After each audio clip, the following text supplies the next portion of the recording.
Good morning, everyone.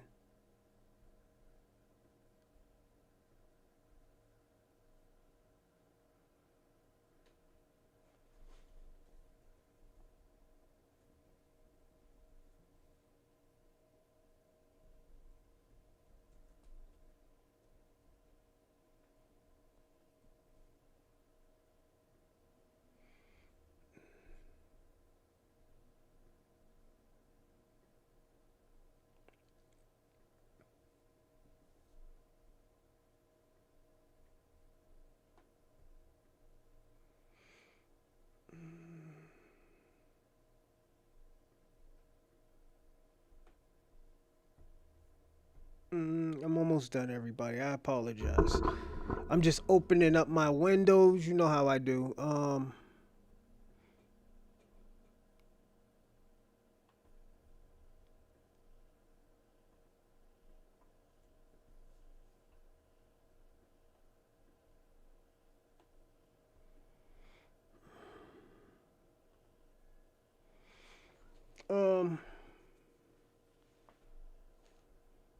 we can actually start right now.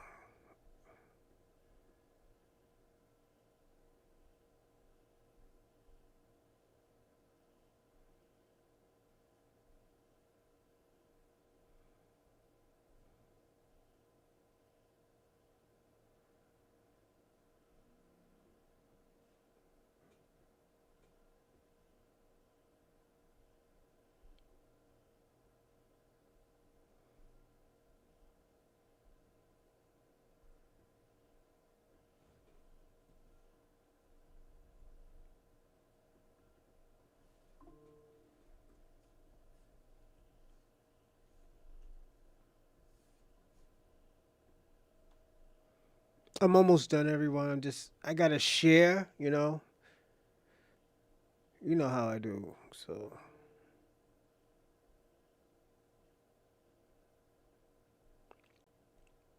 mm, okay. Still gotta share this, and I'm all set. All right, let's see how it looks now.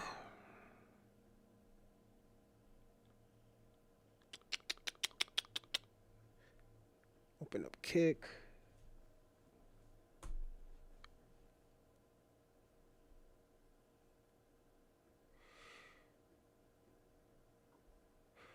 All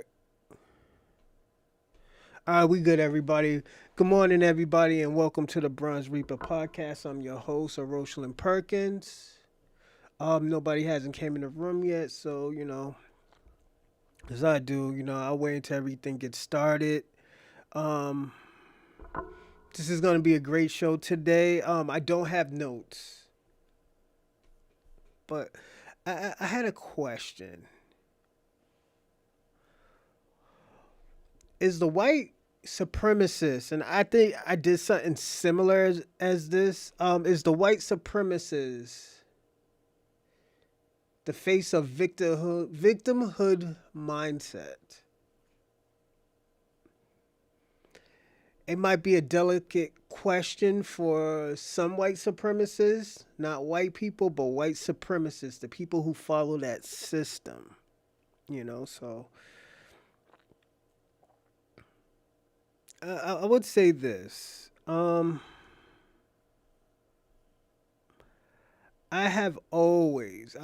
always had a problem with people who do follow white supremacy. And the reason why is, how are you the majority in crime foul?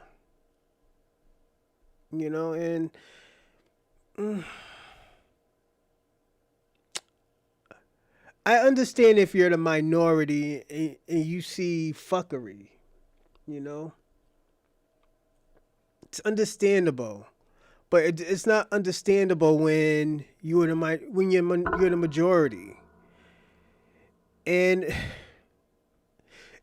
it's so weird. I'm gonna say this. It's so weird answering these questions or even talking about it because at the end of the day, Black Americans used to say, "Oh, yo, your systems are Your government system is oppressing us. White supremacists, you got a victimhood mindset. Now we look at society now. The people who are conservative, the people who are considered is it white collared, are victims. We have seen people write nigger on LeBron James's property. And he has said, yo, even though how much money I do have, I am still a victim of white supremacy. The white supremacists always said, how you going to be a millionaire in the press? To me, how white supremacists talk is all hypocrisy. It's all victimhood. This black fatigue does not exist when you are the majority, when you own, when you run the government.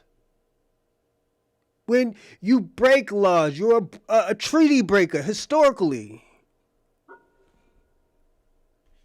It sounds very, very weird coming from a white supremacist that they are tired of black fatigue.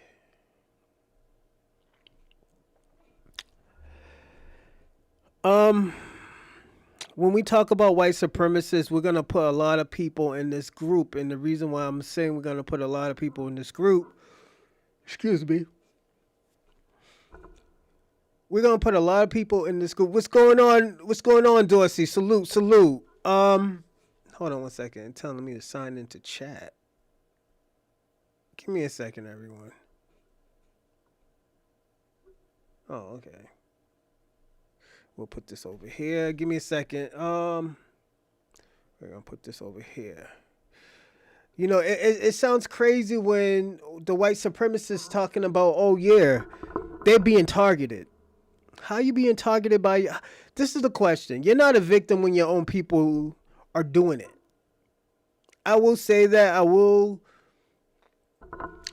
clarify what I'm saying. You know, how's everything going, Dorsey? Salute. You know, today we got a good topic. You know, I'll read it again. The topic is, do you think robots in the future will be if the white supremacists are controlling it? Yes, it will. You know, we already got Grunk in GPT chat answering motherfuckers' question, and that is known, and it was created by a known white supremacist or alleged white supremacist, also known as Elon Musk. You know, so I wouldn't be surprised. We do have a racist system, so having a robot is not far-fetched. You know, like, let's personally be honest. People are getting information from Grunk, from GPT chat. I'd rather them get service from. I'd rather them get information from Wikipedia than GPT chat. You know, and this is what we have to understand too, everybody, that the people who are running these programs, the people who are white supremacists, these are all rejects and losers that damn near feel that life. That damn near filled with girls. That damn near has to hustle the pussy to get pussy. You know, so this is where I said it's not far-fetched to me, because I have heard niggas say, I was like, y'all niggas can't get no pussy. The nigga starts talking about fucking credit scores. So it's like I said, it's not far fetched. And I'm gonna say this: I think these people are weird. If they download a personality into a computer, yeah, absolutely. I wouldn't be surprised, Dorsey. You know, but it is crazy. I'm gonna be personally honest. This crazy shit that these white supremacists is doing. That they were rejects in their school, losers in their school. Like they were grade A losers, nerds. Niggas didn't want to hang out with them. It's just I gotta be personally honest about that. I don't think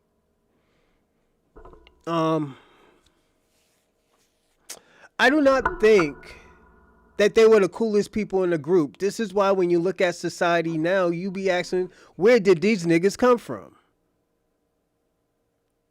Where did these motherfuckers come from? And the reason why I say where did these motherfuckers come from, because at the end of the day, people can talk about, oh, black American women are baby mothers and they date the worst men, but let's personally be honest. These white college bitches is hoes. They are all hoes, and they'll suck dick on a balcony roof if their friends can watch and cheer them on. Let's personally be honest. I have seen it. Oh yeah, and if you really want to get into it, they'll go crazy if you bust on their face and they're all watching. They'll cheer you on even more.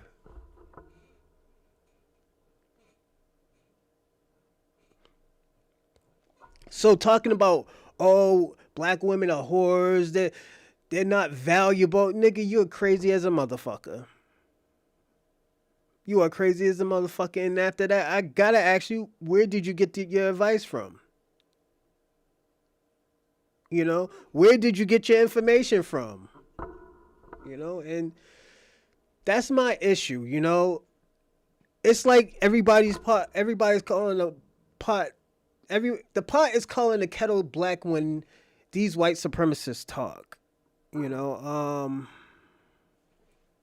like I said, there's nothing wrong with being a freak, but if you're a freak, you can't be judging another person or another race for being a freak just like you, or a little bit more.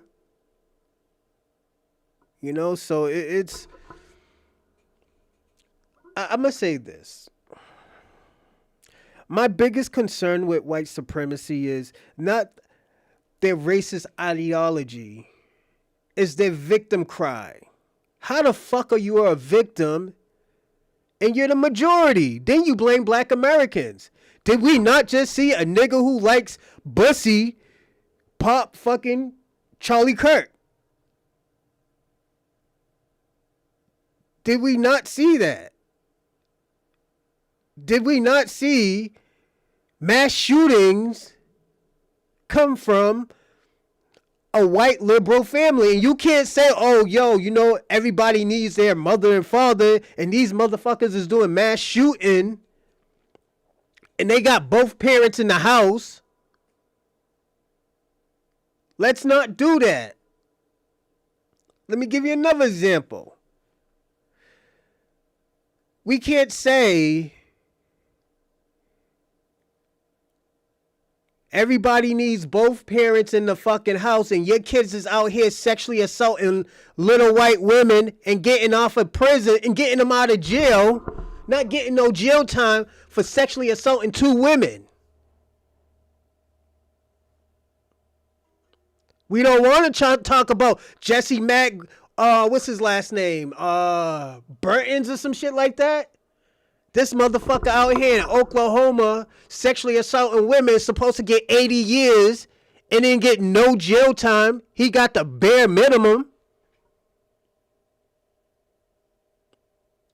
What's going on, E. Will? Salute.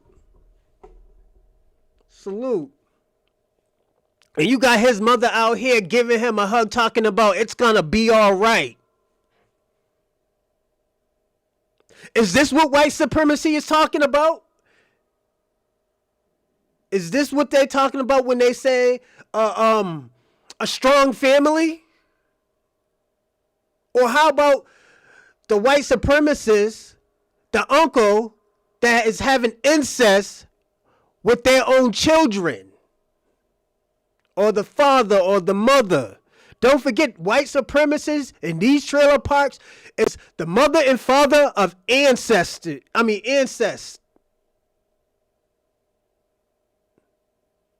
Let's not talk about that. And if we want to talk about violence, let's go into the violence. Let's talk about the meth problem that the white supremacist has. The hygiene problem. The mass murder problem. Not keeping their hands to themselves. Going on other people's property. Shooting people on their property. Shooting little kids. We don't want to talk about that. We don't want to say, oh, this is a white supremacist problem or this is a white community problem. You know, and I'm going to say this. I'm not mad that they talk about black fatigue. I'm offended when they say black American has the biggest problem when you taking the bare minimum raggedy ass niggas and saying this is a black people problem. This is the question you got to ask these white people. Where the fuck are you hanging at? Where are you finding these niggas? Because I'm going to say this. I have raggedy niggas in my family. But I don't have a lot. I have the fucking knuckleheads. I have the fucking idiots. The young, the YNs as y'all say. I have these niggas in my family. But at the end of the day, there's a lot more good than bad. And this is what white supremacy does. They take the top 10 raggedy niggas and they compare, and they do the same thing as these fucking Africans and these Caribbeans do. They take the top 10 raggedy niggas and they compare them with their top 10 good things that these white supremacists is doing. This is why I say some of y'all niggas should not be talking about black fatigue. The Paul Millers, nigga, you're a convicted felon, nigga. You pleaded. Donald Trump, convicted felon. Again. Don't get into the Kennedys. They already got a fucking dark history. Niggas don't get shot for no reason, I tell you that. Niggas don't get sniped for no reason.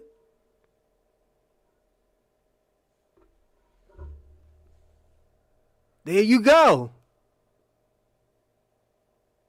He's notorious of grabbing bitches by the pussy, as he said. But you want to talk about all the good shit that they do. And this is where this is where I have the children of Cain. My man said the children of Cain. Shout out to Dorsey. I'm going to say this. And I'm going to say this is the biggest issue I have. I do have issues with them. My issue, like again, I said, my issue is not that they're racist. Like, my nigga, if you racist, you're racist. Ain't nobody can change that, you know? You're jealous of somebody for a reason. You're jealous of these black people for a reason. But my issue is, you lying. You talk about all the... Let me ask y'all a question. White supremacists get so mad when they talk about the transatlantic slavery, but they can't tell the truth about black history. You can't tell the truth about all the evil shit that you did. You always want to talk about the good shit. You can't. This is where I got an issue. You care about niggas' family and not facts. As all you white supremacists, all you Pan-Africans, all you Caribbeans and Africans always say, oh, the facts is the facts. But once we talk about Transatlantic slavery, once we talk about the black natives, when we talk about the indigenous people, oh, we shouldn't be talking about that. Why we always got to talk about that? This is why we got to talk about. How the fuck you having black fatigue and historically you committed the most atrocities in the world. And you're the mind, and the thing about it, majority in America, you're the majority. In America, you are the majority. But in the world, you are the minority. You committed most of the crimes all over the world. The white supremacists. This is like Adolf Hitler saying, why do you have to talk about my past and what I have done? We need to move over. We need to move on about that. That's how it sounds to a black American.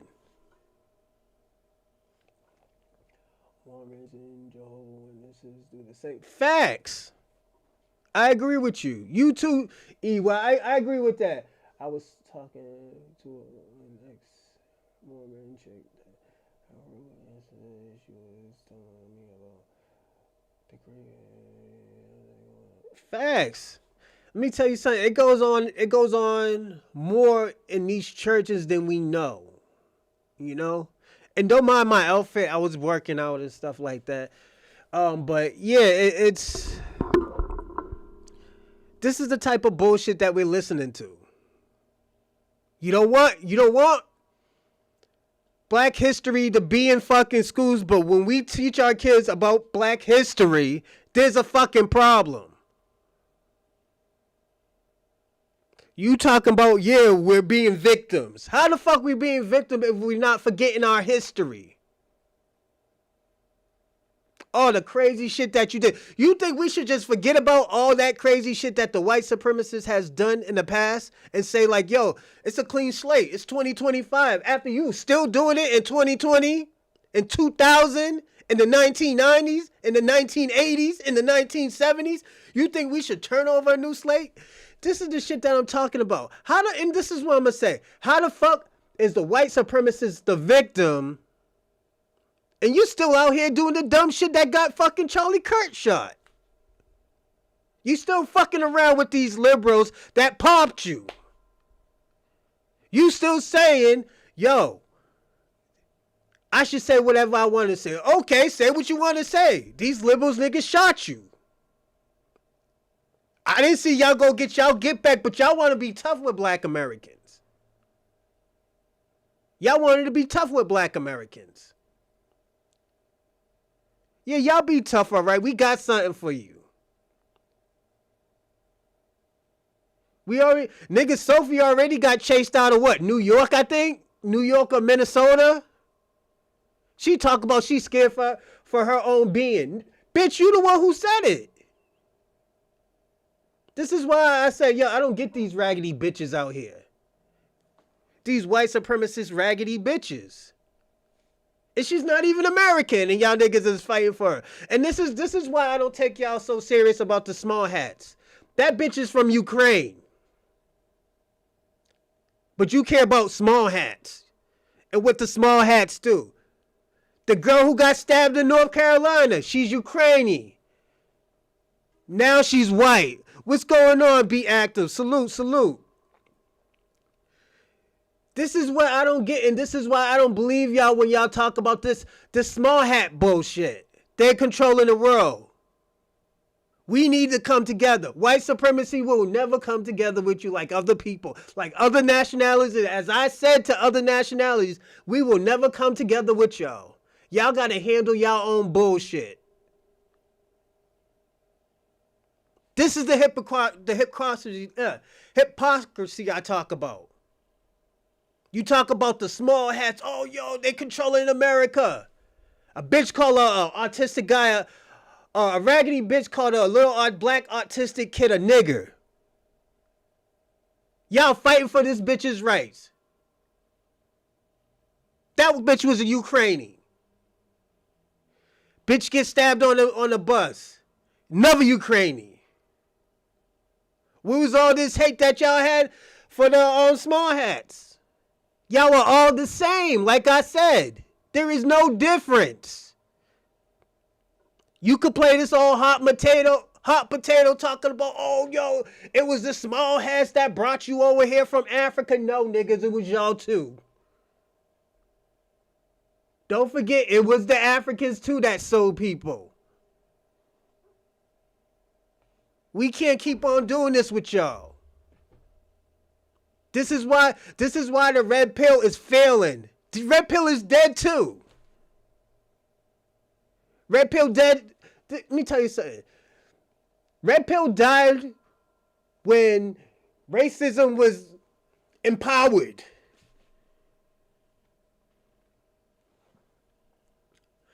But what I'm trying to say, Dorsey, your crannies are small hats. And I know because one of my favorite boxers, Alexander Usyk, is Ukrainian. And he's a small hat.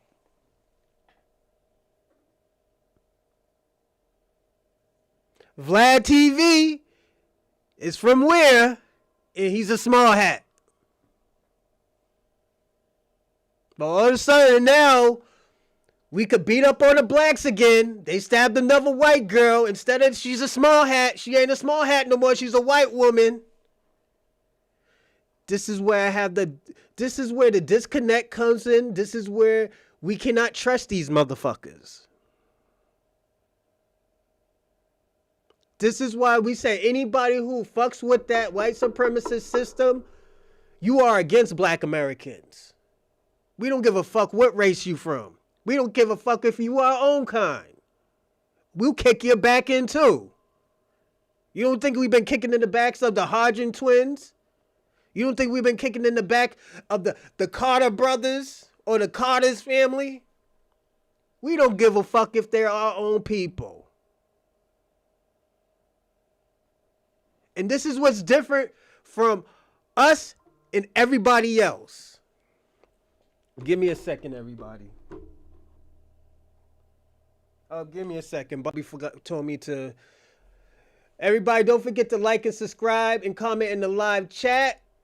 And also share, as I could say. And also, if you want to comment in the live chat, you have to be a subscriber.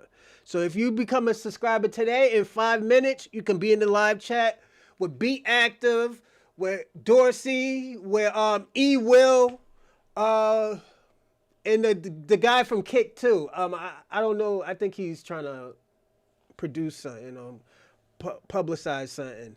But also, if you want to donate, I'm gonna put it in the live chat right now. Give me a second, everyone.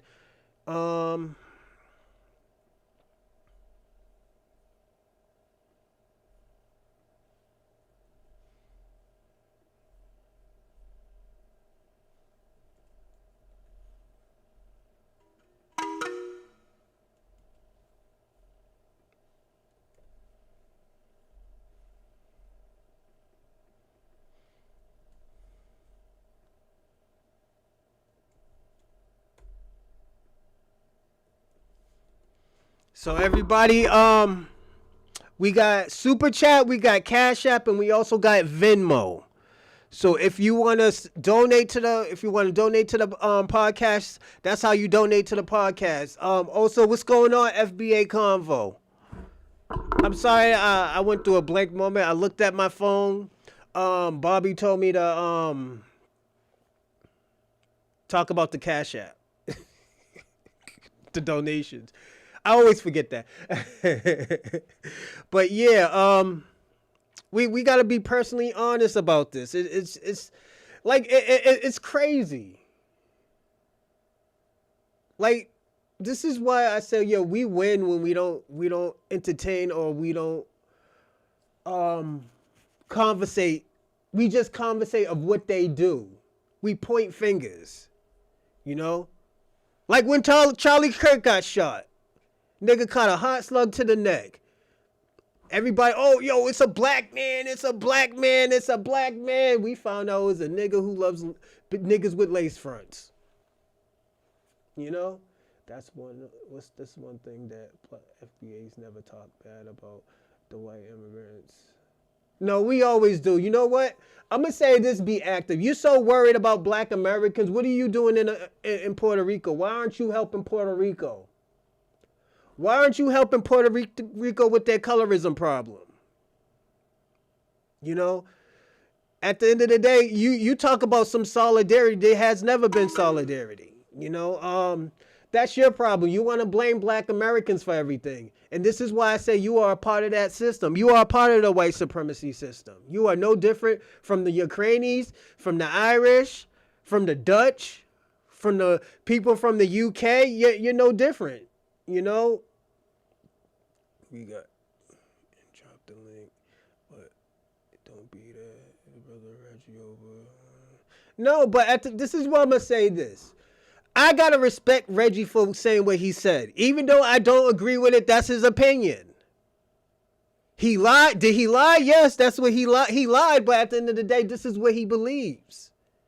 He believes this. He does. Let me tell you something. What Reggie believes, I'm gonna say this, FBA convo. What Reggie believes is what the white supremacist believes. I do gonna believe that. I know, and also to FBA, I thought Be Active said that, so my apologies. But yeah, FBA convo, yo, Reggie. That's one thing I gotta agree with Reggie. This is what he agrees. I can't get mad, but he can't get mad when niggas kick these old niggas back in. I'm gonna be personally honest. Only thing, and the thing about it, what it showed, and this is what Dr. Small, I don't say Smalls because there's no S at the end. Professor Small was trying to get a bag.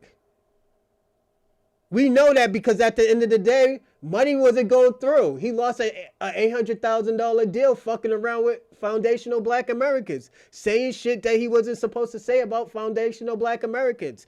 Niggas went back in his history. There is a colorism problem in Puerto Rico. And honestly, I'm going to say this. Most of y'all niggas in Puerto Rico are not indigenous or Black or African, as we say. Most of y'all niggas in Puerto Rico are European. This is why y'all have this European mindset. This is why y'all have these European last names.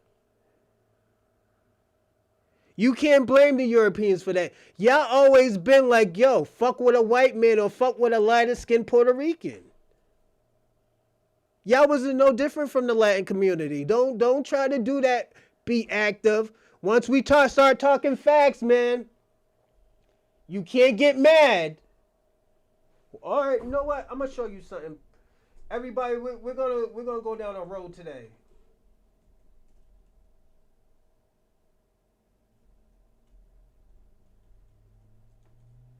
Cause I didn't want to do this cause I fuck with Puerto Rico. But we're gonna do it. We're gonna watch a few.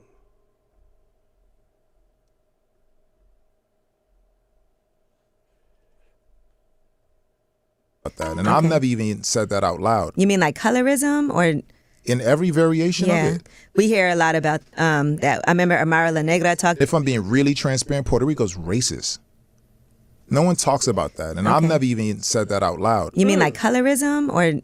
In every variation of it. We hear a lot about that. I remember Amara La Negra talked about the colorism and the Hispanic community, and that's been a real thing. The images loud. you see on TV. It's loud, active, and very present. Even when you think of Latin artists, you don't think of nobody that don't look whitish. You don't think of Diego. And that, I'm like, that ends up being, that's an amplification of whatever's happening on a small scale. Right? You look at the things that represent the culture that we consume, and you're like, oh, this is Latin culture. Woo. Show me what it's about. Give me a demo of it. And you see a slideshow, you don't see people of varying color. You start thinking that only that exists and only that should be celebrated because that's the only thing that they're allowing to be celebrated. Like in the telenovelas, they say it's all like white looking Puerto Ricans and Hispanic people on those. Yeah. Whoa, what? Nah. I did not hear that right. Hold on, watch this. Be active. Let's listen to what she said again. I didn't hear it right. Let's hear it again.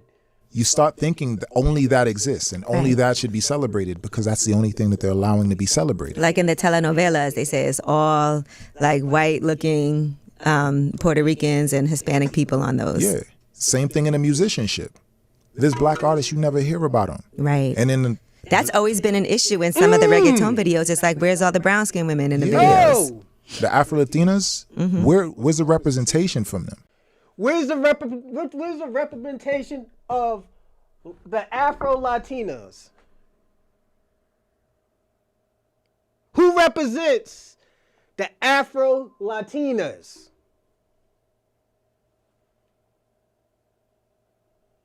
This shit is crazy. This shit is crazy. This is a man who comes from your fucking country that said that. This is why I say I'd rather hold hands with a nigga with a lace front in Times Square before I go to your fucking country.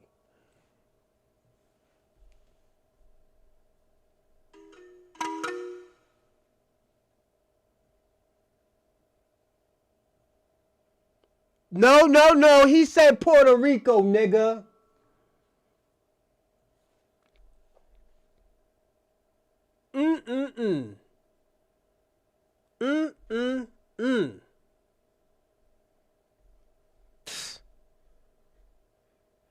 We can't start that shit again.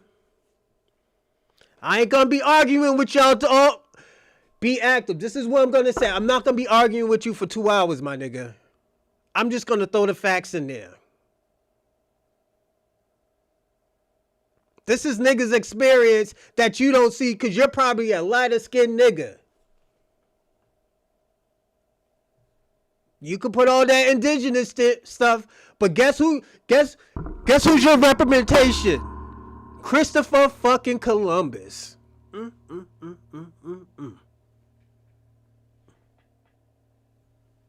Caesar Borgia. Do you know who Caesar Borgia is? That nigga is the picture of Jesus Christ.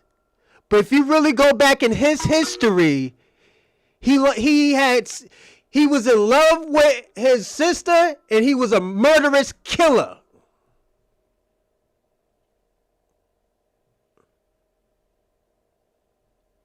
This shit is crazy. I can't make this shit up.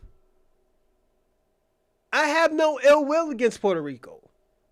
But at the end of the day, be actor, I'm not gonna have you lie on foundational Black Americans, and you got skeletons in your closet. You have skeletons in your closet. Shout out to E Will for the donation. Salute, pimpin'. Salute. He said, for just because. Thank you, player. I appreciate it. We can't keep on doing this. Be active. Like this, let me tell you something. I know that there's some nigga shit in the black community. I know there's some people that just don't fuck with people because of where they're from. But I know a lot of Black Americans are giving people that don't want a lot from people. I know a lot of Black Americans that will invite you into your house, but your culture, oh no, don't bring this Moreno in my house. Don't bring this Cocolo in my house. I'll be right back, everybody. Give me like 30 seconds.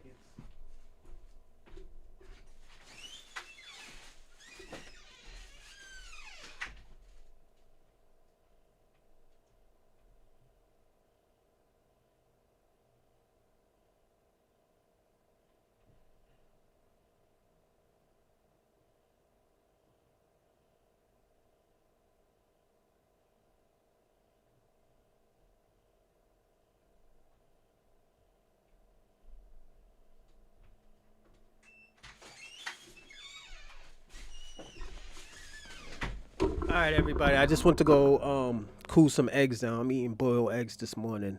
But yeah, it's we can't do that no more. Be active, man. We can't be lying. Like I said, I fuck with y'all heavy, but at the end of the day, we can't be lying out here. We can't be lying to the audience. You know? I will be honest with you. We can't lie no more. And I'm going to say this again. We don't want to hear what you think black Americans should be doing anymore. I'm going to be personally honest. As a black man from America, we don't want to be here, oh yeah, you black Americans don't be doing this, you black Americans don't be doing that. You know? Because it's insulting. Give me a second. Let me fix my camera.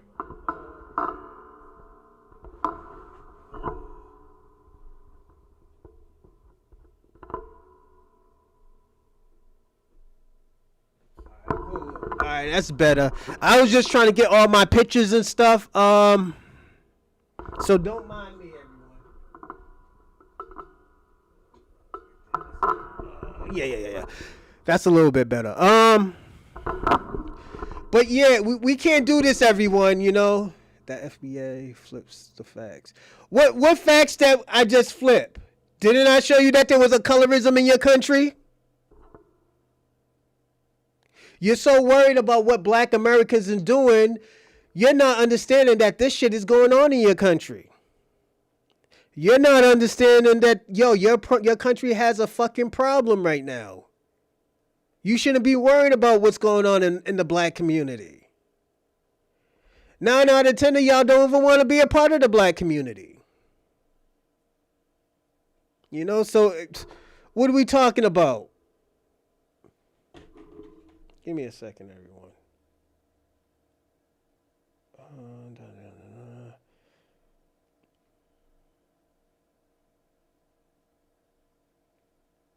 Yeah, a lot of y'all don't even want to be a part of the black community. If it's not benefiting y'all. You know, and like I said, I fuck with y'all, but at the end of the day, we're not going to keep lying. We're not going to keep on doing this with y'all. I think, and I'm going to say this, we wasted enough time dealing with the bullshit of y'all and y'all issues where you're trying to disrupt what's going on with us. We don't give a fuck that y'all have an issue with us, you know? And no, put it this way. I wouldn't say that they're racist, but there is a self-hate a part of your culture. And I'm going to say that. I don't think personally Puerto Ricans are racist. I think some of your culture is hatred. Yes. Yes. Like years ago, y'all never said, and the thing about it, I'm going to say some of y'all did fuck with us. Some of y'all was rebels. I will say that.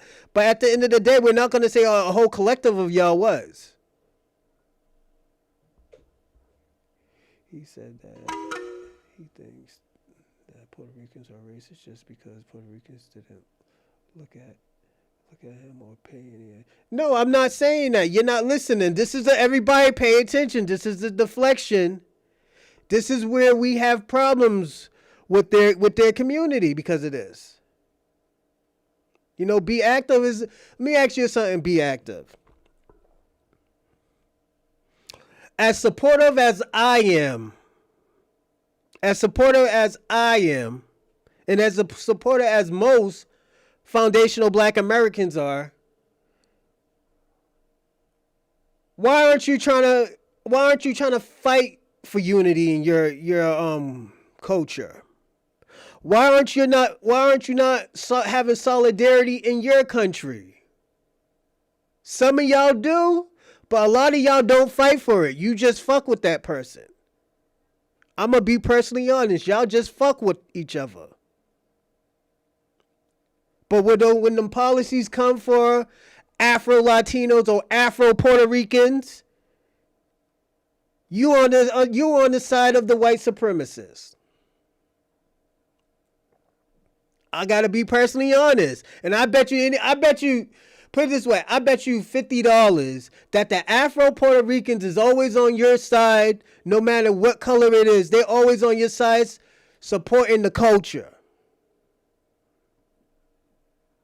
That's why, and I'm going to be personally honest, this is why a lot of Afro Puerto Ricans fuck with the foundational Black Americans. That's why the Afro Latinas, most of them, if they're not bed wenches, that they fuck with foundational Black Americans. Because they go through the same shit that Black Americans go with the white supremacists, the same problems that they deal with you, be active. I got to be personally honest.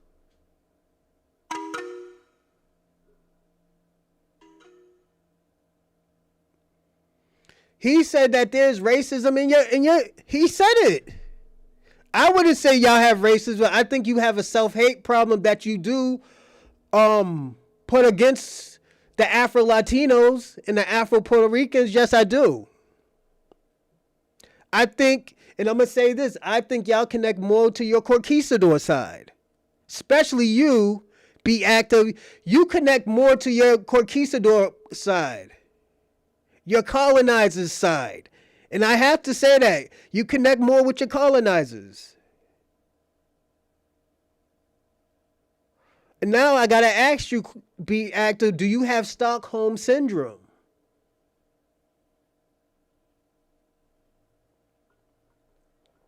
I might even make that a post. Do y'all think be active have Stockholm Syndrome against his oppressors? That's something we have to talk about, because at the end of the day, you're scared of the conquistadors. You're saying that you are a conquistador. You know, so it's... This is what the question I'm going to ask you, be active. Why would foundational Black Americans, why would Black Americans want to fuck with y'all? There's no reason to be fucking with y'all. You know, like we wish we could have a solidarity, get our reparations, get your rights, your policies and your rights to this country. But at the end of the day, we know it's not that's a pipe dream. I'm going to be personally honest. It's a pipe dream. It's a pipe dream. And everybody also too, sorry to get off topic. Do any of y'all on the Chocolate Man podcast? I will be thinking, and I'm doing a post right now. I'm doing a poll result right now. Should in the Chocolate Man podcast, should I interview an adult entertainer and actually have them on my show while I talk? And I'll talk, and at the end of the show or in the middle of the show, I'll bring in an adult entertainer. Answer the question of the title. So let's answer that. So definitely go down to my post. Look at the poll. Hit the post. Hit yes, we should. Yeah, big dog, we should do it. No, big dog, I think it'll dilute the show. So definitely do that. The entire purpose of is a victimhood. Let me ask you a question. St. Michael's. Since you talk, I'm glad you came up here. I'm glad you're talking about victimhood mindset. Why are y'all talking a victimhood mindset? Talking about system because they're catering to Black America. Where does this victimhood comes from, St. Michael's? I would like to know when y'all are about your domestic violence problems. The reason why, and I'm going to say this, the reason why y'all have less people, a husband. You know what I said, St. Michael's. Don't fuck around. Why aren't you talking about your own problems? Why? Why aren't you talking about the incest problems that is going on in the white communities, in the white trailer park communities? Y'all talking, let me tell you this, I'm going to say this, St. Michael's. I'm glad you popped up. Cause y'all talked about the 8% of raggedy niggas who are not doing shit with themselves, instead of talking about the 90% of great things that Black Americans are doing. This is what you're talking about. No, no, no. We're talking about domestic problems. We're not talking about interracial problems. 80%, 80 to 90% of black men and women date black men or women. We're not talking about that little percentage of interracials. No, there's no incest going in the hood. Are you crazy? That's all in your trailer park areas. That's why you are. Let me tell you something. Let's talk about your PDF problem. Because you know what? Your culture is the mother and father of pedophilia. Y'all talk about these Muslim marrying 12 and 13-year-old women. Y'all niggas been doing this shit before y'all got to America. Y'all been doing that shit in fucking England, in Germany, in Dutch areas. Y'all went. Let me tell you something. Let me tell you something about your great old hero, Christopher Columbus. In the Caribbeans, in the South American area, Christopher Columbus, he created and he invested his money into 12-year-old brothels. That is your people, St. Michael's. That is your history. That is your culture. This is why I'm so baffled. I'm so confused. I'm going to say this. I'm so confused when y'all talk about Muslim and them dating young women and y'all niggas been doing it forever. Don't forget about these little nasty ass white supremacist teachers that be fucking the 13-year-old children that get pregnant by these young children. And don't forget, they only get probation. Don't forget about Jesse Mack, the man who just take the pussy in the throat action. Let's not do that. Let's talk about your problems.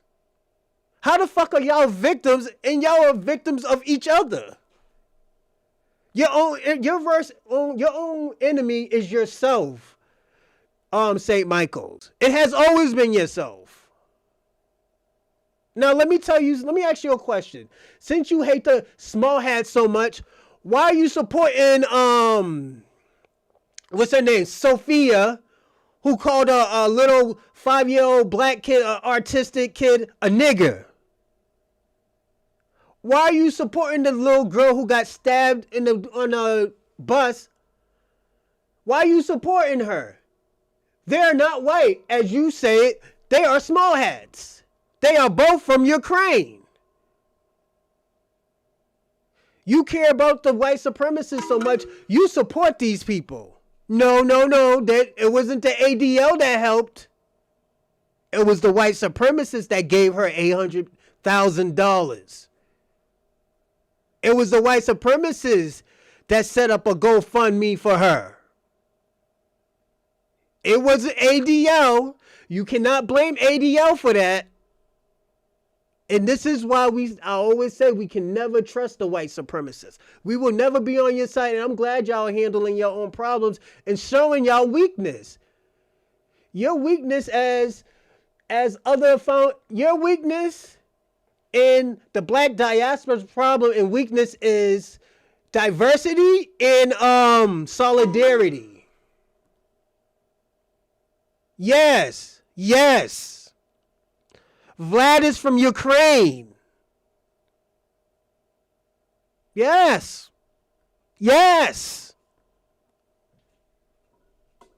They're from Ukraine.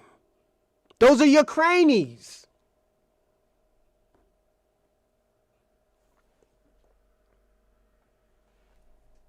I'm being personally honest.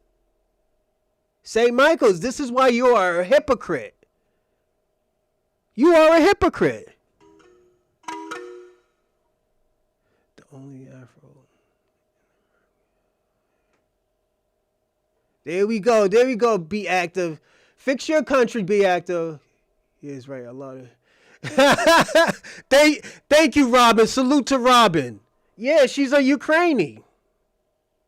And this is why I got a problem with white supremacy. Y'all will only have solidarity is when the common denominator is a black American. It has always been that. This is why I always said The reason why the left and the right always got along because the common denominator was foundational black Americans. The black man. Now the black man stepped back, say, yo, y'all got to handle this shit. Everything went to hell in 2025 for y'all. Everything is harder for everybody for 2025. Well, 2025. Sorry, everyone. Because of how low hanging the fruit in the road. No, but the thing about it, again, St. Michael's, you are choosing 10%. You choosing the 10 raggedy niggas and you saying this is black American culture. That's like me saying, oh, all y'all niggas, the niggas in all the hillbillies in the trailer park trash people are the reason why white people are. This is how white people are. Is what how the trailer parks look. All there is mayonnaise sandwiches, meth, incest, domestic violence, mass shootings. This is white culture. That's like me saying that, and I knowing that all white Americans are not like that. All white people are not like that. That's like me saying that. And put it this way, I have a stronger chance of proving that white supremacy is that way. I got a stronger point of saying that the white community is like that. It's all meth, all homosexual. Yeah, that's your culture, man. The thing about I can throw homosexuality in there. Aren't y'all part of the liberals? Isn't white people liberals? The white women, the white feminism, the tree huggers, niggas with lace front. And let me tell you something. Y'all haven't been the same since them niggas with the wigs popped your nigga in the neck. Y'all haven't been right ever since. Y'all haven't been on your high horse. Y'all been crying about black fatigue for the last 6 months. And your own enemy is your own people. That's the crazy part.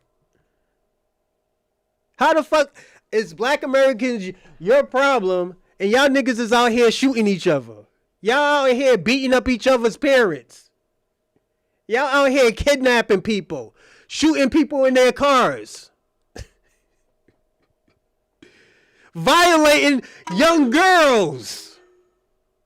That's your culture. Homosexuality is not foundational black American culture. That always has been white culture. There's nothing wrong with that. That's why we say liberals. Liberals are mostly white. The fuck?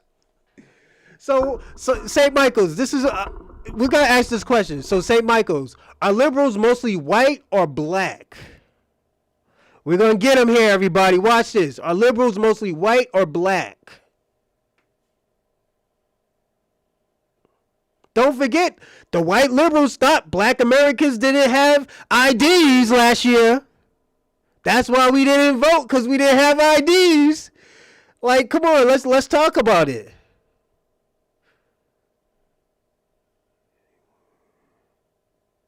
You still running with that black?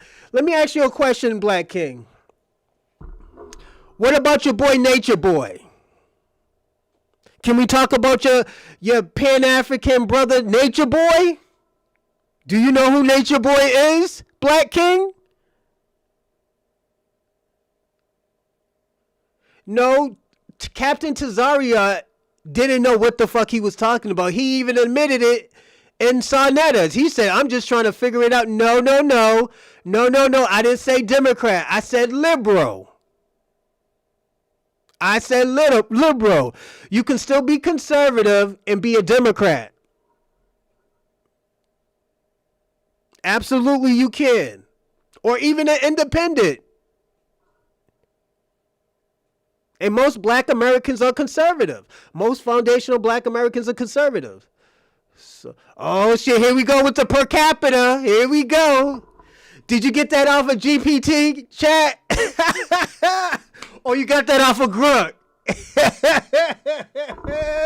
You don't want to talk about that shit. You don't want to. Hey, yo, you know what? I'm going to say this. Your girl, Pearl Davis, exposed Grunt in per capita. She said when they do per capita, that's only 1 in 10. That's like if 10 people comes, 1 or 3 of those people do it. That's what per capita is. That's what per capita is. So that per capita shit make you look stupid. That's what your girl Pearl Davis said. It's like taking, I'm gonna tell you something. When I was doing marketing, I had a lot of focus groups. Focus groups are like per capita. I usually get 10 to 12 people and see what those 10 and 12 people say. If I get 8 good reviews, I usually use the product that I'm doing, or I use the step that I'm using. So that's your peoples, St. Michael's. That is your peoples. You can't doubt her now. Y'all was fucking with her like last year. So yeah, that's your girl. Yes, it is. It's your girl that likes black penis. You know, and this is the hypocrisy of y'all niggas. Y'all talk about all these people going out with these. Let me ask you the question, St. Michael's. Do you know a lot of black people? Be honest. Again, do you know a lot of black people, St. Michael's? Because if you're talking about black problems, you should know a lot of black people. I know a lot of black people, and I know a lot of black people are not what y'all talk about. This is why I said, what type of niggas y'all be hanging out with? St. Michael's, you be hanging out with raggedy black people.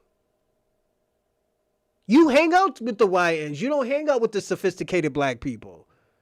You can't have educational conversations with black people because you don't hang out with those type of black people.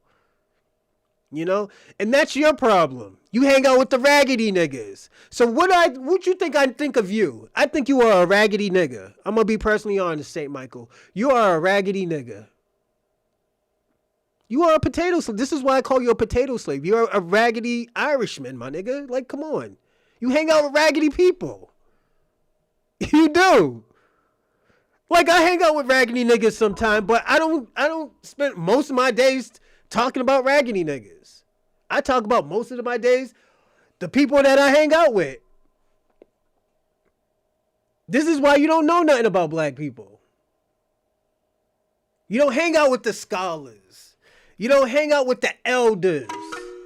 You know? I took it straight.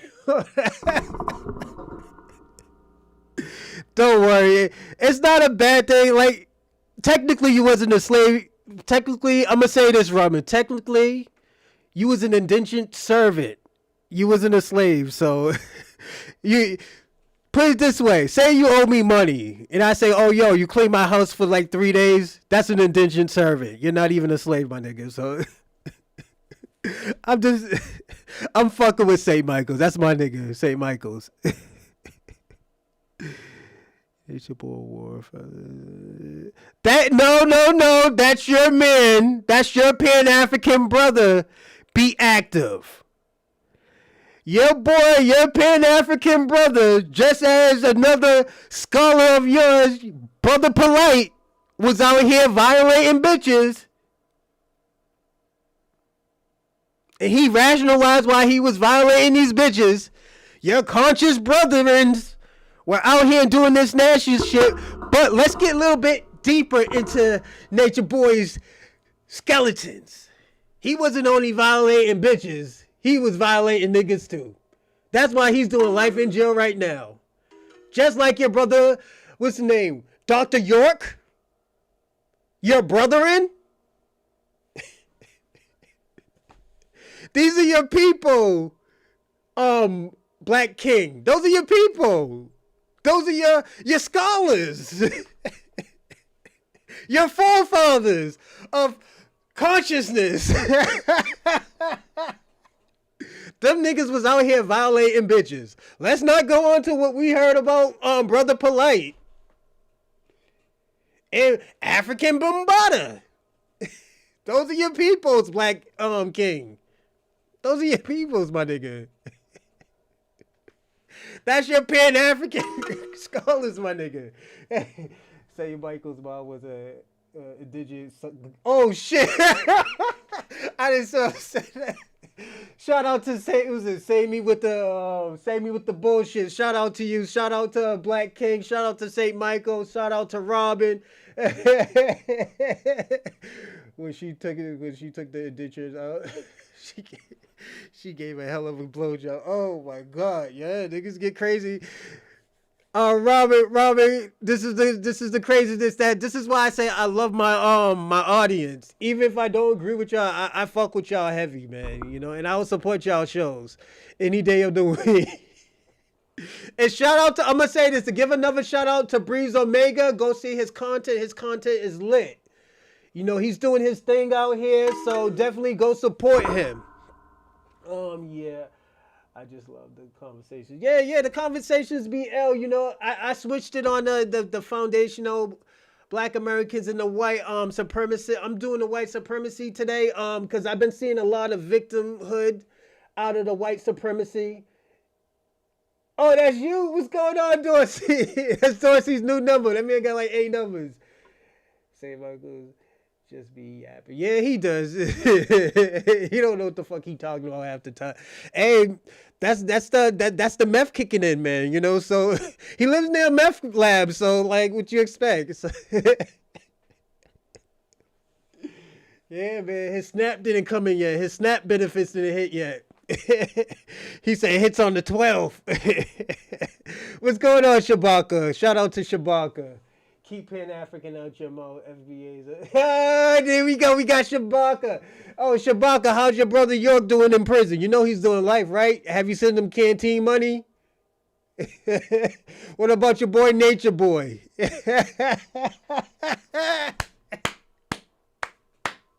I still know you do. I know you give donations to Brother Polite still. So hey. Shout out to you, Shabaka.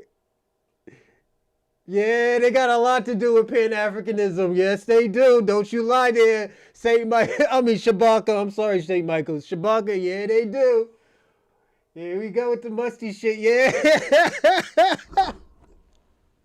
Shout out to Shabaka, man. You too, E Will. Shout out to E Will. Oh shit. Yo, I told y'all, Shabaka had to subscribe, man. He had to subscribe. He wanted to be in this live chat, man. Shabaka I'm gonna tell y'all something. As much as Shabaka bitch and moans, he likes the live chat, man. This gives him a purpose, man. And if I could give y'all a purpose to be in the live chat, then that's what's up, everybody. But we're gonna start the show soon. Give me a second. Let me see how we looking. We looking decent. And I'm going to say, everybody, shout out to y'all in the last show. Yo, we hit 6K views. Oh, my God. Y'all niggas was lit in the live chat 2 days ago, man. Y'all hit like 6,000 views. I don't know what the fuck we did, man, but we hit 6,000. You know? Give me a second. We're about to go to a video.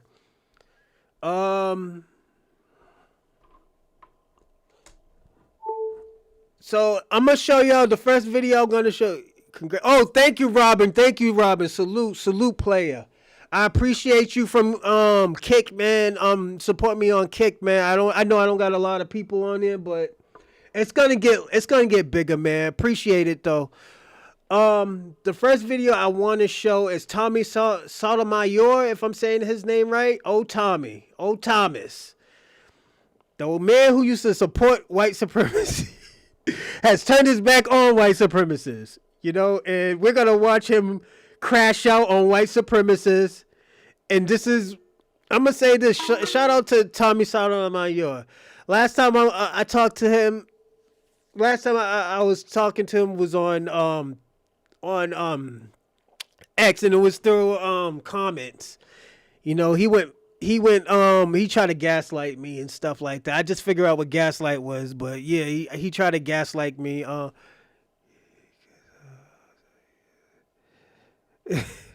Just say congratulations, Black King. Jesus Christ, why you gotta be a hater, man? Jeez, man. I said thank you to you for supporting this show, and this is what you do? Jesus Christ, man. Let me tell you something to Black King, I'm everything except a child of God to y'all. You and Black Active. When I support y'all community, when I support y'all movement, because I do support y'all. Like if there is let me tell you something. If y'all was supporting something to help your your community, y'all would be, shout out to Aroshalan, shout out to Bronze Reaper Media, cause I support y'all. But once I say like, when I give y'all a little critique, I give y'all a tab of critique, and y'all niggas bitch and moan about the critique. Like, come on, man. Then after that, I'm telling y'all how I feel about your community, and this is what y'all do. Y'all throw Tariq Nasheed in there. Like I never dealt with a fucking Puerto Rican before. Like I never dealt with a fucking African before. Like I never dealt with white supremacists before. Like, I'm gonna be personally honest. And this is why I say y'all, most of y'all are pieces of shit. You know, most of y'all Pan-Africans, y'all Latin movements are pieces of shit, because let me tell you something, when all that shit was going on with Black Americans, we did not see your community there. We didn't see y'all as a collective. We seen y'all there when there was free shit about to be taken or divided. That's when we see y'all, but other than that, nah. Shabaka, why are you obsessed with Tariq Nasheed? Most of us just listen, but you are yeah, they are, man.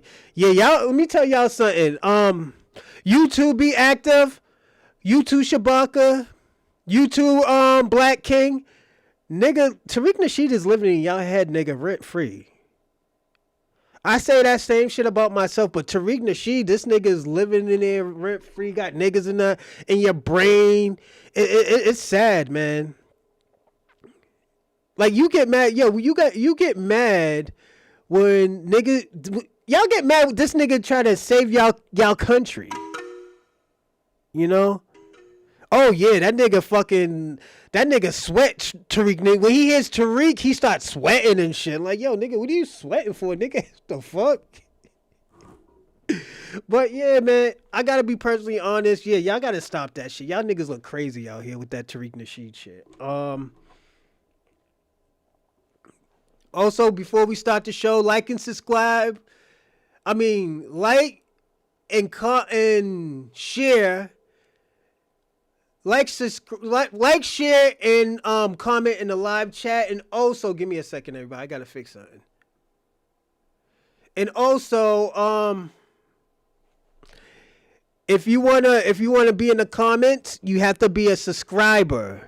It's subscribers only to be in this live chat. So salute to everybody: Shabaka, Dorsey, E. Will, Be Active, Black King, St. Michael's, Robin. And all the people I didn't name, I'm sorry, because there's a lot of y'all. Let me see. Hold on. Shabaka, Be Active, E. Will, Shabaka, I already said. Dorsey, St. Michael's. Shout out to all of y'all. FBA Convo.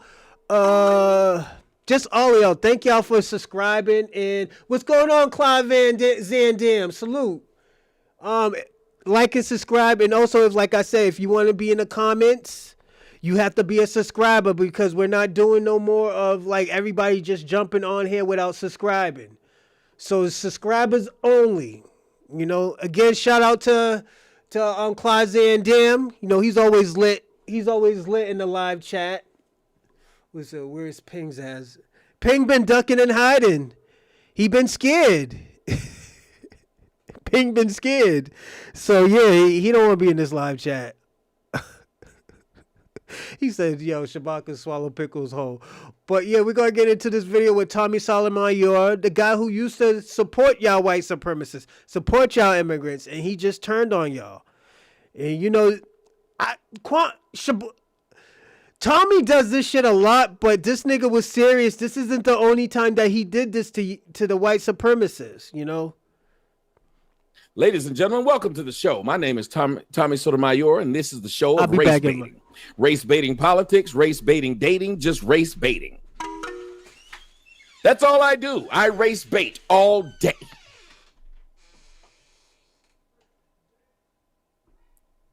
All I do is race bait. I hate myself. I'm jealous because black women wouldn't talk to me when I was in elementary school. I got a little dick. I'm gay, and it's the only way I can make money.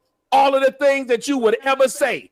That is exactly what. It was so difficult to hear the back and forth exchanges. But I just didn't want. I want to throw that out there as well. So appreciate y'all. Wait, who was the guy that was being annoying? Myron, before you end the space, I've been up for about 30 minutes. I'm just going to respond to Tommy. Wait, hold on. Who was I the never even person got that a chance to was finish. Myron, he was talking about how Max Prime, who came in this space and was jumping all over Truth, that he did it to Nick yesterday to the point where Nick just left the space because he was so abrasive. That's what I was It's just talking kind of about. hard to listen to the back and forth. Is all I'm saying. Gotcha. Okay, no, I didn't hear. And like I said, most of y'all white supremacists are fucking losers. Y'all are fucking losers out here. Y'all are mad because y'all wasn't really getting no pussy like that. Y'all mad because the black girls you did like didn't want to fuck with you.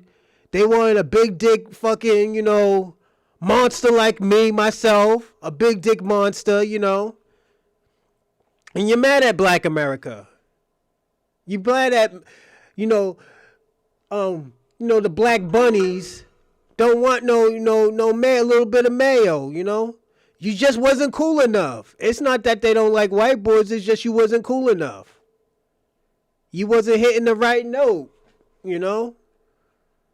That's all it is. It's just you wasn't hitting the right note. You didn't have that game, man. Let me tell you something. There's some white people with game, man. But at the end of the day, if you don't have it, you don't have it, It is what it is. There's nothing wrong with that. It's just, you don't have you don't have that food for thought,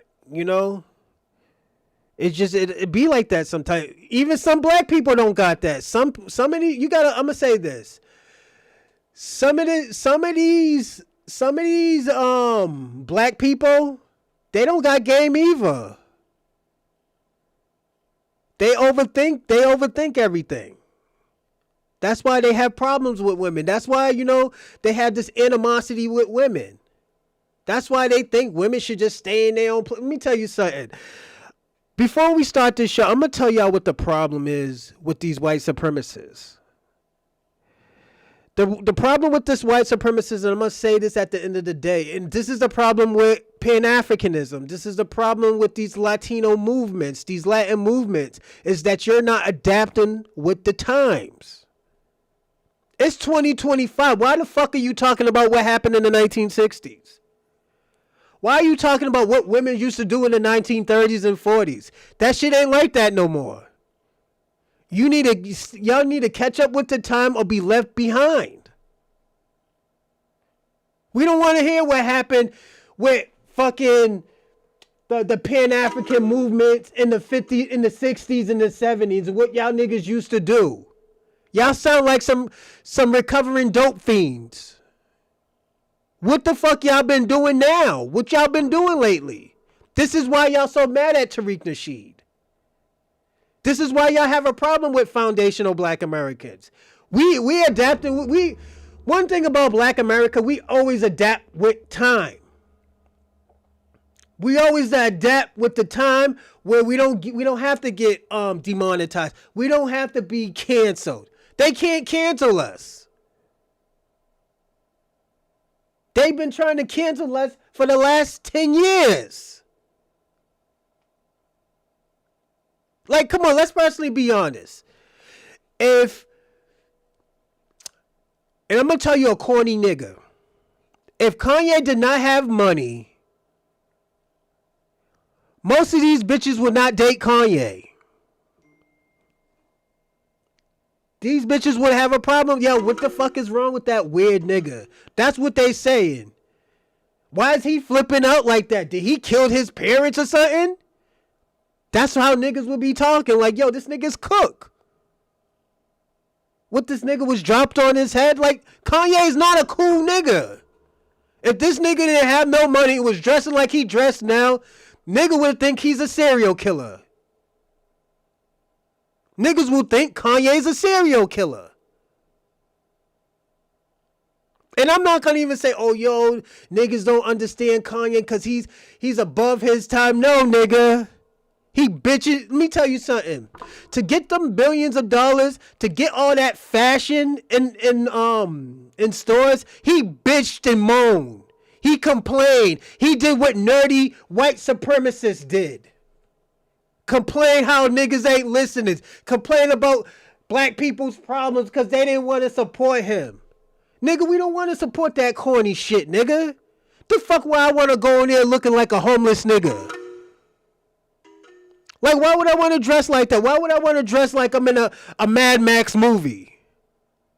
Like, let's personally be honest. Y'all niggas is not cool enough. And there's nothing wrong with that. But you can't get mad at the niggas who are doing something, the niggas who do get girls, and fuck the ecosystem up. I'm going to say this, Robin. That's cool that you like him, but that nigga's a nutcase. That nigga is a nutcase. Do not trust him. He's a narcissist that will turn on y'all niggas. He will turn on you. And I'm telling you as a host. I'm not telling you this as a hater or my perspective. The nigga's a nutcase. Niggas talk about Michael Jackson like he was a whack job and all this other shit. No, nigga. That's Kanye. Niggas better stop calling Michael Jackson. Michael Jackson had game. Michael Jackson got bitches. Black or white. Michael Jackson was getting bitches out here. And it's just because Michael Jackson was a smooth nigga. It's just the truth. That's why I said, yes, some niggas got it, some niggas don't. Niggas, let me tell you something. Niggas got bitches because they debated the pussy. Some nerdy shit like that. You tell a nigga, yo, you can't get more bitches than me. This nigga starts talking about his credit score. What type of weird shit is that? We talking about bitches and you talking about your credit score. I know you fucking niggas if you do that shit. He don't give a fuck about the pussy. He want the big dick bandits. He want the brothers. That nigga want the brothers out there once that nigga starts talking about the... That nigga starts talking about credit scores and yo, it's... Bitches don't want to hear that shit, my nigga. That's why most of y'all rich niggas, y'all white supremacists get cheated on. I'm gonna be personally honest. All y'all hateful niggas get cheated on. Then y'all get cheated on with y'all enemy. That's just what it is, nigga. Don't listen to the Antoine Daniels and niggas like that. Nigga been with his wife for 25 years. He don't know about getting other bitches. He don't know about like having three-ways, doing orgies. He don't know about that shit. He don't know about, oh yeah, don't fuck with her because, you know, she fucked the homies.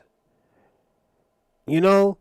Or that's going to cause tension because it's not really an emotional thing. It's just niggas like, yo, you can't respect me, yo, you know, on some shit like that.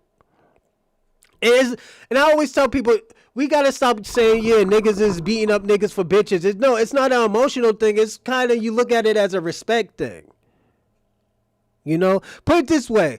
If niggas gonna fuck with your baby mother, I'd rather have the nigga who's an outstanding nigga who's like, hey, yo, how you doing? You know, we're dating and stuff like that. And like, you know, I don't want no beef because at the end of the day, I met y'all child and he's a good kid. And like, you know what? I want to work together with y'all if you want me to. If you want me to step back, I can step back. You know, you stand your grounds. Then when you get married to her and stuff like that, it's not no big deal, y'all. Everything can be cordial, but shit can't be cordial when niggas is hiding shit. Niggas is bragging, you know, and this is where people's issues is. Like, look at Shabaka. Shabaka's mad because he can't get bitches like that. That nigga been with his wife for 40 years. That nigga been with his wife for 40. Kwame's hiding, man. He ain't gonna give that $30. Kwame ain't giving that money. And I gotta, Kwame, I gotta call you out. You been telling niggas you gonna give $30 for the last 3 to 4 weeks, my nigga. So then another 20 was it yesterday? Was it last week? He's like, yo, I'm gonna give you 20, nigga. That's 50, nigga. So you wasn't gonna give nobody. So it's all right, my nigga. It's that nigga still waiting for his debit card. All right, we'll just say that. All right, Dorsey, he's still waiting for his debit card for a month. So he re-lost his debit card. But yeah, let's start this show, man. Oh my God, this nigga crazy. Yeah, he will. He reload. Yo, he been waiting for his debit card for a month already. So that's why I told Kwame. I was like, yo, man, you set yourself up once you start calling FBA broke niggas. So he fucked up. So he probably got the money. Oh, he spent his money on beef patties and bussy. That's why he had to get another debit card. They froze his card because he tried to buy. Oh shit, y'all niggas is crazy. Coming from the upper Mongolia. That broke ass nigga. That nigga's broke. Oh shit, that broke ass nigga. Yo, Corey, they going crazy at you on the chat, my nigga. Oh my God. Oh my God. Y'all niggas got me crying right now. Shabaka's trying to defend him right now. Give me a second. Oh shit. Give me a second, everybody. Oh man. Y'all niggas got me crying right now.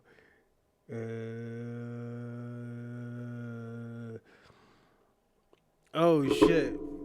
Oh my God. Oh shit. It was a wannabe transformer. Love is no trust, no true historical knowledge, no facts. Backing on other placebo, playing victim, so oh, he's getting emotional. Let's not do this, all right? Because Beat Actim is getting emotional. You know, we don't want to hurt his feelings again. You know, he's complaining. This is the mindset, victimhood the victimhood mindset that I'm talking about, everyone. But let's calm down, everybody. We're hurting Beat Actim's feelings. All right, let's just watch the show. It's like, I'll be honest, guys, like for the past 30-40 minutes, I haven't even been here. I've been like tweeting and other shit like that. So I think we kept it engaging, Myron. Yeah, except for everybody else got to finish their point except me. Yeah. That everybody else got to have this long grandstand and say things about me. And then when I tried to come back and just defend myself against what was being said, I kept getting cut off. And then when I got called a name, I got your co-host, Ian, telling me, well, you're the only one that's weaponized color, when the person told me I'm a race hustler, which is why I said it. But he didn't stop him and say, well, you can't call this man a race hustler. What race is he hustling? Do you know him? Do you know what he's doing? And every time they did something, I would respond to what they said, and then I'd get cut off by saying, well, that has nothing to do with anything. And the whole audience saw it. They got to talk long. I gave you co-host, Tommy, so you can also say what you got to say. So I just gave it to you just now. Well, I understand when you're getting ready to go, but it just became insulting.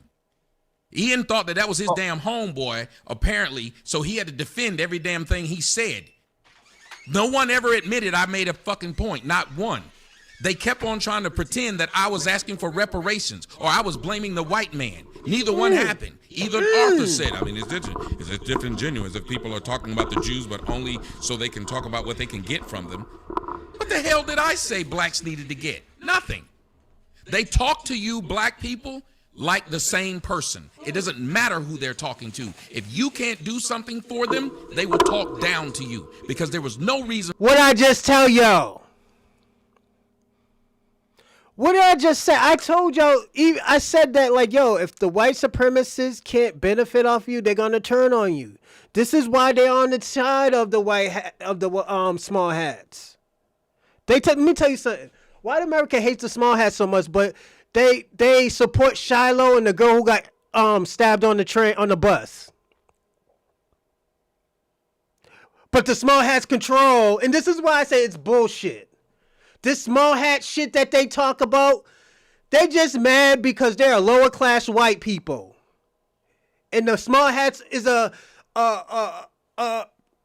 prestigious white people. They can work together. They can build together. They reap the benefits off of you. And if you really want to be honest, you white Americans are niggers to the small hats. Like, let's personally be honest. Everybody looks down on white Americans all over the world. Who does that remind you of? Foundational black Americans. Let's really talk about it. This is why a lot of people look down on white Americans. Yeah, but listen to this, Robin. They got kicked out of every land, but now they got their own land and still getting billions of dollars from America. If that ain't no pimp shit, I don't know what is. I can't hate on them because, you know what? Y'all are giving the money. Y'all giving the money. Not black Americans, but y'all are giving them the money. Y'all are giving them the money. And this is what I'm talking about, the Shiloh and the girl who got stabbed on the bus. They are a small hat. Look at how y'all just crashed out for her. Y'all crashed out for the small hats. And this is why I say this is the only type of unity that y'all have, because the only type of unity that white supremacy has with other white supremacists is a common denominator. It's black Americans. It's that black man that stabbed her on the bus. It's that little black kid that had autism. This is what I'm talking about. And I know it's hard. It's hard to like really listen to it. Like, yo, but let's take all color out of it. Let's take white out of it and just say Americans. Americans and small hats. Y'all protecting this small hat. Y'all say you hate small hats, but as an American, y'all saying that they're taking and they're reaping all the benefits of America. But you're still helping them out. You still helping them out with their racism. You still helping them out with their ideology. And this is why I say there's a gray line to this now. Are you fucking with them or are you not fucking with them? Because if you're fucking with them, yeah, you can support Shiloh and the girl on the train. But if you're not supporting them and you're not fucking with them, you can't support Shiloh and give her $800,000. You can't support the girl who got stabbed on the train. And we can't say humanity. We're not going to use the word humanity. We can't use the word humanity now. And the reason why I say you can't use the word humanity, because humanity doesn't work for everybody. And at the end of the day, we're talking about atrocities. This isn't as bad as y'all are putting it. This is why I said, this is why it comes out as y'all being hypocrites, or what y'all saying are hypocritical. You can't talk about small hats, then support the small hats' racism.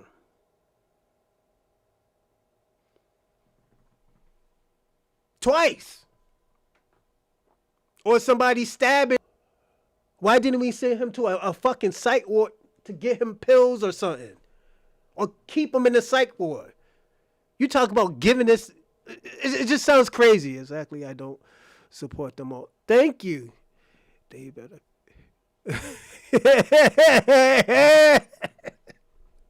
Shout out to Robin. But yeah, you get. This is the thing. You can't play both sides, though. That's what I'm saying. Everybody's trying to play both sides. And this is why I say white supremacy is looking as a victimhood. victimhood mindset. This is why everybody's like, yo, what the fuck is wrong with these people? You know, and the thing about it, they're trying to throw race into it. They throwing fucking Adolf Hitler fucking pictures and SWAT stickers and fucking neo-Nazis. Y'all trying to, Robin, this is what white supremacy is trying to go back into. They're trying to go back to the 1930s. And this is why I say, you got to adapt with the time. If you don't adapt, and this is why a lot of white people are getting left behind because they can't adapt. A lot of rich white people are getting caught up because they can't adapt with the time. If you can't adapt with the time, you can't change the time. You know, because if you can adapt to it, you can manipulate. Okay, I can do this with the time. I can do that with the time. They can't adapt with it. You know. But yeah, that's just what it is. White society is all about projection. If they accuse you of something, they really done it themselves. Facts. I agree with that. E-Will. Salute to E-Will. I agree with that. For them to do this to me, and it's the same damn thing that happened when I was on Truth Teller's show, when I was on there with that guy. They just started making fun and then started calling me names. And then when you get mad, look at them, low IQ blacks. Mm-hmm. How are you going to reunite with somebody that won't even hear you? Y'all speak for 35 straight minutes, and everybody has to hear you. Someone tries to defend themselves, and you come up with excuses? You did, Ian. I answered y'all's questions. Every one of them. It doesn't sound like you want to make an alliance, though. It doesn't. Like they're Sir, it ain't up. I just told you what the alliance, the problem was. If you won't listen to people who you're trying to ally with, why would they do it?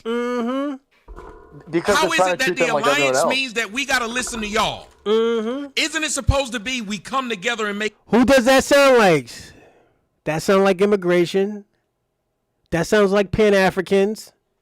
This is why I say you have to adapt with time. Be active. This sounds like you. What Tommy Sotomayor, you're saying to this white man, that sounds like you. That white man sounds like you. Be active. You don't want to listen to nobody else. You think you're always right. You can't change anything. You don't want to help. All you want to do is benefit and parasite off of people. I got to be personally honest with you. Be active. You are a parasite. To black Americans, you would be a parasite. You talk about all this working together. When had you ever worked with us? You have probably contributed after you see the success of us, but when we're in the trenches, you wasn't helping. Let's personally be honest. This is why, let me tell you something. Black Americans, foundational black Americans is the only ones that have smoke for the white supremacists. I got to be personally honest. We're the only ones that have smoke for white supremacy. All y'all niggas from these other countries, y'all comply to it. Y'all comply to this. Y'all don't try to get that. Y'all don't try to get their culture out your culture. Y'all say that that's your culture. This is why I said, why should we ally ourselves with immigration when y'all comply to white supremacies? Y'all have the same talking points as the white supremacies. Y'all have no facts. Y'all don't have no, not even facts, truth. Because a fact could be a lie. But the truth can't be a lie. This is why when black Americans was donating, niggas that were broke were donating to Africa and supporting Africa, and these niggas come over here and turn the block, man. Don't let me get started, man. Let's finish this video. I'll be talking. Make decisions together, but it seems like your alliance is listen to y'all. That don't sound like an alliance. It sounds like what we already went through in America. Slavery and Jim Crow. Talk to us like men. We talk to y'all like men. When y'all got to speak, we didn't get to cut y'all off, and most of y'all, including Truth, was saying stupid shit and repeating it over and over again. But Shabaka. No one cut him off. No one tried after to tell this video, him, I'll let you talk for 10 minutes. How is it that y'all the only ones spoke like that? Anybody in the audience ask, Why is it they're the only ones trying to tell you what you saying and shouldn't be saying, but no one has spoke to them that way? They just got to speak. You can't get to know me if you ain't even willing to get to know me. And getting to know me would mean to hear me, just like y'all like to be heard. And surely not to put words in your mouth that you didn't say. And now my whole conversation is defending myself against your lie instead of telling you what I think. It's respect. But y'all don't see it, and I understand. But it's disrespectful as hell when black folks are watching this. They'll start to realize, why would I lie with somebody who's telling me do what I say? Okay, it's my turn. It's hard to form an alliance when you're coming from an emotionally skewed perception on everything, because you want to cite multiple sources that are emotionally charged for you, which I understand. I get emotionally charged when I talk about things regarding my race as well. You want to cite... Hey, yo, Dorsey, I'm going to say this. Out of all the times we have watched Tommy Sotomayor, I'm on his side today. I know. I'm used to kicking Tommy Sotomayor's back in, but he is right this time. And the thing about it, this goes with everybody, Dorsey. Just hear me out. This goes with everybody that we try to allow ourselves with. Immigrants, and I'm talking from Latinos to Asians to Africans to Caribbeans. They don't want to hear us. All they want to do is talk. This is how this hip hop shit started. They didn't want to talk about us with hip hop. They just try to take that shit and say, yo, they only gave us 50%. With our inventions, the Renaissance. Oh, yeah, we were there too. We were there.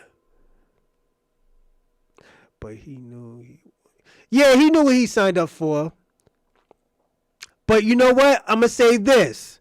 You are right. I'm going to add on to it. But this is why this is so important to watch this, because at the end of the day, we are seeing, and this goes back to the other episodes that we have did, and I'm talking about, does foundational black Americans, can we align ourselves with anybody? No. Not the conservatives, not the liberals, not Pan-Africans, not immigrants, not Caribbeans, nobody. Are there certain people from their community that do help? Yes. It's not everybody, but it is collectively, no, they don't help. They don't help our cause. But there are some that do allow ourselves with them, and this is where we're calling them renegades. This is why they're not called tethers. This is why you look at the same talking point as a Pan-African, a Caribbean, an African, a white supremacist. They all have that same talking point. You're a cult. You hate us. When we just told them, yo, you got to handle your own problem. We need to delineate from you because we need to handle our own problems. They get mad at us and try to tell us what to do. That's what this is what this conversation is about. Things like, what about white men with black women, these TV shows, but now y'all want to say something as soon as a black guy gets with a white woman, or stuff like that, emotionally charged. Because Ian brought that up. Stop. No, brother. Sir, no, brother. Ian brought that up first. Look. You're emotionally charged and it's hard to form a Y'all mindset. see this shit? Being biased. This is the shit right here. This whole emotionally He charged asked stuff. him, this is That's you. why people kick y'all ass. Because y'all keep fucking with people until they do it to you. This is stupid. Ian spoke of it first. I responded to him. Over 100 nations, okay? 100 countries over 1,000 times, okay? And fuck these white people. I'm telling y'all now. Y'all see them. You're coming from an emotional place. It's very coming from an emotional state. Will kick your white ass if I ever got a chance to hear one of y'all white motherfuckers talk like this to somebody's face. This is off the fucking rails. Look. Y'all motherfuckers talk to people like they ain't shit and think it's supposed to be okay. With a white woman. Robin, this is what I was talking about. This is why I say sometimes I don't think. This is why I say, it won't work as a collectively. Some of y'all, yes, it will work. Some of y'all, yes. But it won't work as a collective. You know, it's just like at the end of the day, like, let me give you an example. You know how back in the day they used to say, yo, we built this city together? It wasn't together. Y'all had slaves. Y'all was getting free labor. So why the fuck would you help? Like, why the fuck would you help? You have slaves. You don't have to pay for anything. All you think you have to do is sit in your rocking chair and drink your black person's lemonade, your FBA lemonade. You see that? You Sit up here insulting people. The white man was the first one to bring this shit up. I love the this faceless white man was the first one to say that Jews were putting black women and black men with white women. He said it. I did it. He's the one who fucking said it. And yet you're going to sit up here and keep insulting me and then say, oh, look at him. He's being emotional. He's being emotional. These fuckers will fuck with you, and then when you kick their ass, they got a problem. That you point out the truth. We appreciate. How about this? Since everybody using a fucking mute button, now that the nigga gave me the mute button, now the nigga here. Now how about that, motherfucker? Hey! Y'all done came to this black man's space to be a dick to this black man. This is like what we like, Robin. While he trying to run his show, y'all up here running the shit, but y'all can't get the numbers he get. He showed y'all the respect to allow y'all to come up here and talk. And when he went away, y'all sat here and disrespected me for nothing. So yes, I'm being emotional. But how do you feel now? Now here's what I'm gonna do. I'm gonna talk real soft. While you can't say anything. And see, it's these emotional whites, guys. It's the reason why. And those emotional whites are the reason why. Imagine someone doing that to you. Claiming they want to have an alliance with you and insult you every 5 seconds. Ian was the one who brought up what the Jews were doing by showing the race mixing in the shows and the commercials. Am I lying? Wasn't he the one who brought it first? And you know what? I'm going to do this to fuck with y'all. Shout out to the small hats that really get shit done in America. That have these niggas, these ADO niggas, these small hat niggas be having their foot on y'all niggas' backs. Have y'all niggas look like victims, nigga. They wishing y'all niggas say something so they could demonetize y'all niggas. Shout out to y'all.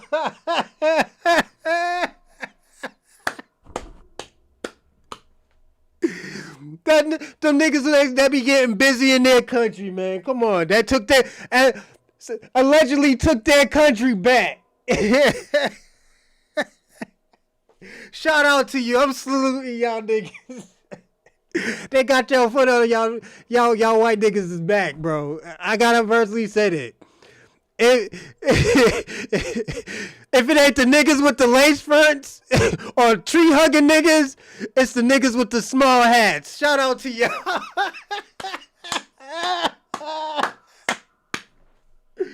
Oh my God. These small hats niggas got y'all in a frenzy. I gotta be personally honest with y'all. Them niggas got y'all like victims right now. Don't worry, Lily. We got a video for you too. You was talking crazy too. We're gonna put a video on you too. Shout out to the small hats.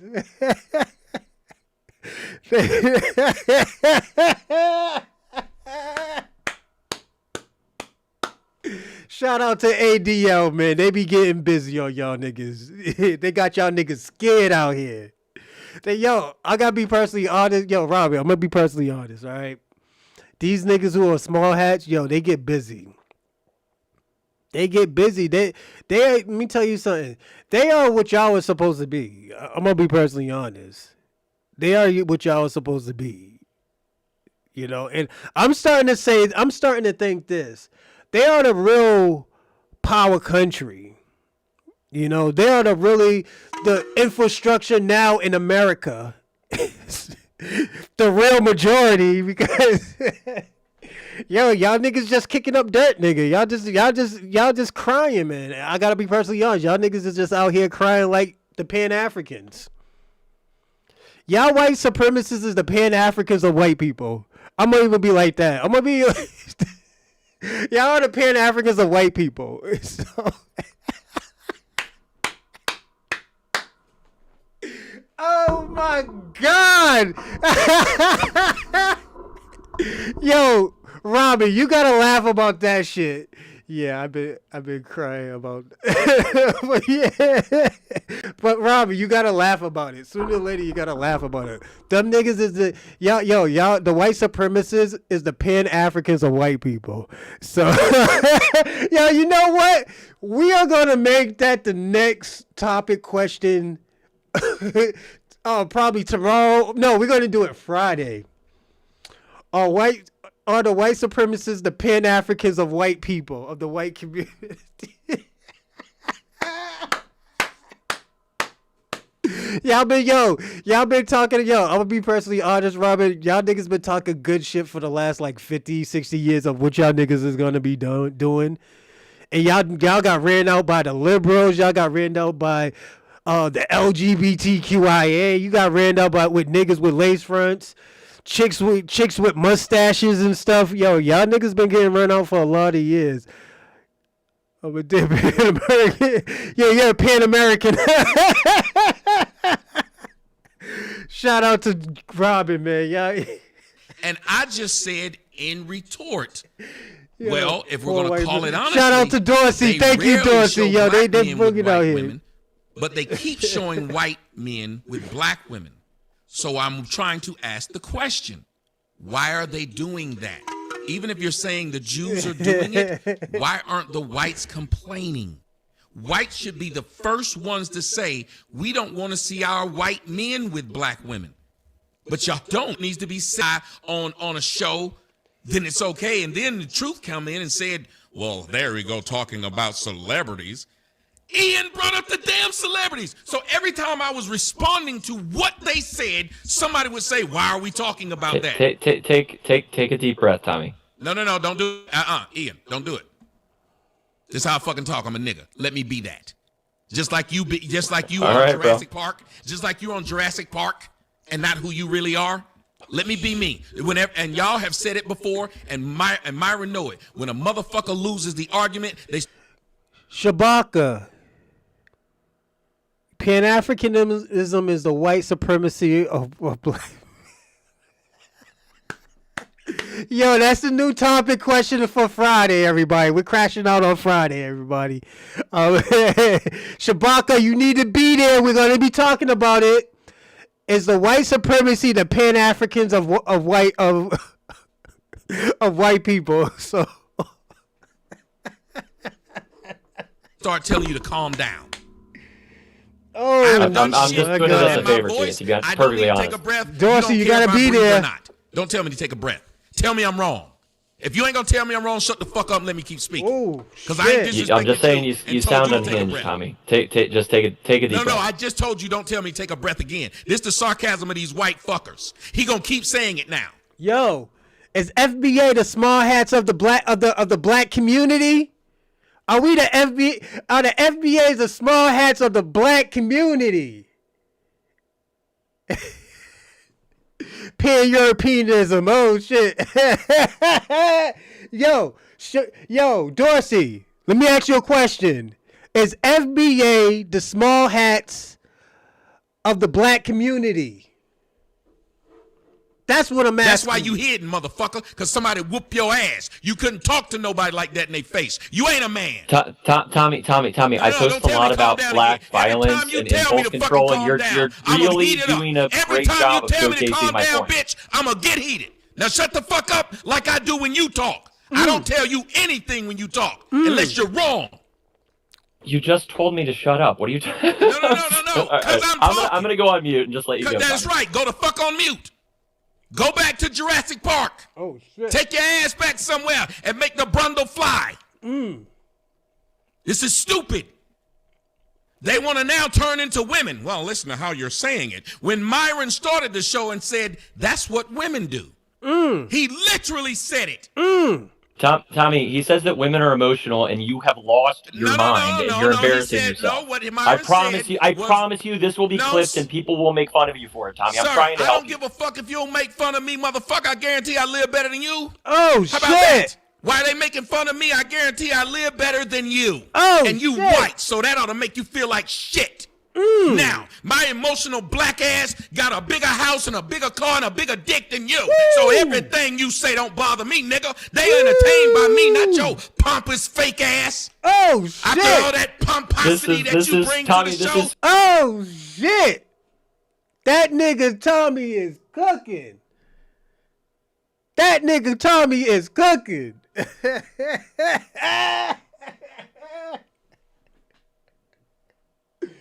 Yo.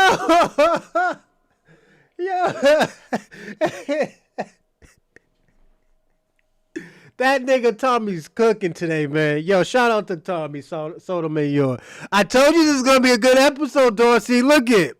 That nigga's cooking.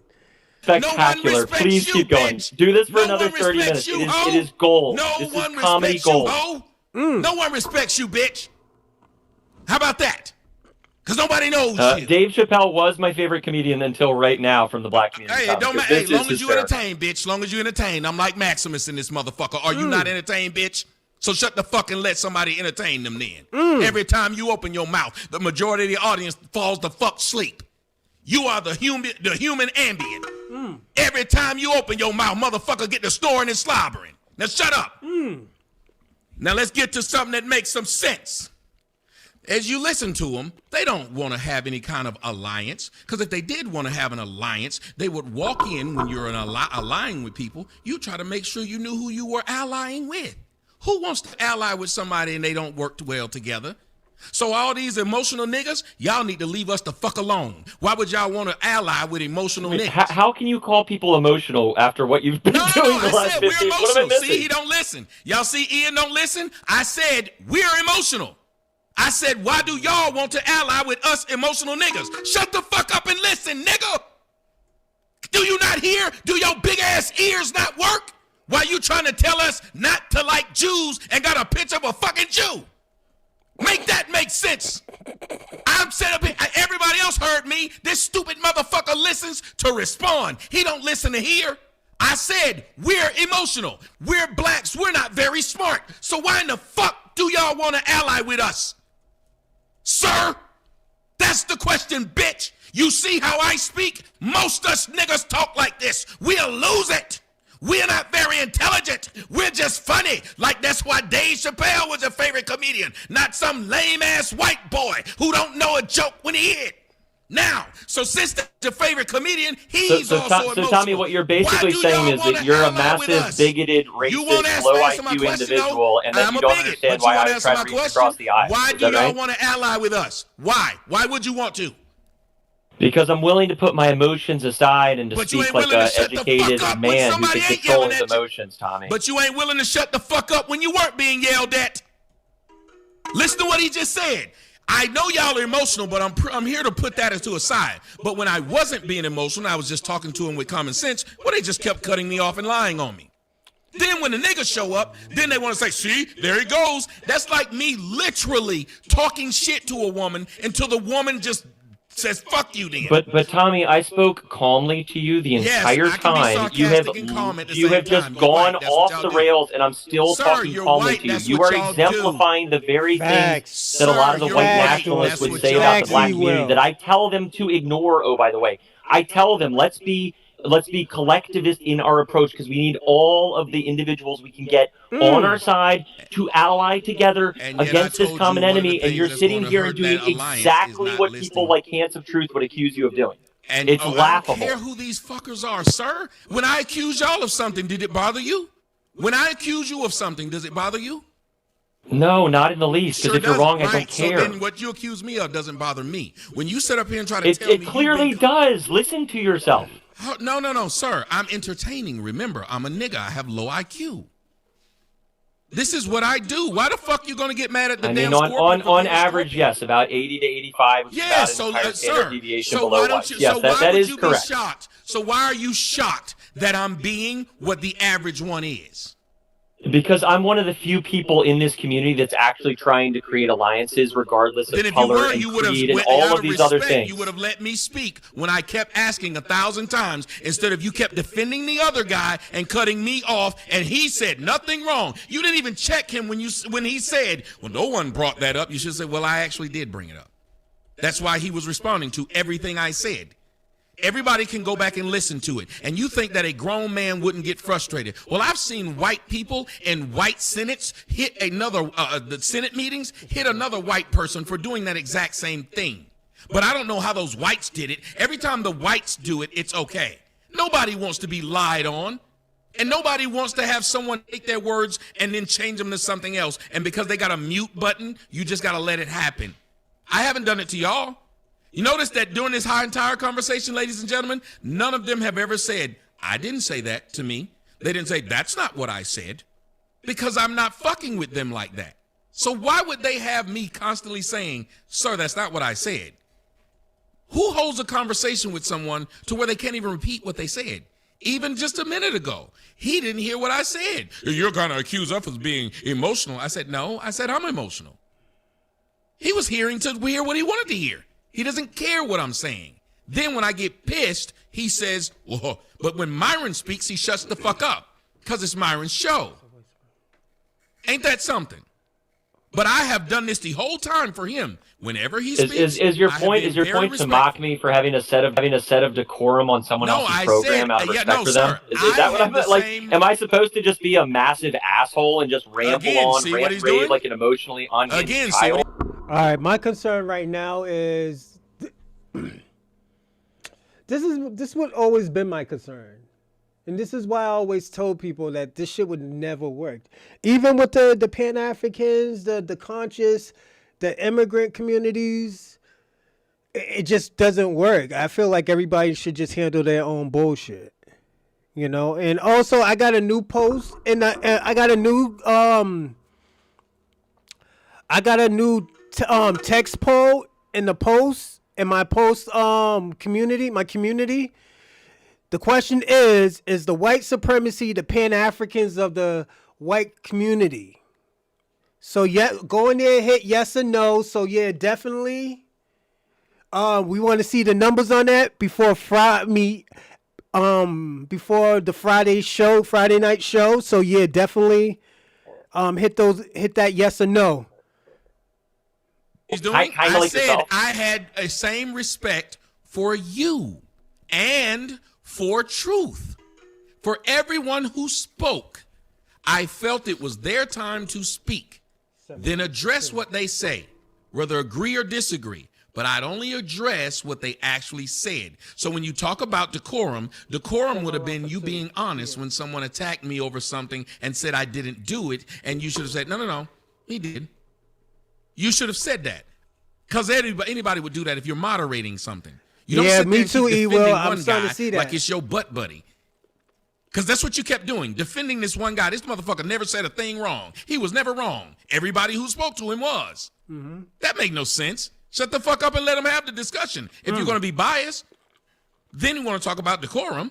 Well, decorum would have been, why would I allow this one man to call this guy a race hustler? What race was he hustling? You couldn't tell them. There was nothing about race hustling. You were asking for a unification, and I said part of that unification needs to be truth-telling. And in truth-telling, you need to explain to us, you who owned America, how did these Jews circumvent you? Because we didn't own shit as blacks. So why would we ally with the group that actually owned us? But you won't have that conversation because you don't have an answer. Because anybody who's entering into an agreement with somebody would want to know, how did y'all who own the United States allow the Jews to do this to you? And if they did it to you, why would we ally with you when we might want to ally with them? Since they so good at taking over shit. Yeah. See, he ain't got no answer for that. He gonna tell you. Oh no, I've got an answer. I just so essentially, you don't want to make real any quick, alliances. guy, Tommy, you've been talking about this for an hour. I totally hear where you're coming from. It sounds like a lot of this is coming down to like spaces moderation and just the format. So no, he is muting me every 5 minutes when I was talking the truth. He would mute me, then he would talk shit about feminine behavior. You are very effeminate, coming in here and crying. Let the adults continue their conversation. Yeah, go for it, Tommy, or whoever was speaking. But he didn't do truth that way. That's all I'm saying. But I've asked a real question, and I still want to know. How is it that y'all who own something, blacks we did not, you own this country? How did they take it from you? Why should we ally with you? Because if they're so good at taking shit, maybe we should ally with them. Well, if they're that powerful, why would we ally with them? Hang on. Whoa. Hang on. Tommy, the answer is because I would rather live on my feet than be a slave on my knees. And if you want to attack individuals for the United States, perhaps, or the West being colonized, it was Africa that was entirely enslaved. Call from Dorsey. To accept, press 1. What's going on, Dorsey? Hey, top of the morning to you. Hey, sorry I haven't been calling in lately. My phone got took over by AI. Damn. Yeah, I had to. Hey, man, I've been arguing with that phone for the last 3 days till finally I just threw that shit in the back seat and went and got another phone. Oh, okay. Yeah. Me and my buddy was having a conversation, and, we were talking pan. We weren't talking pan, we were talking pro-black. Then all of a sudden, the AI started kicking in, they had been set off. Yeah. My buddy said the same thing. He said, "Hey, man, is your green microphone on?" I'm like, "Yeah." He said, "Mine too." But we didn't hit no switches. Then all of a sudden, AI started talking to us. So that I was like, "What the hell?" But that's what happened. Now, back to what Tommy is talking about. Yeah. Tommy, you knew this truth all along, brother. You just now exposing your true feelings. See, Tommy was a character. Okay. You see what I'm saying?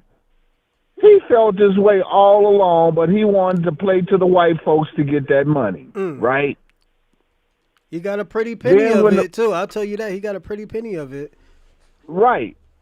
But then when the well started coming dry, he started realizing, like, hey, this is not going to last long. Yeah. So I need to come clean with myself and come clean with my audience, because now he's finna do the switcheroo. Because he let something fall. He let something slip out his mouth that we all know that's a universal truth. If you so-called European Americans were so smart, how did y'all lose control of your own country? That's why I asked. That's why I said, "Yo, the next topic question Friday." You know what Friday's topic question is going to be, right? Yeah. So you Pan-African is white supremacy, Pan-Africanism. Well, let's call it Pan-Europeanism. No. Is white supremacy the Pan-African of the white community? Yeah. Yeah. So all I'm going to say, get ready for Friday. I know you're going to call in. I know you're going to be like, "Oh, yo, this is why." I know you're going to be ready for this. Well, see. Oh, yeah, because, see, I'm going to be fully gassed up. So it ain't going to be no hesitations or no second thoughts about what's coming from my heart. You understand what I'm saying? See, when we trying to be cerebral, we also trying to be politically correct, right? Oh, yo! Save that for Friday. But jump back on to the white supremacy's crashing out over the victimhood mindset. Right. So they've always done that. But the question is, they have been, and this is my issue, and this is my concern. They are the majority. They're the ones that own the political tables. They're the ones in this country. Yes. So why are they complaining? In this country, though. But how are they complaining? And the thing about it, they can't complain about Black Americans because it's their own people doing it. But see, you got to understand, white supremacy incorporated a lot of isms, right? Racism, sexism, ageism. You see where I'm coming from? Yeah, that's their problem. Why is Black people involved? Why do they want Black people in their business? This is all about accountability to them. And I think this is the problem. They don't want to they don't want to have a accountability of the bullshit they have done and didn't want to say, yo, the shit didn't work. Well, it's just like the small hats, right? Mm-hmm. They need cannon fodder. They need soldiers. They need bodies. Mm-hmm. Because, see, they know they're not the real true warriors. They're not warriors at all. They know they cowards. You see where I'm coming from? Yeah. I'll give you a prime example, right? The one white boy that they always wanted to admire, but they had to admit that he was a loser, right? General George Custer. Oh shit! Yo, when you get back on, when you get off, yeah, you gotta handle your boy Shabaka. Man, I ain't thinking about that. You're supposed to be in Nigeria. Go on. What you say? Right. So when they George Custer, who was a so-called general, who wasn't nothing but a pretty boy, he was the Brad Pitt of the army at that time, with the long hair, the buckskin jacket, and all that, right? Mm-hmm. He wasn't nothing but a little idol. You know what I'm saying? They had to have somebody to romanticize the military again, because the Civil War was grimy. Everybody was in the trenches. Everybody was in the mud. Everybody had fleas and lice and diseases. So after the Civil War, they had to give the army a new image. So then George Custer was a pretty boy from West Point. So they let him be the poster boy, right? Yeah. And he actually believed the hype. He actually thought that he was superior to the whole Dakota nation, right? So when he went out there thinking that he was gonna just be dealing with some Rudy Poops, he came against some real ones, and them real ones scalped his butt, right? If you'll look at my thumbnail, what do you see? You see Sitting Bull with that rifle in his hand, right? You see what I'm saying? And what's my title? Save me with the what? Save me with the bullshit. Thank you. Because that's what the FBA see. They don't wanna include us in those freedom fighters who fought against the U.S. government. Those were our people, the Apaches. You see where I'm coming from? Yeah. Them was our people. Look at that skin. Look at that skin, bro. Shit, that look like my baby they don't picture. Look like right. My baby picture. Right. So see, they don't want to admit that they can be touched. You see what I'm saying? Yeah.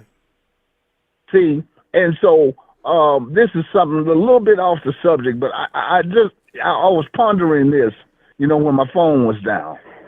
Let me ask you something. If your people was oppressed, enslaved, and slaughtered by a corporation, right? Mm-hmm. Would you go and buy their product? Hell no. So explain to me why certain small hats, which I really say they not, I think they're just stealing people's identities. Why are they so quick to buy a Mercedes, BMW, Audi, Volkswagen? Aren't those Germans? Yeah. And ain't them the same companies that enslaved them and had them in their weapon production factories and was killing them off? Mm-hmm. Huh? Mm-hmm. So if you was really of that stock and you was really of that culture, why would you invest, spend your money with them people? So that tells me from just that point that them ain't the real people. Them not the real small head. Those are pretendos. Oh yeah. They work. See, they work in the they work in the dark. I believe they work in the dark where you don't know that they're doing it, but you know that they're doing it. Yes. Or you don't know. See where I'm coming from? Or you don't know how they're doing it. But see, you got to understand the white supremacists are cowards. Mm-hmm. They don't want to call who it really is. They want to just use, just like they use us as a punching bag, They want to use the small hats as a punching bag, but they know who really runs this world. But see, they're consumers. You know, they're consumers of what the people who really run this world own. Like, look at like Bill Gates, right? They talk crap about Bill Gates, but what? They still buying them Apple phones, right? Okay. Still got the Apple. They talk. You can't do anything with the Apple. You don't want to do no. Nobody want no Google phone. Like, come on. Exactly. So then you sit up there and talk about you hate, but you kiss the hand. You see what I'm saying? That feeds you. They don't bite it. You know, they talk all that nonsense, but you don't have nobody say nothing about Apple, right? Then they go out and get the Apple Watch. Hold on 1 second. Yo, we even do good work on my MacBook. On my MacBook Pro, y'all niggas could talk shit about, about that thieving ass nigga, Steve Jobs. But he puts money in niggas' pockets. I get a new Apple computer every 3 years, every 2 to 3 years. I fuck with Apple heavy, so it's he's a thief. He's a thief and probably a racist, alleged racist. So it's like, but I make money off of it. These people who claim that they with the race and all that, you know, they loyal to their race. You invest in them people's companies heavily. He owns the state of Washington. We know that. We know Apple owns the state of Washington.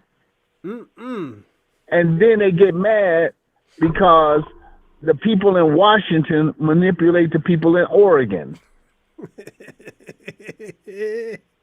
So they're just haters. See, they get, so hold on. Are we saying this? We're saying white supremacists is just haters because they're failures. Yeah. They losers. They losers. I mean, the Tulsa massacre proved that. Yeah. and 50 other so-called same scenarios. Hey, yo, keep on talking. I gotta run downstairs, but keep on talking. Right. When black people were being successful and was outdoing so-called immigrants. You gotta remember, y'all were piss poor. You white people, when you came to our land. Then you stole everything from us. Our land, our heritage, our customs. You stole it. Then you enslaved the people who was indigenous to this land. And then you tried to brainwash and put an okie dokie and tried to steal our identity also. I'm talking about you $5 Indians. See, the Department of Interior. That's why they brought it up, so they could steal our identities. Yeah.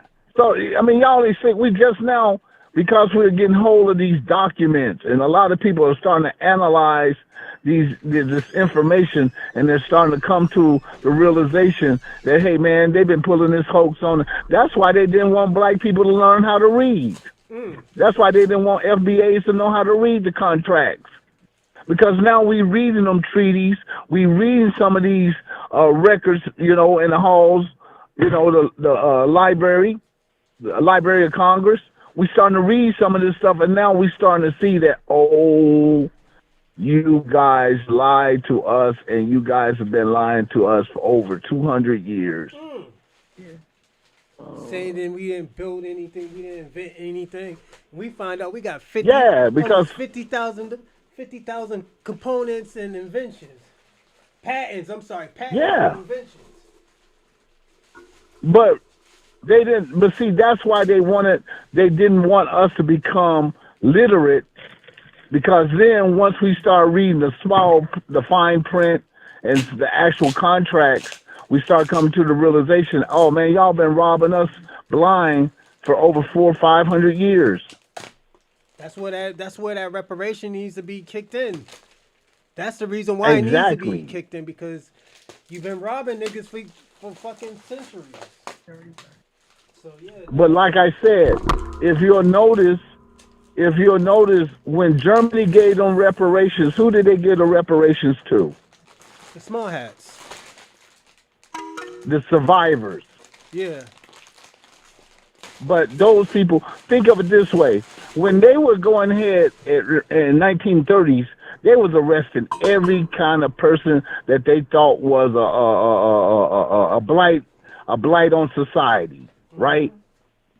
They did con men, gypsies, homosexual, communists, everybody who they felt was a blight on society, they locked up, right? Yep.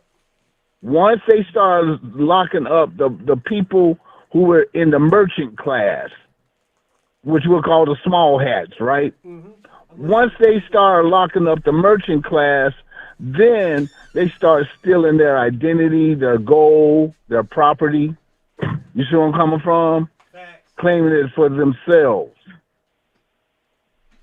You know, art, everything, right? But I just find it mighty funny that the person, just like Tommy says, the person that they celebrate and worship the most was a small hat himself through his mom. That's just crazy. So now we got a nation of small hats who are not small hats. They're Decepticons. Because they're not what they. Because if you, like you said, they refuse to take that DNA test.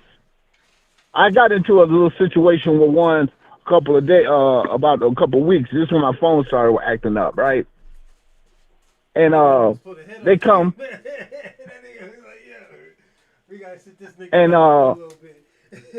And then when I started looking at their phenotype didn't fit. Which is the norm of that region, right? Because if you look at most people from the Middle East, they are lean and they are tall, right? Yeah. So how do you get this dumpy, Oompa Loompa looking person who claims that they're this and that, right? Pale as the maggot of a fly, but they want to claim that that's their heritage. That's you on my. You see where I'm coming from? Yeah. Talking about it's a race. It's not a race. It's a religion. It's not and that's what it really boiled down to, because it used to be one, but then they killed them all, and now it's just a religion. But they want to sell you like it's a race, but you cannot. But you cannot prove with any DNA test that you have any origins from the Middle East. You can't even prove you're a Semite. They can't even prove that they had any origins from North Africa. That's crazy. And most people be like, well, look at America. At one time, America was all what? Brown skin, right? Facts. Now look at who's the majority of the population, white skins.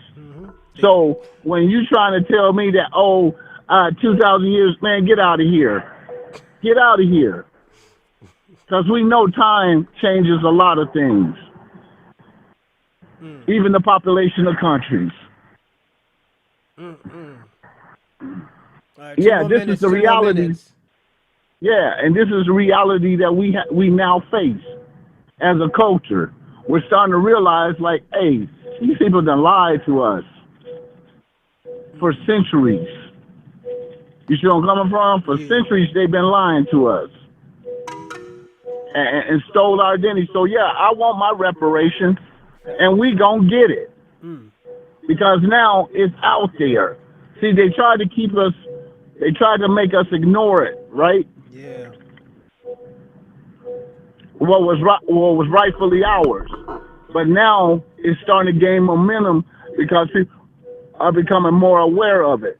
And the more we think about it, the stronger it gets. Hold on 1 second. That's why they... Hold on 1 second. I got to look at this poll. Let me look at the poll. Let's tell you what the poll is right now. All right. Go to my channel. All right, here. I'll give you another minute, so don't worry. Yeah, that's why the tethers are so afraid of us coming up. Because once we come up, we're evicting their ass. Yeah, I believe that. See, yeah, we're gonna be rid of them, right? And rather than them having common sense and apologizing, you know, you have a few that realize like, oh man, we messed up. We picked the wrong team. Yeah. You know what I'm saying? But right. But like your boy, but like Wesley Snipes said, always bet on what? What? White? Always bet on black. Oh, black? Yep. Hold on 1 second. Floyd Mayweather's reading comprehension level from Bronze Reaper Media. Thank you, St. Michael's, man. I hope you need it. I know you live in a meth lab, my nigga, but you still gotta give donations, all right, St. Michael's? Oh yeah, well that Mr. Potato Head, we ain't even gonna talk about his people because we already know his people originated from the swamps of Russia. Oh shit. Because they migrated over the 2,000 years. Yeah, I got you, baby. 11:30. Hey, they migrated because they were scared of Attila the Hun.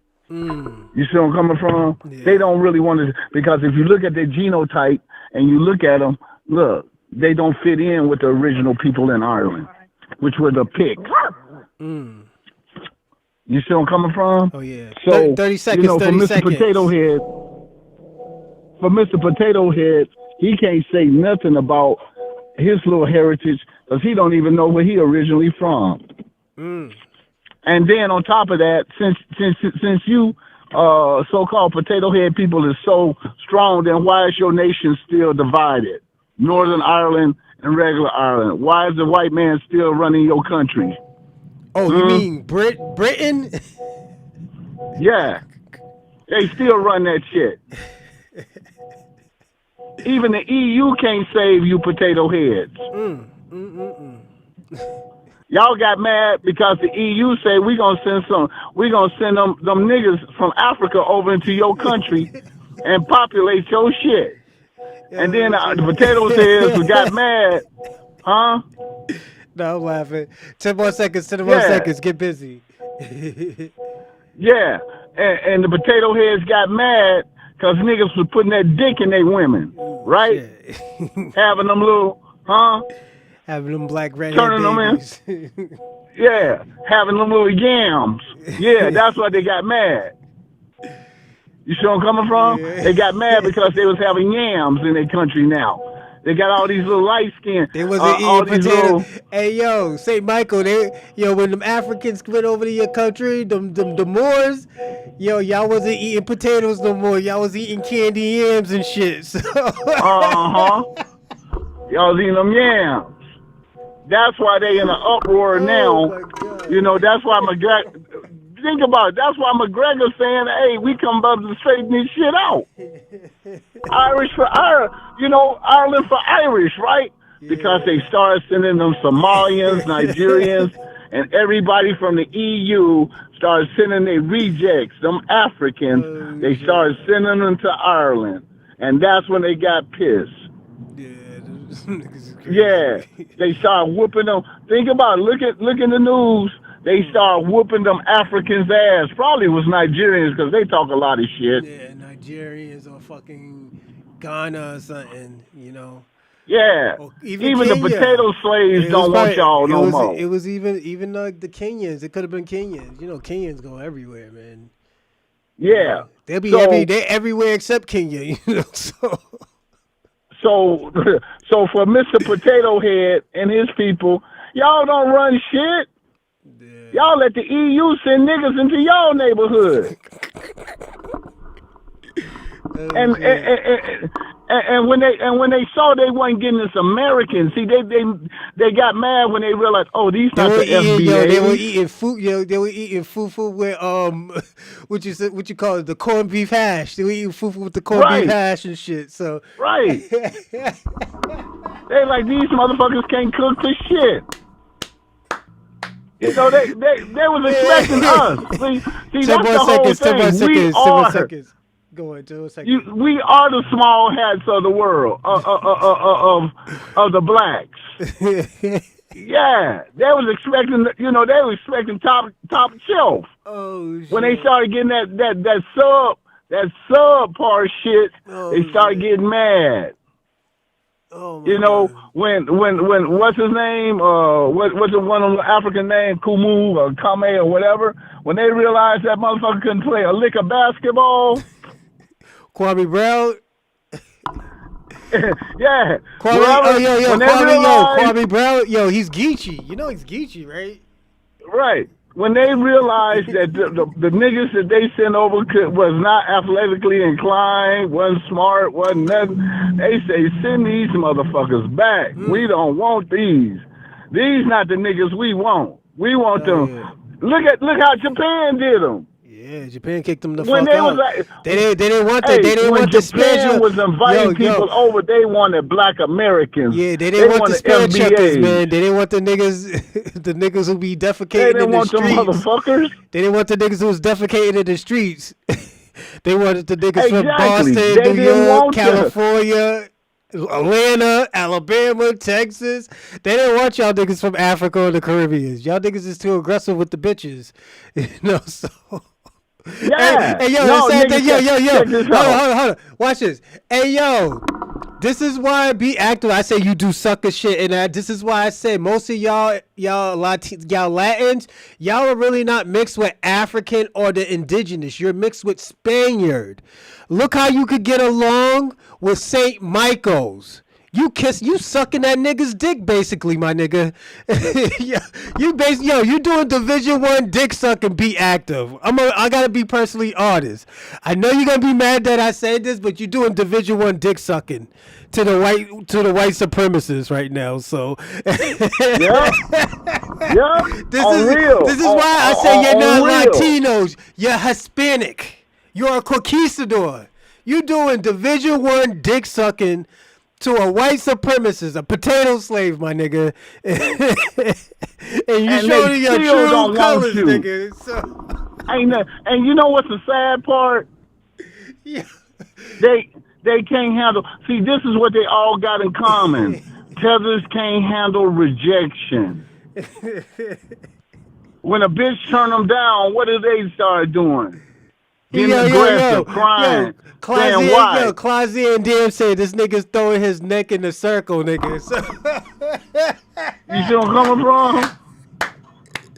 Yeah. Cause you rejected. That nigga's niggas stand around. That nigga be active is tooting his little Bucci cat up in the air for him, man. Oh man, beat his meat actively. That's his real name. Beat your meat actively. That's what you really trying to say. Oh, pervert ass nigga. We know how to read between them. Beat active. This is why be active. This is why I always tell you. Y'all niggas is not indigenous. Y'all niggas is not African. Most of y'all niggas is y'all got more European blood than African and indigenous. Y'all niggas killed off the Taínos. Y'all niggas ain't Taínos. Y'all are the genocide of the Taínos, my nigga. He trying to perpetrate the fraud. The nigga's trying to tether onto the Taínos. God rest the Taínos soul. I'll say this: the Jamaicans are more Taínos than y'all niggas in Puerto Rico are. And I gotta be personally honest with that shit, nigga. Them niggas is ethically fucking ethno-genocide Taíno. And I probably made up a fucking word, but they got more ethnogenetic of Taínos than Puerto Ricans. And I gotta be personally honest with that. Them niggas didn't kill y'all niggas off. Y'all niggas killed them off, made it with some of them, and y'all saying that y'all Taíno, my nigga. I gotta be personally honest with that. See, just like them so-called Just like them so-called small hats. Went over, killed off the original people, and then stole their identity. Oh my God, y'all niggas is crazy as. But yeah, because if you notice in the hierarchy, it's the light-skinned Tainos that motherfucking run shit. Am I right or wrong? Facts. So, and the dark-skinned Tainos is the one that y'all look down on. I told him. I was just telling him this morning. I was like, "Yo, y'all got a colorism problem." He said, "No, they don't." Yes, they do. Because when you sit up there and say, "Oh, one person is a Moreno," right? You're already making the distinction between you and that person based on skin tone. Even though they got the same father and mother, you got one that's a light skin. Oh, y'all love him. What's that pump that they fuck with all the time? Via Loca dude, right? Oh, Ricky Martin. Right. They love some that Ricky man. Martin, That right? man, yo, he got caught up. I heard what's his nephew sued him for taking his Bucci cat. I heard. Yeah. You see where I'm coming from? Try to sue him trying to take that man's Bucci cat. Right. So look at what I'm talking about. This is allegedly. So I don't know if it's true or not, but it was in the news, man. It was in the news. People were doing shows on it. I think it was fake. I don't know if it was fake because I don't know how them niggas get down because some of them niggas is conquistadors and conquistadors get down like that. So this is what I'm just saying, Let me ask you something. When J-Lo started getting her popularity, what color did her hair start changing to? It depends because don't forget she was in a living color, but she wasn't popular. She was dark. Look at her hair was dark and her skin was dark. Yeah. Now compare her to what's his name? Moreno. The way how y'all was using it wasn't positive. Y'all was calling us Morenos and Cocolos. You was calling us a lot of shit. Be active, so you gotta stop lying again. This is why I say, yo, this is why solidarity would never work. Unity will never work because you're a fucking liar. You lie on your own country, man. And it's sad, man. If y'all got a colorism, say, yo, we got to work on our colorism. That's all you got to say. And when she got with Ben Affleck, remember when she got with Ben Affleck, all of a sudden she had blonde hair and her skin started getting lighter? She stopped getting that sunlight? Yep. Then she got a booty reduction. Remember? She went and got an ass reduction. Yeah, man, too much ass. She didn't like that. Yes, because that FBA ass was sticking out. See how she wanted to conform to them, right? Then she went and got with Mark Anthony. That was another one of the white pale skin, right? Another pale skin. Conquistador. It didn't. Yeah, her name was J-Ho. Everybody, that's why Jamie Foxx didn't have no respect for her. Because he knew she was J-Ho. Yeah.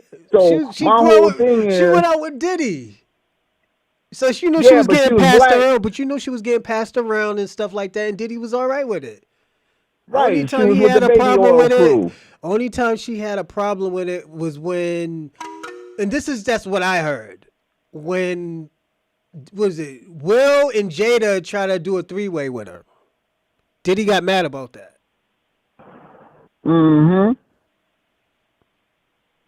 Oh yeah, they'll sell their soul, bro. If you sell your soul, you'll sell your ass. Okay, Chewbacca. Oh, but hey, Dorsey, I gotta get going. Yeah. But for Chewbacca, man, take your nappy-headed ass back to Nigeria and be a freedom fighter for your folks, and stop sucking white man dick over on this side. And stop defecating we already in the know street. You a sellout. Stop defecating and then in the the street. other one. And then his other little sidekick bitch, what's his name? Beats. Oh, Beat Active? Whatever his name is. Yeah, Beat Active. Man, take your little tether ass on with you and go back to your goddamn country and fix your shit. But you ain't going to want to do it because we know you ain't because you trying to steal hip-hop. We already know you ain't got no beats. Yeah, man. We know you ain't got no beats. Nigga, you sampling, nigga. You ain't came with no original sounds. So stop it. And if you really, and let's keep it 100 so that, and then I'm going to let you go. I'm finna land the plane. Yeah, go ahead. The majority of hip-hop was sampling from R&B and soul records. Am I right or wrong? And funk. And funk, right? Yes. Which all was FBA culture, right? Oh, yeah. Oh, don't forget about disco, too. Disco. Right. So if y'all claim that y'all was the ones who started hip hop, then why did y'all have to use FBA beats? Why did y'all used to have to use sample our music in order for your shit to sell? We know you didn't start the shit because we was the one who had the album collections and started using that wax. But since you claim that you was the one, then why did you have to use our music? Why couldn't you use your own little raggedy ass music? Because then nobody want to hear that shit. Then nobody want to hear that shit. It wasn't until you put James Brown, the OJs, all this sampling that people started catching on because they knew. Huh? The Paramounts. The Paramounts, everybody. And they know this. Yeah, so stop pretending. See, we ain't gonna sit up and argue with you when we know the facts. You stole our music, and you couldn't do it on your own. So that's why we look at you like you're crazy when you're talking about y'all are the ones who made the hip hop. You ain't make shit because we was the one who was using them samples. Now I'm gonna put this up and you can look. The first hip-hop record was by a dude called Superwolf in 1977. Long before you little motherfucking tethers even had heard about hip-hop. You can go ahead and Google that, and it's going to tell you the year that he came out. Superwolf. That's the name of the dude. Long before the Sugar Hill Gang and all that. Yeah. I mean, I'm just keeping it 100. So I land the plane, and I'm throwing all the tethers out. Get out, get off the plane. You ain't allowed here. You're on the terrorist list. Get out. Get out. Salute, Dorsey. Thank you, man. I appreciate it. Yes, sir. And as far as you little potato head dude, you're a terrorist too. IRA. We ain't forgot about y'all. Bombing schools. And his own boy told on him too. His own boy, Waddy Boja told on the IRA. So exactly. Some niggas can't be trusted. I'm gone, man. All right, salute, Dorsey. Salute. Thanks, bro. Bye. Easy. Salute to all of y'all, man. Yeah. One thing I can always tell y'all all the time on this show, I let y'all cap on each other's race, but no hatred. And this is why I fuck with all of y'all. It's never a hatred. Well, Pan-Africans is a different story, man. They got other problems and shit. Them niggas got other problems, but what's going on, B Actor? Let me see. I'm in Puerto Rico right now, and U.S. It's also... It's also my country. Puerto Ricans, we're the first people in North America colony, which was Florida. See, this is why I say he's talking about the conquistador. This is why I always tell B Actor, you're not African, you're not indigenous, you are a conquistador. How the fuck you was in Florida? Because it was, a Spanish colony when there was already black people there? Shout out to Be Active, man. This nigga just trying to take everything. Let me tell you something. Be Active be trying to be a small hat, man. Be Active. You're not a small hat, my nigga. So stop acting like one. But salute to you, though. Let's see what Shabaka said, and we're going to go back to work. I see you, Claude Zandam, getting busy. Chewbacca will do everything but leave the United States. It makes zero sense. Facts. Let me see. Let me see what Chewbacca said, and I'm gonna get back to work. How come FBA didn't profit from? We did profit from hip hop and gangster rap. You serious? Let's see. The FBI had to return the cars and what the fuck are you talking? This nigga, yo, Shabaka's crazy. Shabaka, God bless your heart, my nigga. That's all I can tell you. We're gonna watch a Tariq Nasheed show, and we're gonna actually no. Let's jump into something different.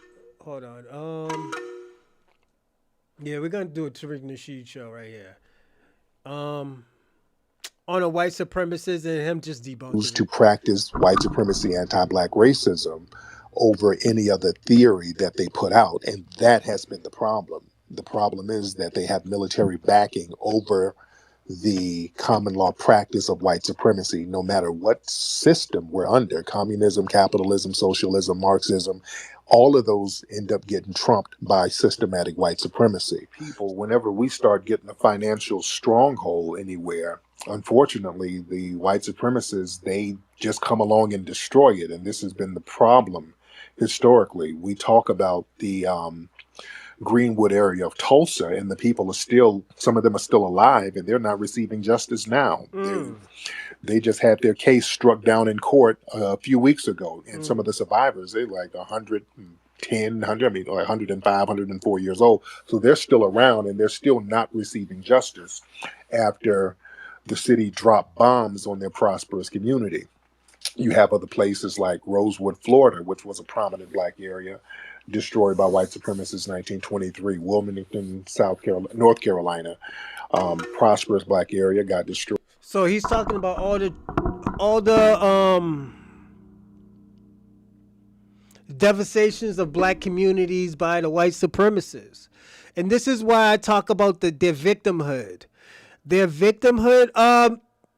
Those were Seminoles in Florida, not Taínos, my friend. But God bless your heart. Be active. Yeah, and be active. In Florida, they were Taínos. Those were Seminoles. You know, I'm just letting you know. Don't get mad at me that they're not Taínos, but they were Seminoles. But yeah, well, this was my big concern about white supremacists' victimhood mindset. They were talking about, oh yeah, I mean, you can't talk about all the oppression that what's going on? Shalom. How's everything? Is that OC? If that's OC, salute, but if not, Yaruz, salute. But I'm gonna say this. My concern is that you can't play victim while you've been for centuries, even in the 1990s, all through 1900s, that you has caused travesties, trauma, genocide, violating women, hanging people on the trees, so we can't play this victimhood mindset that this white supremacist has. Like this is the thing. You can't talk about black fatigue while not talking about all the crimes that you have been doing for the last 15 to 20 years. All the shootings that you have done, all the sexual deviance that you've been doing, all the incest activity in your trailers that you've been doing. All this, kidnapping your parents and tying them up and brutally beating them up. Like, this is what we're talking about. So it just doesn't make sense to talk about, all the crimes that black people have done. It's just because, like I said, it just sounds crazy. It just sounds like, you're just looking for something to blame for. Then also, you can't talk about victimhood while you're trying to take out all the trauma that you have caused in the last 400 years towards black natives, black Americans, natives, Latins, Caribbeans, Africans. Like, we can't talk about all the genocides that you has caused. And we could talk about, Leopold III. Leopold III has done more damage than Adolf Hitler. It's just who he has done it to. That actually makes a difference. So yeah. Story about white supremacists in 1898 in Lane, Arkansas. There was a massacre against the black sharecroppers there who were organizing for fair wages. Durham, North Carolina, just so many places. Bronzeville, Illinois, so many places where we try to get an economic footing, and it always, always, always gets sabotaged. And the problem is, it just always goes right back to systematic white supremacy. The concept of white supremacy historically is relatively new. It came out of Spain first. Spain had the first blood quantum laws. They had something called, I think, limpieza de sangre, the purity of blood. And they were the first to implement that in the 15th century. And the reason why they did that is because you had black people in Spain who were ruling for 700 years. You had the black Moors. And when they had the Reconquista, the Spanish realized, okay, these black people have changed the phenotype of Spain. They've darkened the people up and made somewhat of a fixed mulatto race. Spanish people originally used to be blonde hair, blue eyed, just like many other people in Europe. Hold up. Now, be active. Listen to what he just said. These black people have changed the phenotype. First blood quantum laws. They have. The problem is, it just always goes right back to systematic white supremacy. The concept of white supremacy historically is relatively new. It came out of Spain first. Spain had the first blood quantum. Since you want to claim Spaniards, this came out of your country. Be active. White supremacy came out of your country. It came out of your native land. So if we're going to tell the truth, white supremacists came from Puerto Rico. Now let's listen more. Laws. They had something called, I think, limpieza de sangre, the purity of blood. And they were the first to implement that in the 15th century. And the reason why they did that is because you had black people in Spain who were ruling for 700 years. You had the black Moors. And when they had the Reconquista, the Spanish realized, okay, these black people have changed the phenotype of Spain. They've darkened the people up and made somewhat of a fixed mulatto race. Spanish people originally used to be blonde hair, blue eyed, just like many other people in Europe. Even now, the Spanish people and Southern Italians and people down there where the Moors were are genetically darker than Northern Europeans. They try to blame the Mediterranean, but that's... He's a historian. This is why I don't get. Why would you call him a liar and he's a historian? Which part of Florida ran from Louisiana all the way to Florida? Facts. I agree with that. Yarus. Or OC. Your OC. Yeah, your OC. OC. I'm gonna say this and I'm gonna add on to it. Florida wasn't Taino mostly. Mostly it was Seminoles. Maybe Cherokee, but I think the Cherokee was genocide as well. But they were Seminole. They were what was the other native tribe in Alabama? The Alabama area. So they were everywhere. So it's not like this is why I said, yo, the Taino, they were genocide in your country. Be active. I don't know if you didn't know that or not, but yeah, they were genocided by the Spaniards. This is why I consider you more Spaniard than indigenous, Indian, or African. So yeah. You just gotta roll with it, man. Not it. They understood that it was that Moorish bloodline. Yeah, thank you, that was part of the Reconquista to get those black Moors out of Spain. And when they did, the Europeans from Spain were able to get those Moorish maps, get access to those Moorish trade routes, and then start to travel out and venture outside of Europe and come in contact and encounter black and dark Aboriginal people around the world. This is when they started to implement systematic white supremacy. So it was coming out of Spain first. And it appears to be based on them realizing that Europeans are... Malcolm X was a dropout, and he learned how to read in prison. He got his education from the streets. So for you saying that, don't forget, you Shabaka, you Kwame, y'all claim Malcolm X was practicing Pan-Africanism. He didn't have the best education. Malcolm X didn't go to school. This is why when you talk Shabaka, you gotta watch how you talk. He can be a dropout, but he can still be smart. He can still be educated.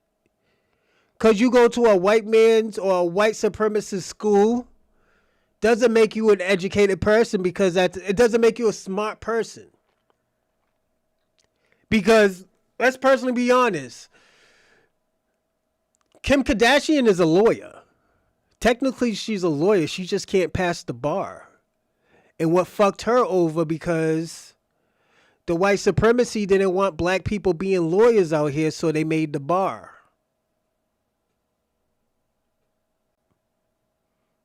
So, this is why Kim Kardashian is really technically not a legal lawyer. Global minority, and you're in a world full of these dark and brown people who could genetically wipe you out. So they had to implement a system where they control the people. And if you can control the people, you can control miscegenation, as they call it now. And that's why they had miscegenation laws here in the United States and other places, where they determined who could procreate and who could not procreate based on race. They would have the one drop rule based on race, saying if you have one drop of black blood, that makes you black. So all of these weird blood quantum laws started to come about in order to really suppress black people and dark-skinned Aboriginal people. So it's a very interesting dynamic. A lot of people try to reduce it to just a religious thing, but that's not the case, because in Spain, it was the so-called Christians against the Muslims, but it was really the whites against the blacks, because you had a lot of the Moors who actually converted to Christianity. They were called Moriscos, and they still marginalized them. They still expelled them. I think King Philip, around 1609, expelled all the Moriscos, and these were Christians. Even now, black people converted to Christianity, and they still got marginalized. We were marginalized during slavery. There's a black church and a white church. Even today, you're supposed to both be Christians, but we don't share the same religious facilities. Facts. So it's all Yeah, based on race. Race trumps religion and all other things. Religion, communism, all the other isms. It's always trumped by racism. And racism in the form of white supremacy. So all roads always lead back to white supremacy. The white skin, there has to be a dominating thing over dark skin, and it trumps religion. Like, let's go back to North Africa. You mentioned North Africa. In Morocco, you had some of the white Arabs. And in Islam, you're not supposed to conquer and dominate other Muslims, but those Moroccan Arabs went down into West Africa to another Muslim stronghold and conquered them. These were darker, black-skinned Muslims, and they had no problem conquering them and slaughtering them and taking over their land and their resources. So this was very common with a lot of the pale-skinned Muslims attacking other dark-skinned Muslims. Thank you, that usually, the white skin or the pale skin usually trumps all of that stuff. And again, in theory, they have all of these theoretical edicts, but in practice, they practice something different. They practice a common law. And I think that's global. Even in Asia, some of the pale-skinned Asian people, they still marginalize the dark-skinned Aboriginal people over in these lands. The black-skinned Negritos over there, because you got black people all over Asia. In the Philippines, black folks with afros, they get marginalized by the paler-skinned people over there. So it's a global thing. It's a global thing. You got a lot of people who come over here to the United States, and they want to get close. Shabaka, pause. Pause. Bro, what the fuck is wrong with you? Shabaka, what the fuck is wrong with you? Do you know about the saltwater river? Yeah, Shabaka, you gotta calm down. I know you old and stuff like that. You trying to fit in with the society and stuff like that. This nigga's gonna be talking like Diddy soon, nigga. Shabaka, I'm fucking with you, my nigga, but yeah, it is. That was a big pause, Shabaka.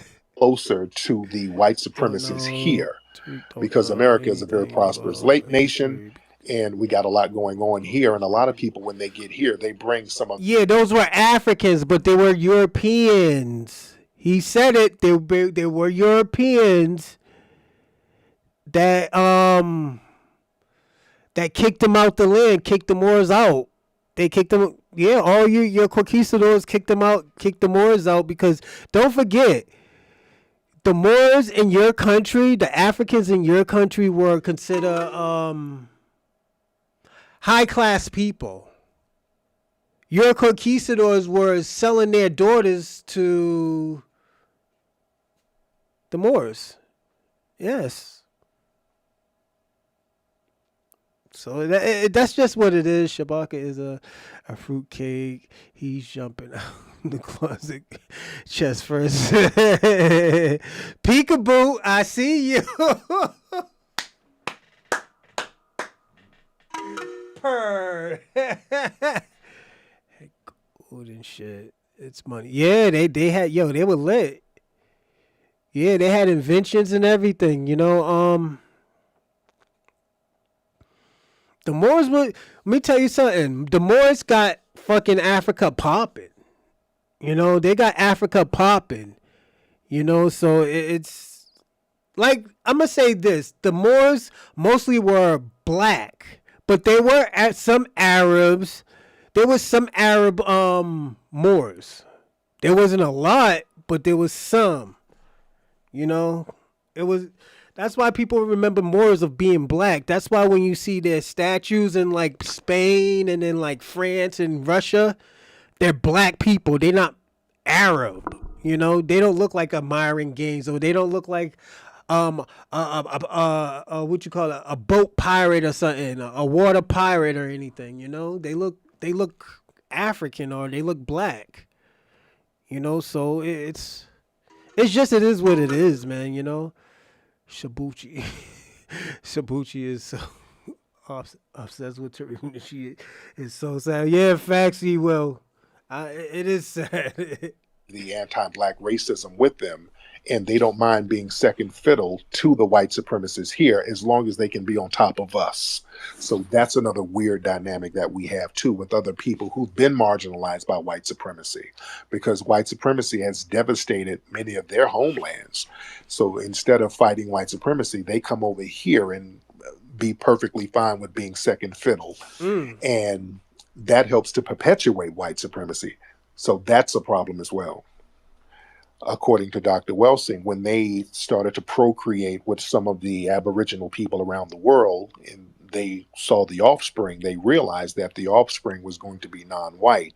So every mammal or every living being, they do want to preserve whatever bloodline or whatever species or whatever look that they have. So they realize if we keep procreating with these people just willy-nilly, they're not going to look like us.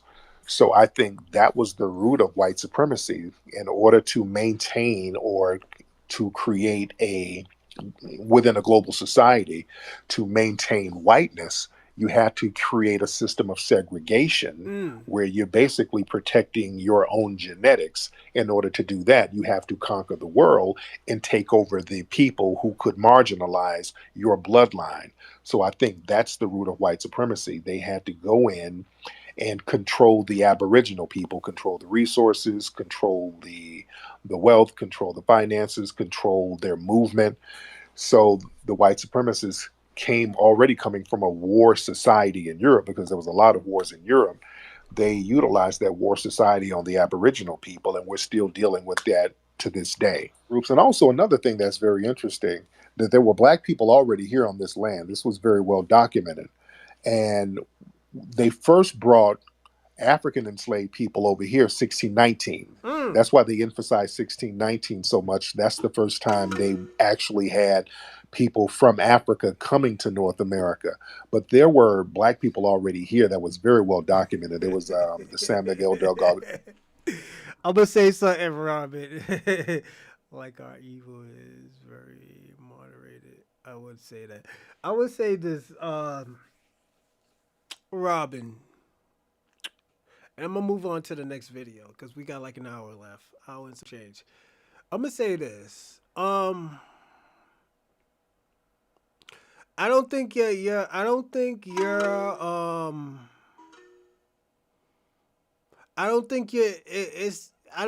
problem was victimhood. I think your problem was each other. Like, even, let me tell you something. Even separating continents and islands and just colony, y'all had a problem. Y'all were warring with each other. From France to England to Dutch to like just colonizing other countries. Y'all still had that problem. But like I said, your common denominator is always the one that y'all kept solidarity with, and that was slaves. And that was the indigenous people. You know, it was just each other, man. Y'all can't get along with each other. I know a lot of white supremacists, and not you, Robin, I apologize, but the white supremacists, they put their problems onto black Americans and say, like, see, look what the blacks are doing. They're fighting each other, and you could catch a video where a white supremacist cutting off another white supremacist's hand for touching their meth. Or kidnapping their grandmother or their grandfather because they didn't want to give them no money for no meth and burn them with meth pipes. You know? So it's that's the thing. You know, it's just the truth isn't being the truth anymore because the history is the victor's story. It's his story. That's why it's called history, because that's his story. He's telling his story of America. He's telling his story of the Caribbean islands. He's telling the story of the founding fathers, knowing that they're not the founding fathers. You know, so that's the problem. You know. And I'm going to say this, the division has never been the small hats. It was always y'all getting along with each other. Y'all have never got, there's nowhere in history that y'all ever got along without a common enemy. So that's just the truth. It's just y'all just need a common enemy just to get along, you know? But I'm going to go on to the next video. He had some great points. I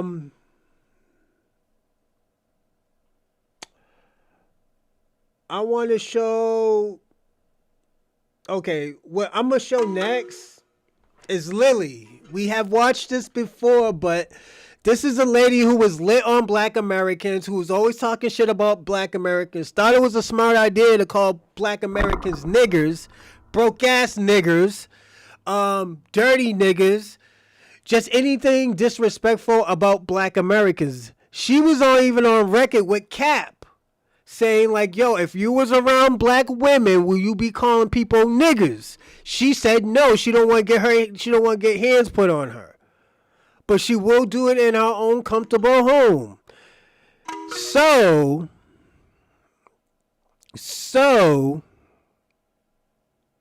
she just hit rock bottom.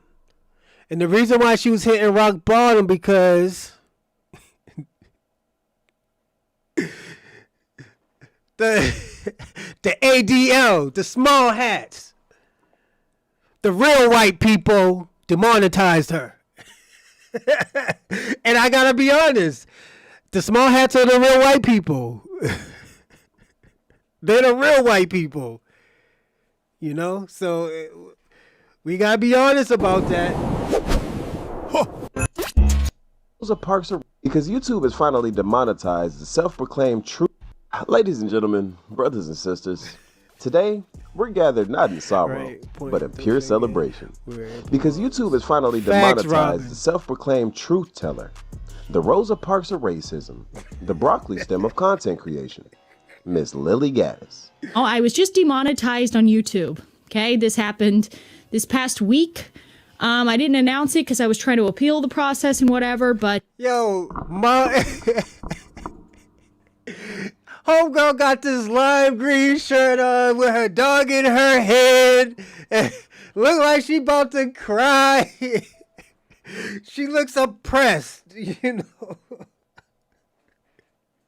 Homegirl looks oppressed right now. This is what oppression looks like in the white supremacist community. They gotta put on the most weirdest colors. They gotta be wearing a whole bunch of books behind them. Hair is barely done. Probably smell like the dog. Smell like the wet dog.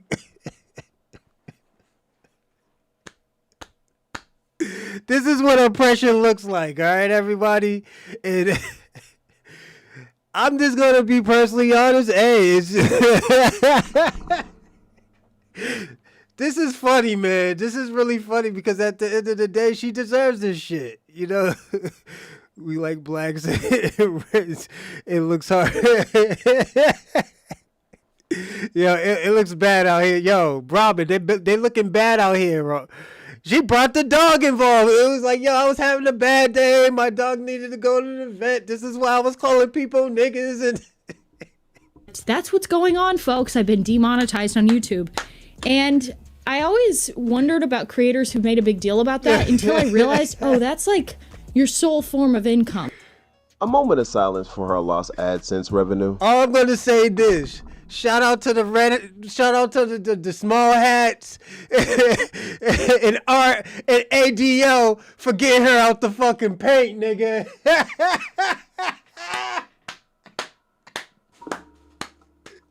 Let's stop that money coming through YouTube. So you want to talk crazy shit? You want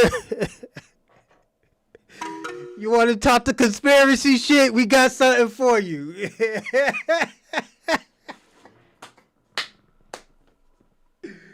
Yeah, go talk that shit on Rumble, nigga. Go talk that shit on Twitter. So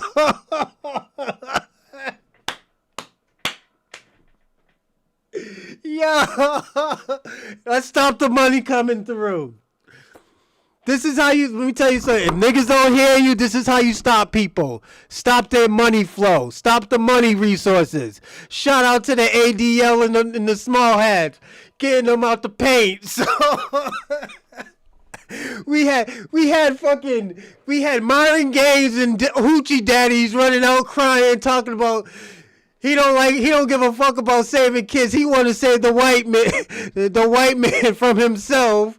Now we got this Lily Gagger coming out here smelling like wet dog in a lime green shirt. So let's get these niggas out the paint. Let's kick these niggas back in. They want to know what a real nigga is. We kick you while you down. That's a real nigga right there.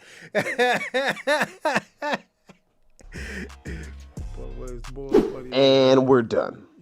I'm from the twin, same hood, same friends. That's if you're looking for me. But if them laws looking for me, that's a different story. Ay. Yo, what's good, gang? You know the name. It's Transition representing Gap Tooth Games, and I'm back at y'all with... Everybody pay attention. Be Activist trying to save his white queen and dance.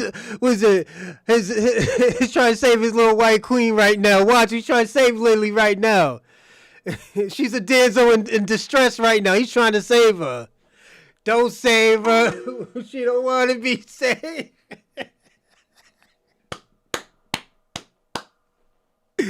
This nigga Be Active. Go on, man. You showing your real race, man. You're a conquistador, my nigga. You ain't no indigenous, nigga. You ain't no African. You are indigenous to Spain, nigga. He want to be everything except Puerto Rican, nigga. Another video. Go ahead and hit that like button for me as you come on in. Drop a comment down in the comment section. Let me know how you feel about this video. And subscribe to the channel if you haven't already subscribed because we're going up.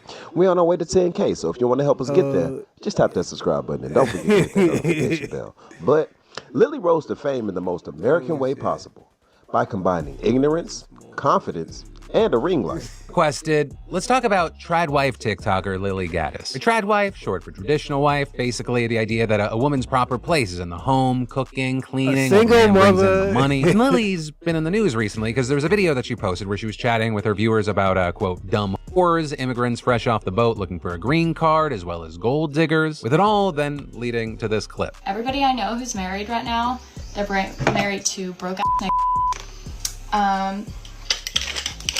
And they don't care. We don't give a about your money. With that video blowing up, a lot of the responses going, what did she say? They're getting millions and millions of views until her TikTok got suspended. Right online, you saw tons of people super pissed off and disgusted, with Lily then responding with this video. So a recent video of mine seems to have upset members of a certain community, and all the backlash just really made me, just really do a deep dive, like do a soul search.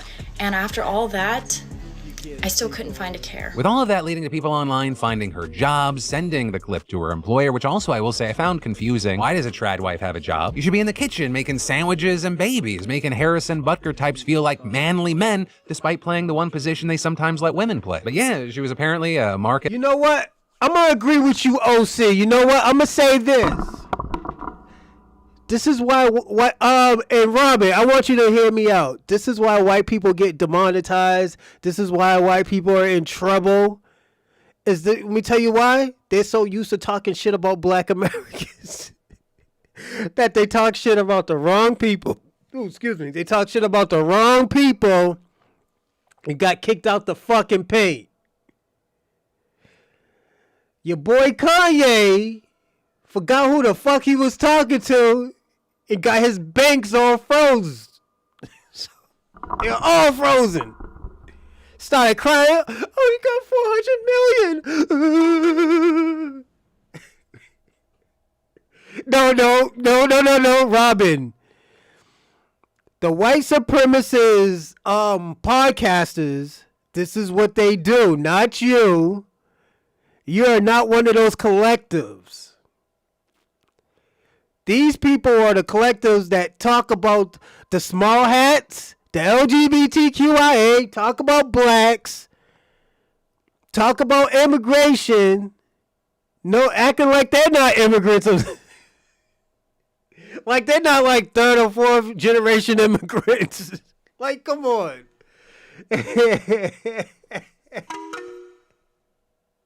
This is what we do. This is what we do over here. But yeah, it's just it's bad out here. It's bad. This is why I'm telling you, be active. This is why a lot. And shout out to you, be active. You just you leveled up to level 4 on Kick. Salute. I'm talking about the small hats in the alphabet community, but nothing else. Yeah, but at the end of the day, they're the ones that running this shit. They're the only ones. And the thing about it, I'm going to say this. White supremacists, black people set you up for failure. Black people set you up for failure. We wanted y'all to talk about us. Because you know what? When you talk about the small hats like you talk about us, they kick your back in. They get you out the paint. And we laugh about that shit. This is why we laugh at Myron Gaines. Because he started crying like a little bitch. Don't forget, he was talking about he was a freedom fighter. He was talking about like, yo, he's doing this for the men. Again, the men. He didn't give a fuck about the black community. Even though black people put him on. They put him on to the YouTube world. That he sold out for some nigga pennies. He tried to do that shit to the wrong person, and Benji got him out of here. Benji got you. Benji's kicking in your back, laughing at you in his country.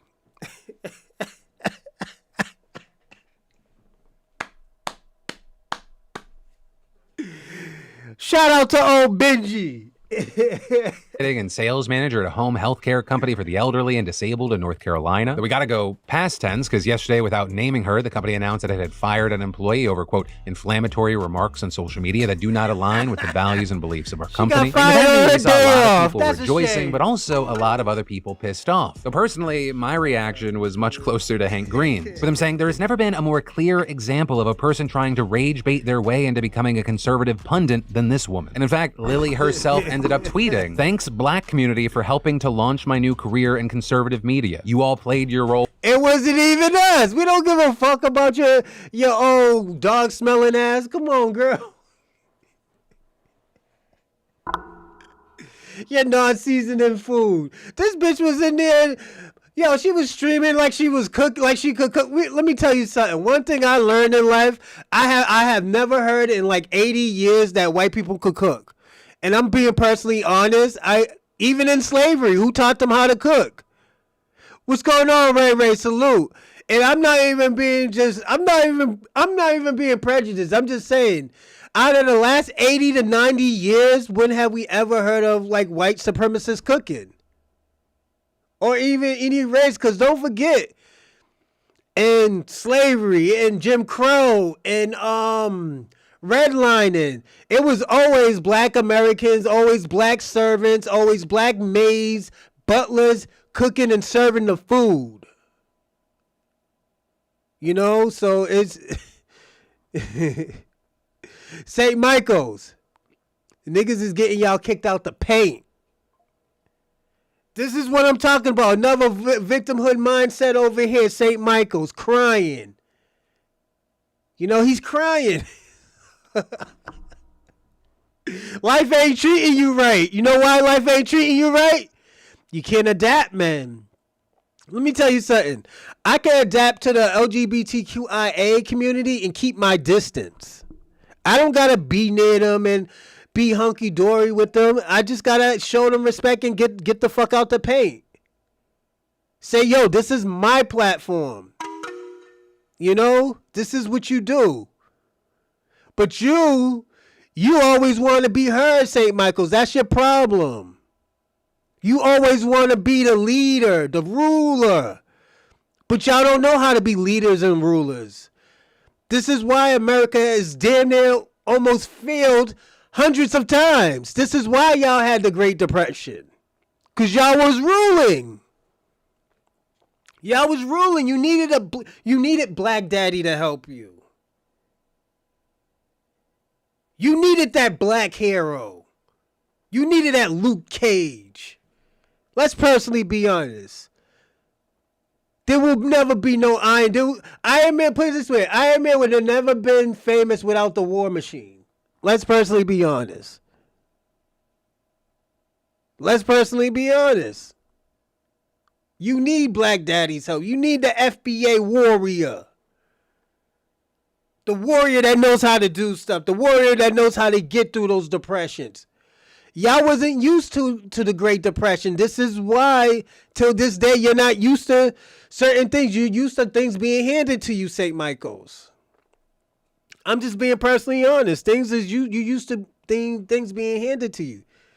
He's an immigrant who cares what he thinks. Laugh out loud. What Shabaka achieve?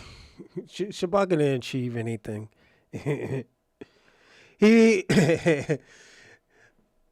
Shabaka was a peaceful protester and got his ass whooped every single time in the 60s. You know? And this is coming from Kwame. Should I not believe Kwame?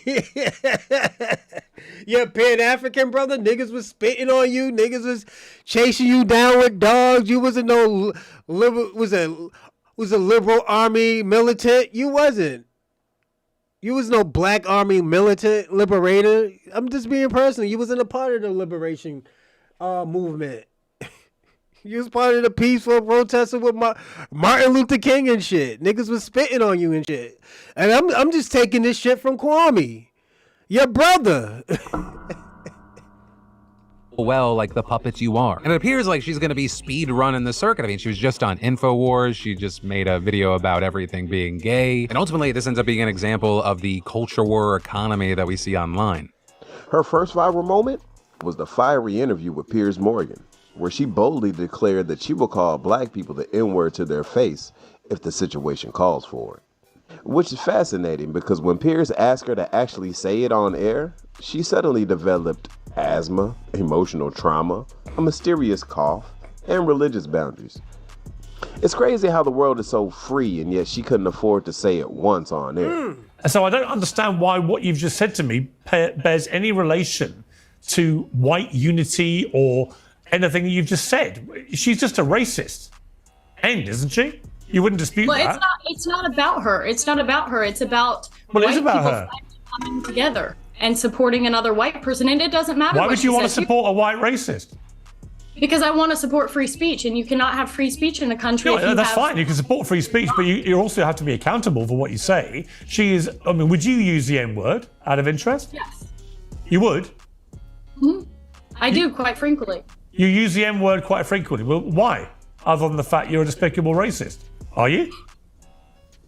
Some would say I am. I guess according to the ADL, I'm a white supremacist. I'm a neo-Nazi. Well, if you use the N-word repeatedly, you are a racist, then, are you? Sure, I'll embrace that. If that means forwarding, helping white people achieve freedom of speech, real freedom of speech, which, by the way, Shiloh Hendricks is being attacked on all fronts. They're trying to bring legal charges against her. They're trying to get her children taken away. So you were saying Carmelo Anthony, it doesn't matter. That's a different Sorry, but just to be thing. clear, you just said to me you use the N-word regularly. In what context? Do you use it with black people? Yes, if it's appropriate. When would it be appropriate to use the about N-word? black people. When would it be appropriate? Anytime I feel like it. So you're an unashamed racist. Correct. Well, do you understand that makes you a despicable human being? I guess so. I don't really care. I mean, why are we not talking about Shiloh Hendricks? Why are we talking about? Well, actually, I think you've moved it on in this debate very quickly to your own racism, which explains why you've supported her in public and why you've got all these views. You see no problem with a woman shrieking the N-word repeatedly because you yourself are a despicable racist, and you've just proudly admitted that with a smug grin on your face, which is pretty horrifying, actually, for most people to have to watch.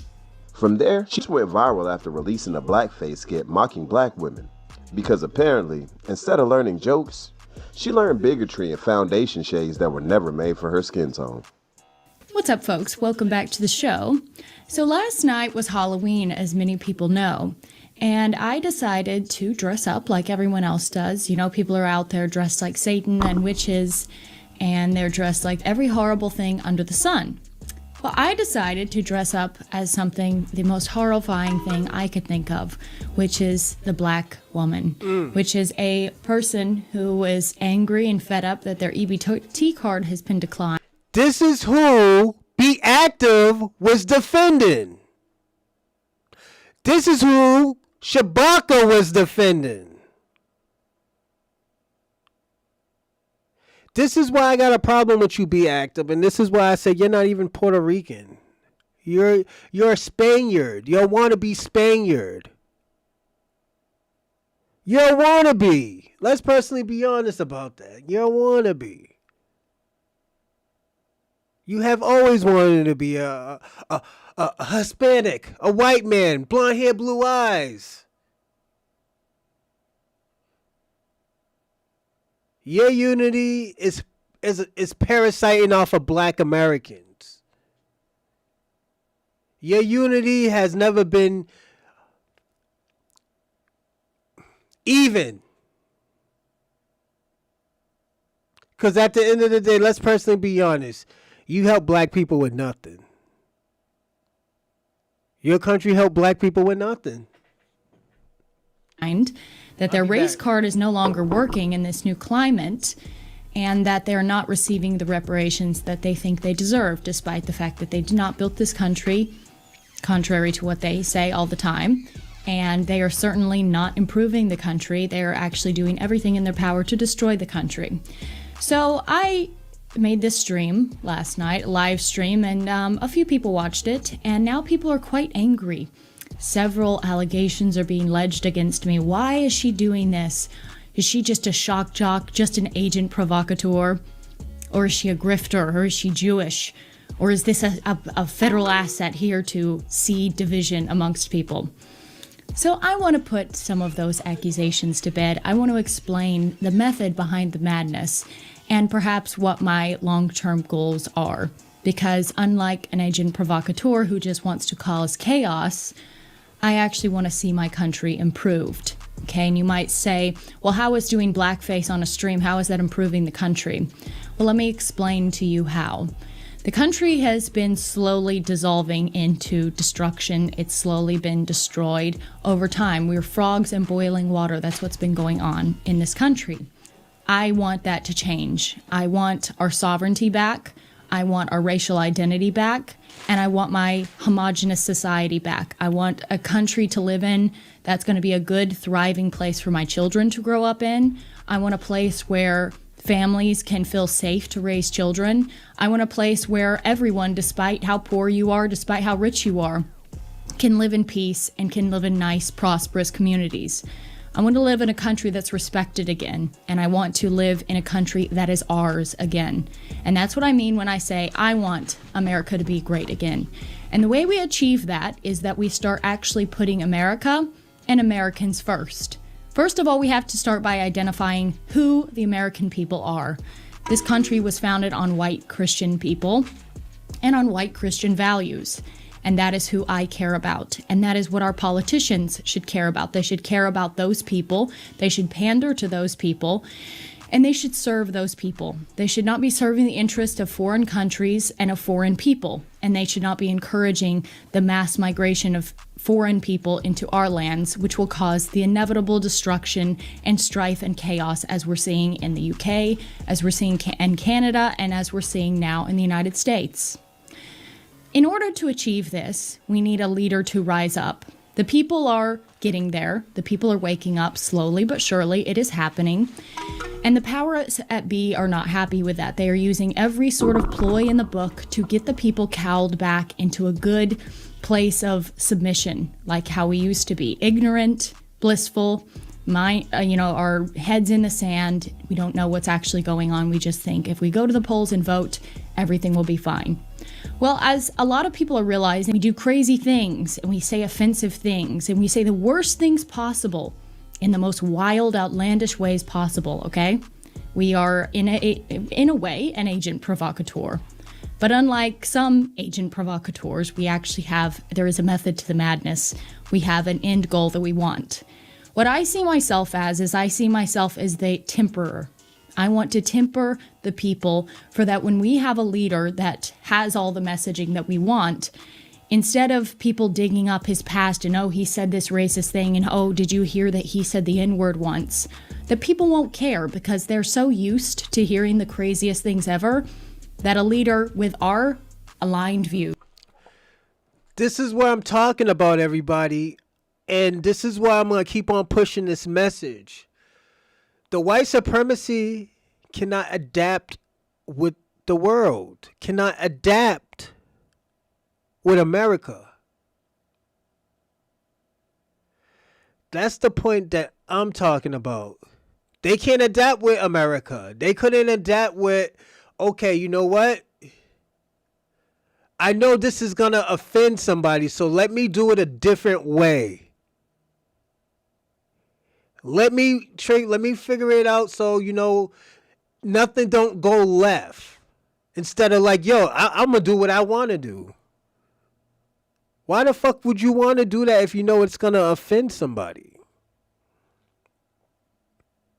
If you know this is going to jeopardize your job, you know this is going to demonetize you, why the fuck would you want to do that? That shit doesn't make no fucking sense. It's plain old fucking stupid. Then y'all cry and bitch and moan, talk about, I want to go back to where times. Well, nigga, die or create a fucking time machine to go back in the time and you could say what you want to say and do what you want to do. We don't give a fuck, nigga. Make a time machine.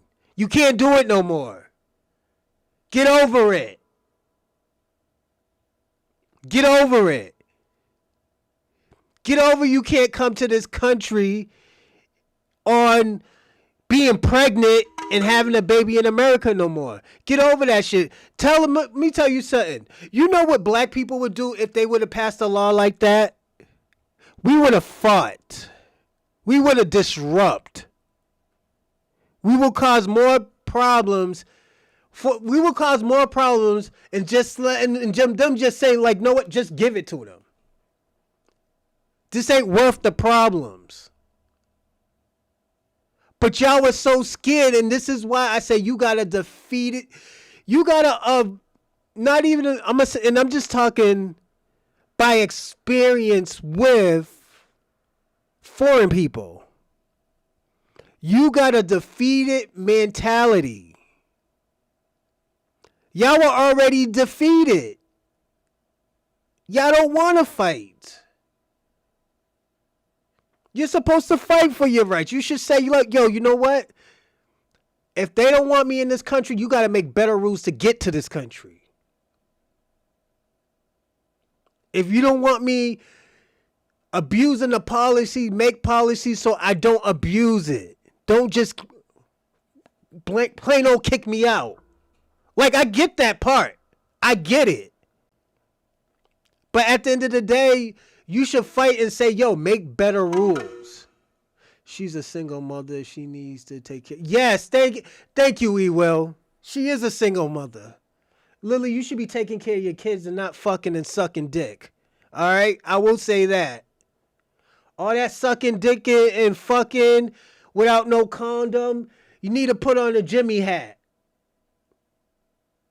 You should be having these raggedy old hillbilly trailer park trash motherfuckers be putting on condoms.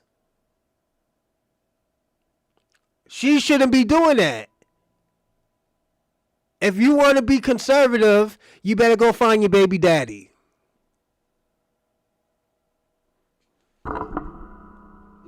Will be able to get into elected position of power without being taken down by the typical media smears. We've seen it a million times. We've seen our guys get in there. We think they're going to make a change, and then they come out with one hit piece. They shock the people, and it's over for that person. And that will be the trajectory that we will continue down if people like me and other people that do shocking things and say crazy, outlandish things and do insane stunts. If we stop that, the people will never be tempered for that sort of messaging.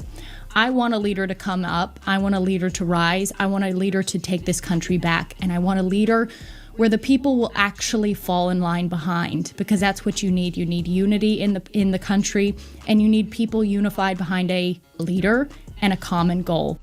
But eventually, after months of hate speech, performative victimhood, and I tell it like it is monologues, YouTube said, all right, we've heard enough.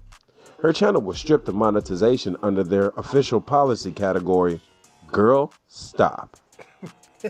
Lily hopped online screaming, YouTube is censoring the truth. They're punishing me for being real. This is a war on free speech. Meanwhile, chat looked like, L ratio, you're not censored, you're just wrong. And please log off and touch anything natural. Dirt, grass, sunlight. Facts, Ray Ray. What's up, folks? We are back again. Slightly different set today than I usually. She out here fucking these hillbillies with no condoms and shit, man. You know, the chicken fuckers and the chicken and goat fuckers. She out there giving ass to them.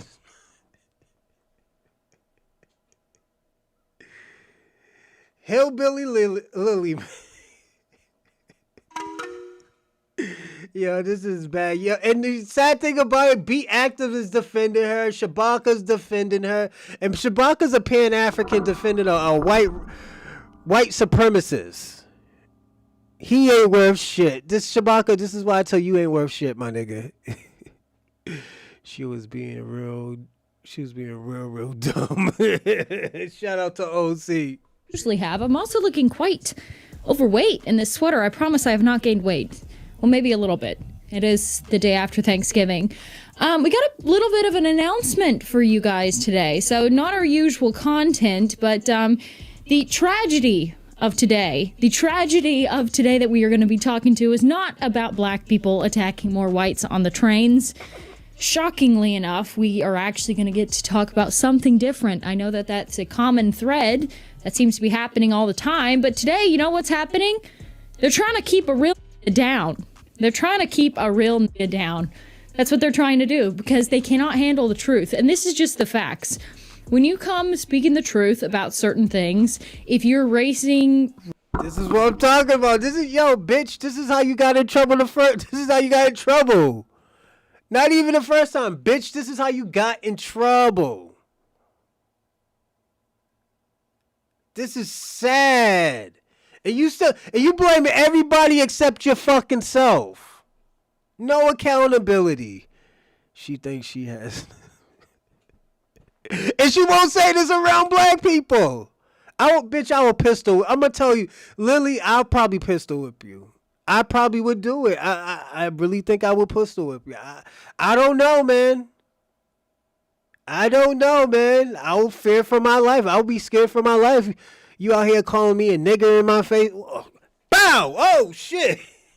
I was scared. I called the police, say, yo, this woman was about to attack me. I pistol whipped her. I was so scared. I didn't.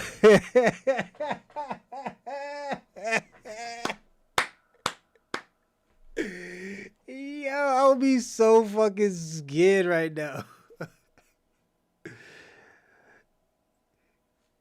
But Mozart, guess what? This is the victim mentality I'm talking about. You got a victim mindset. This is so sad. I'm not even mad. I feel bad for you. You're so... Look at... You're oppressed. You're oppressed. The niggas with the lace fronts and bitches who has mustaches been beating y'all niggas up for like the last 8 months.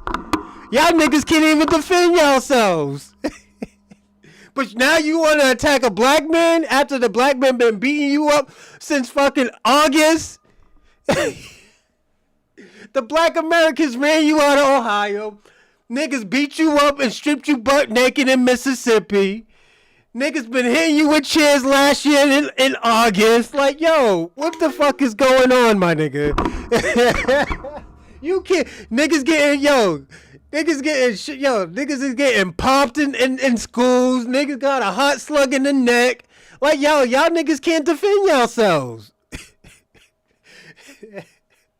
Do y'all need some hate laws or something? Y'all niggas is pathetic out here. How the fuck y'all the majority and y'all getting beat up by the minorities?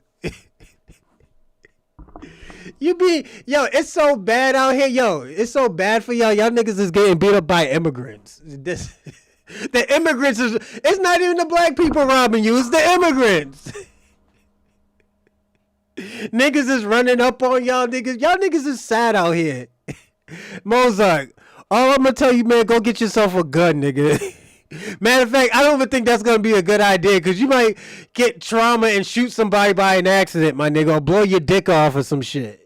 It ain't like you use it anyways, but I'm just saying, my nigga, you might blow your dick off, you know? So go get this is what you need to do, all right?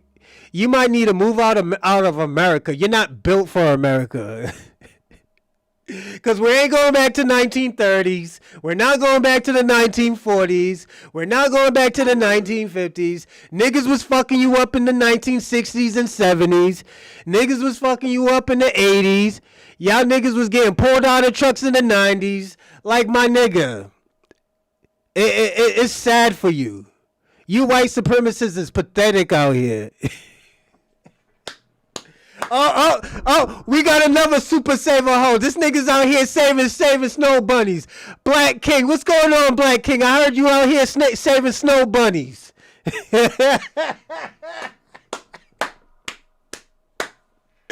Go on, Black King. Go save you a snow bunny. I'm going to tell Dr. Umar on you, too. That nigga's going to give you 500 lashes, nigga.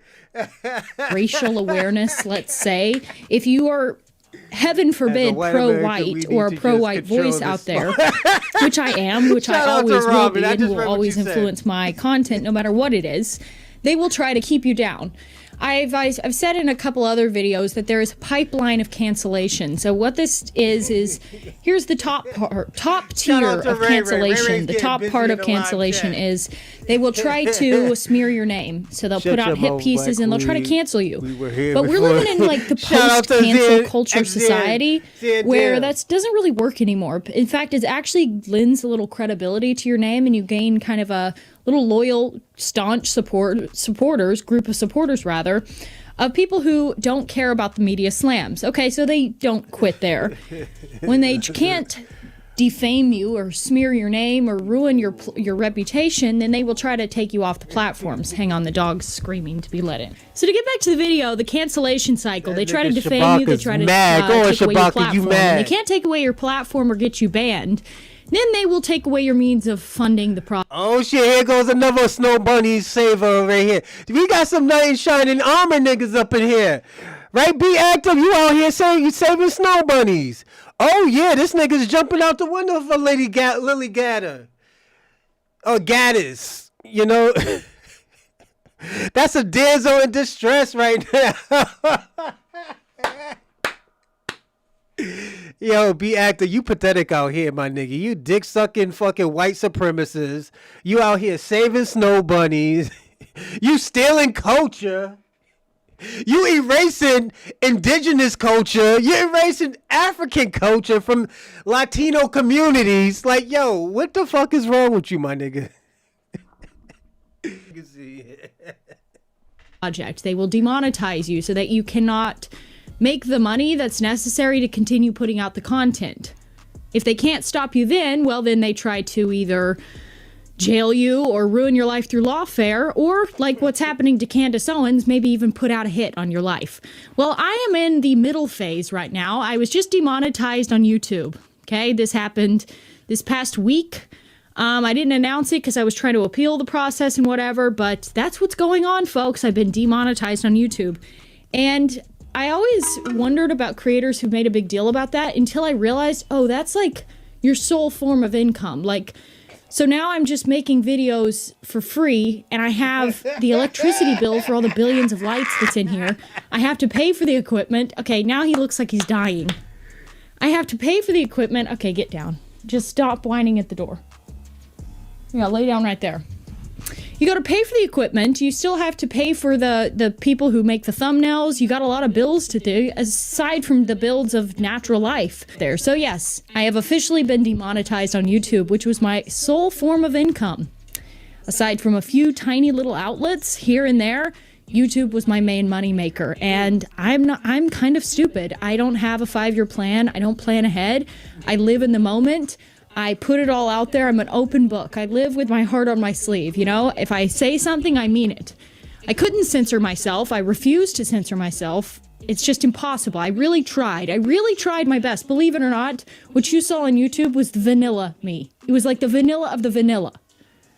And I tried my best, but they want to keep a real down, okay? And that's what they're doing. So, all of that to say... All of that to say, we will persist. The truth will prevail. These people think, and in all seriousness now, these people think that if you take away people's form of income, if you ban them off of platforms, for I'm sure I will be banned on YouTube soon, they think that that can stop the truth. Well, it can't stop people's eyeballs, okay? So even if there was not a single podcaster in the world talking about these sorts of things, you see it for yourself. You've experienced it for yourself. You feel a fear about walking around in the streets that you pay for. You feel fear to get on a train, despite the fact that your taxpayer money goes to pay for that train, because it's dangerous in society. Hey, Robin, I know this is cringing, but this shit is funny as fuck. And I'm just gonna, and you know what? Let's do a little bit more. We just happen to be talking about it. We're just not lying. We're just telling the truth. And the people who tell the truth are attacked constantly. My friends are being sued for millions of dollars.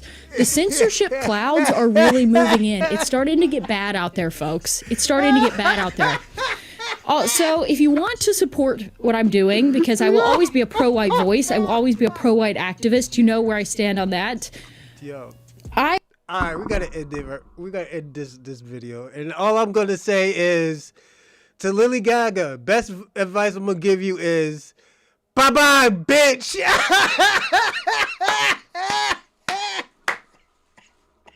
Bye-bye, bitch.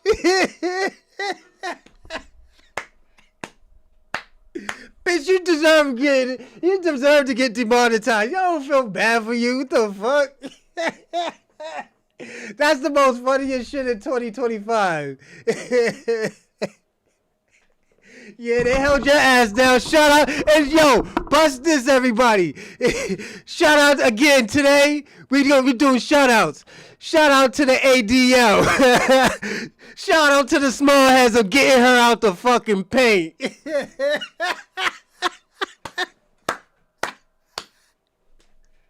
She got these niggas out the paint. Yo, shout out to the small heads getting busy out here. Yo, what the fuck y'all niggas is doing? I don't know what these niggas thought. I don't know what these white folks thought. They thought they could talk crazy about the small heads. Them niggas got them out the paint. We like, no, let's sit this bitch down. They sat you down and I said, bye-bye, bitch. So, salute to the small hats in ADL. Shalom, yeah, shalom. They have started a new channel. Yo, this is bad, yo.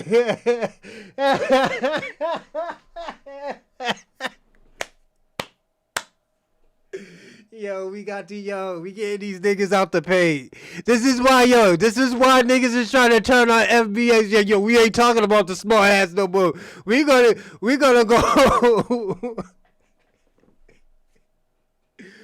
Know what? Let's go on to this other reject bitch. Hannah Pearl Davis.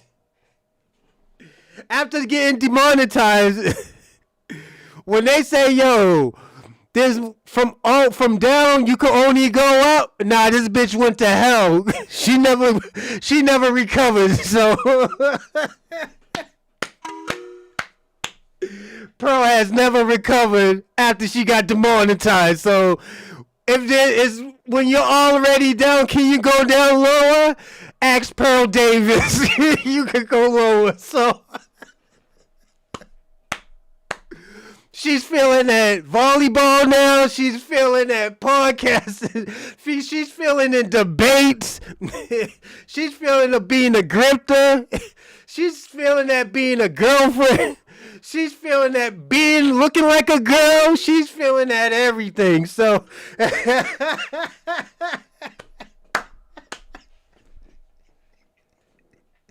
this bitch just feels that everything. This is the type of bitch that needs a helmet or a precaution sign around her to say, "Just what y'all, I might hurt myself."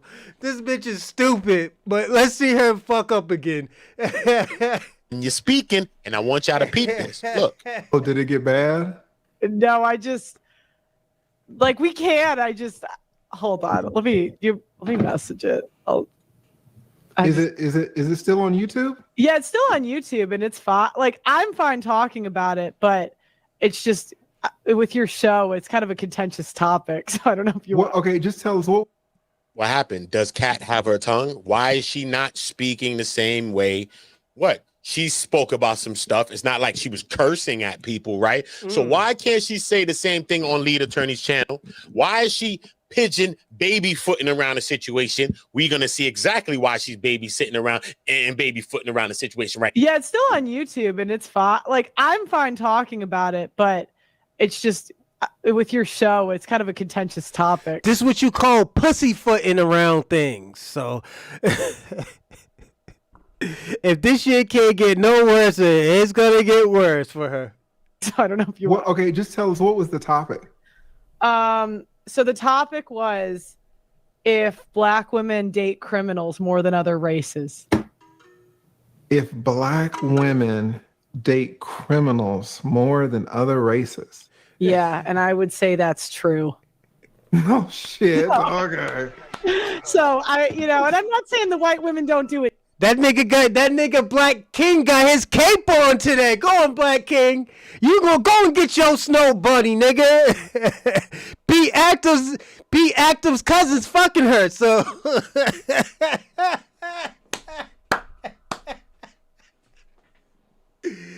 Yeah. You know, Be Active, man. He like that dog smell, man. That shit turns him on. So, shout out to Pearl. Too, we do, but it's just when I was interviewing and talking to people, that was just more prevalent with Black women, and then they crashed out. I said it because, and the reason it came up was because I said that women date criminals, and then the girl got mad. She's like, Pearl, you're just the one dating criminals. And I'm like, no. And then at first I gave a different example. I gave a white example. I said Ted Bundy, like white women. We love serial. She's being disingenuous. It wasn't about you're dating criminals. Jazz actually asked her and said, so do you date the felons and all of this stuff? She said, I don't really know much felons. That's what Pearl said. So it wasn't about her just dating these felons and these criminals. No. So she's being disingenuous right there. Let's continue. Luigi Mangione. And then she was like, well, I don't know what you're talking about. And I'm like, come on. You don't see these rappers out here that women are like, come on. Mm-hmm. And so, yeah. And then they got mad at me for saying that. And then it was a crash out, and that was it. Okay. And in terms of criminals, if we say that Black women date more criminals than, I say, white women, are there more criminals? Are there more Black people? Are there more Black criminals in the United States, or are there more white criminals in the United States? Well, I'd say most people date in their race, like most people. Mm-hmm. There are interracial, but most people do date in their race. And if 1 in 3 Black guys have felonies, mm-hmm. then that's just going to be more common. Okay. Let me ask the question again. Are there more Black criminals in the United States, or are there more white criminals in the United States? I don't know. Because it depends if you do it like total or per capita. Yeah, I'm asking total. Total, probably white. Okay, so and probably way more white criminals than Black criminals, right? Yes. But you're saying that even though there are way more white criminals, that Black women date more Black criminals than white women date white criminals? Yeah, because most people date in their race. And so it's like, what percent of, like, a third of white men don't have a felony. So like, there are way more white criminals though, right? Right, but I'm talking on like. How does that even make sense to her? You can see it's not really making sense to her. Lead is just breaking it down really simply, whether you like lead attorney or not. He said, are there more white criminals? But yet you're saying that more these colored women date criminals more than the YT people? Let's get back to it. And then everybody, don't forget to like and subscribe in the live chat. And if you want to comment, you have to subscribe. And also, if you want to help me out, share this channel and this video, if anything, on YouTube, Facebook, everything. If you can share it, do it. Other than that, also, if you want to give a donation, I'm going to leave it in the donation. Give me a second. Hold on a second.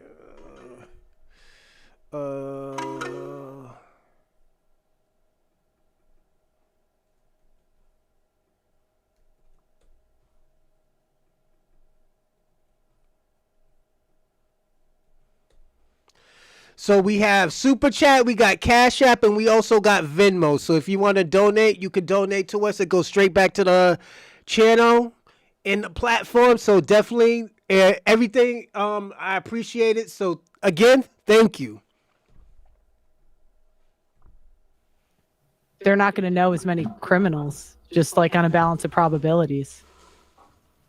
Even though there are millions more white male criminals? But not per capita. And I really don't know the 1 in 3.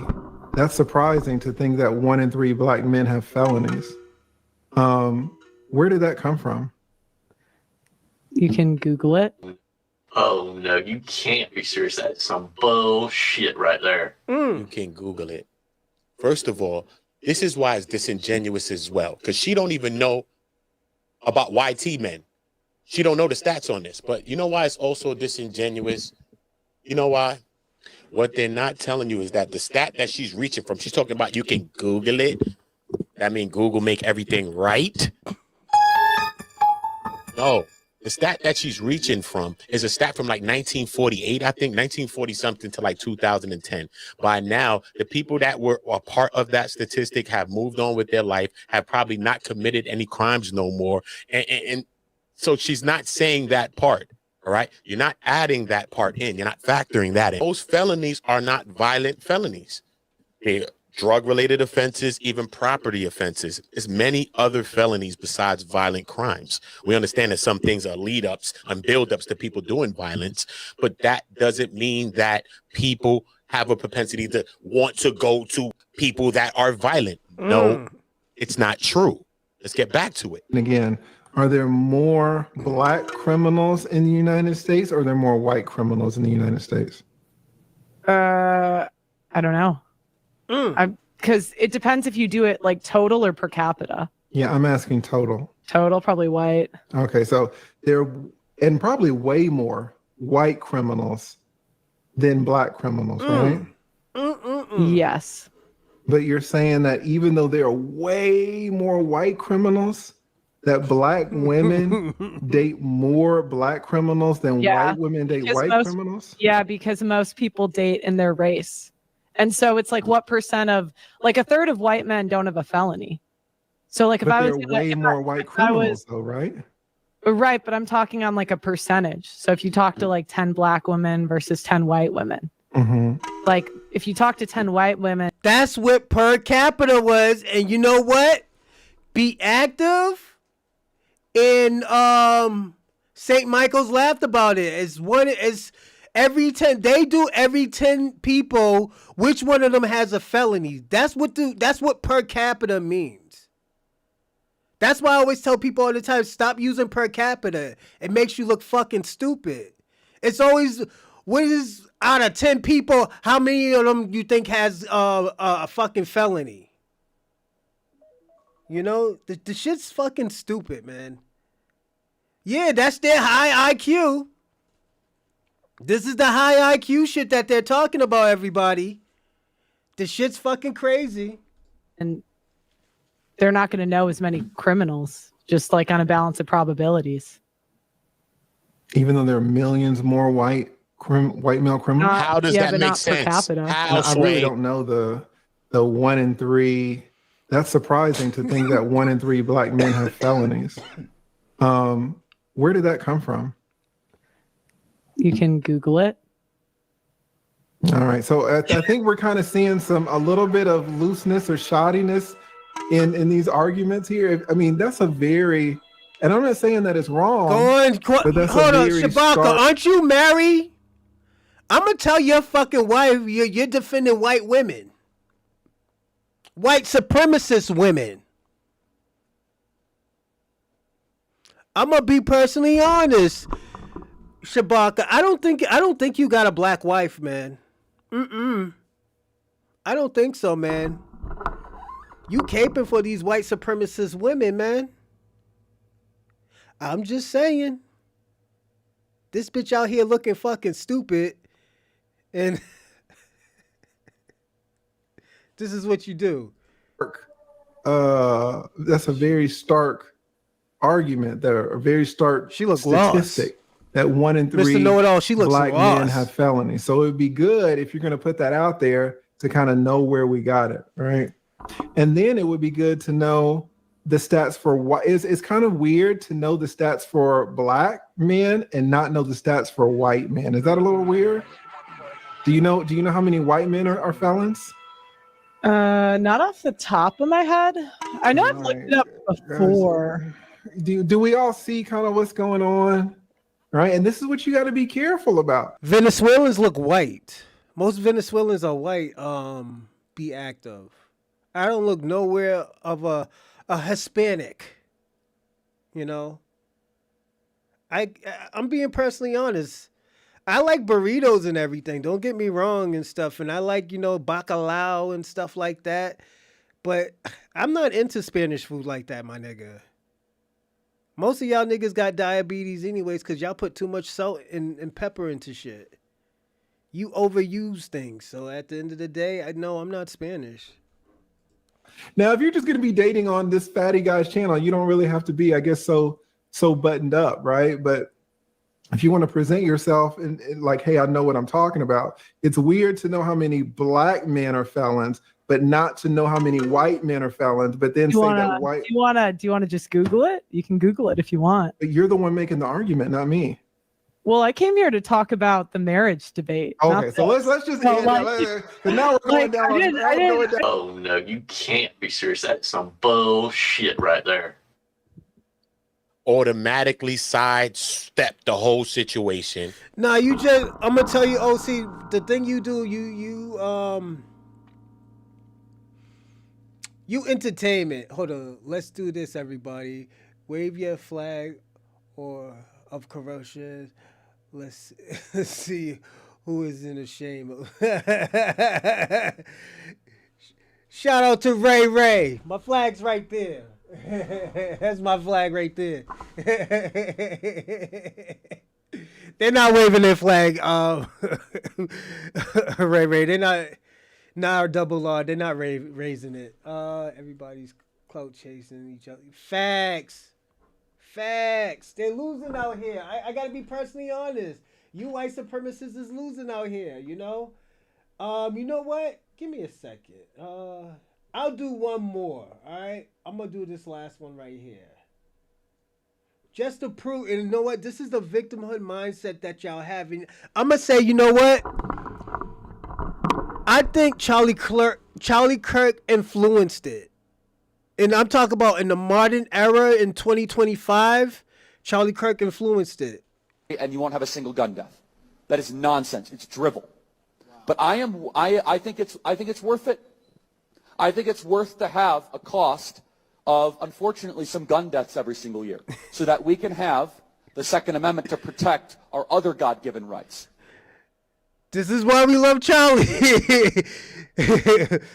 We're gonna use that. We're gonna use your situation on how we protect people with guns. Let's listen to this dumb motherfucker again. You will never live in a society when you have an armed citizenry and you won't have a single gun death. That is nonsense. It's drivel. But I think it's worth it. I think it's worth to have a cost of, unfortunately, some gun deaths every single year so that we can have the Second Amendment to protect our other God-given rights. That is a prudent deal. It is rational. Nobody talks like this. They live in a complete alternate universe. I'm sorry. If I see a black pilot, I'm going to be like, boy, I hope he's qualified. Well, that's the you wouldn't have done that. You wouldn't have. You wouldn't have done that before. That's not an immediate. No, you wouldn't have done that before. That's not who I am. That's not what I believe. It is the reality the left has created. You truly, in your heart of hearts, truly believe that this is a human being. This, without a doubt. Without a doubt. Yes. This is a dolphin fetus. So let me. Without a doubt, a dolphin fetus is a human being. This is a human fetus. Look how similar they look, but quite different. Dolphin. We actually need looser gun laws because I think that gun laws. Oh yeah. I mean, especially in states like Chicago and Illinois, where it's very basic Second Amendment rights, those of us that believe in the Second Amendment. We fully acknowledge that when you have liberty, that you're going to have sometimes undesirable... Hey, yo, let me ask y'all a question. If this nigga knew that he was gonna catch a hot slug to the neck, do you think this nigga would be talking this gun shit? Let's personally be... And I'm not laughing at the nigga. It's just a funny situation, my nigga. You've been talking about guns and gun rights and shit, and you caught a hot slug to the neck. In front of everybody. In front of your kids, your wife. And your wife is benefiting off of that. Your wife is probably sucking some dick right now. Charlie, your wife is probably sucking dick right now. Getting, gang bang, catching, dick in the ass, then in the mouth. Your wife is probably being fucked right now. I'm being personally honest. She's probably being fucked by some big dick motherfucker. I gotta be personally honest, man. This is, yo. Let me tell you something. Let me tell you. I'm glad they were. They were. Thank you. Me too, Mr. Know-It-All. Niggas ain't trying to get shot out here because these niggas is on campus. But his wife is probably being fucked right now. You know, his wife kind of does, look like a former alleged slur. So it's.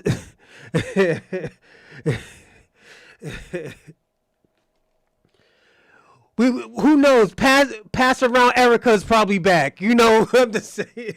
Outcomes. We, as enthusiasts for the Second Allegedly. Amendment, acknowledge that in a free society, people are going to do bad things and dumb things, but there is a price to liberty. Isn't it racist then to penalize white people to come into college or to get jobs based on the color of their skin? Well, no. Wouldn't that be racist? So you're arguing for a very racist policy, which is that we should actively discriminate against people based on the color of their skin, which is affirmative action and DEI in practice. You asked very specifically about democracy, which is not an American value. It never has been and never should be. What's happening at the Democrat Party is this very sinister combination. It's a party of censorship, it's a party of war, a party of open borders that is against actual traditional liberal values. Men are much better at macro topics, right? Trying to build a building, put a skyscraper up, trying to talk geopolitics. When you go and you see 5 women eating lunch, they're probably talking about conversations they had, relationships, friendships. Men, they're talking about politics, sports, or the stock market. This is feminism. You as women should want to be provided for. In fact, you should have an expectation that you as a woman are so important and so critical and so necessary and beautiful that... I'm gonna tell Charlie Kirk this. Stop giving these niggas these lies. Most niggas is broke. Most niggas live check to check. And I'm talking about white people, Asian people, Spanish people. Most people live check to check. Some people are blessed like me. I invest a lot. You know, so at the end of the day, I don't really live check to check. You know, so like I get it. But I do a lot of investing. That's why sometimes I don't live check to check. But yeah, a lot of people do live check to check, and there's nothing wrong with it. It's just you're just in a bad situation right now. And I'm talking to everybody, all races, all kinds, all genders, all preference, all origins.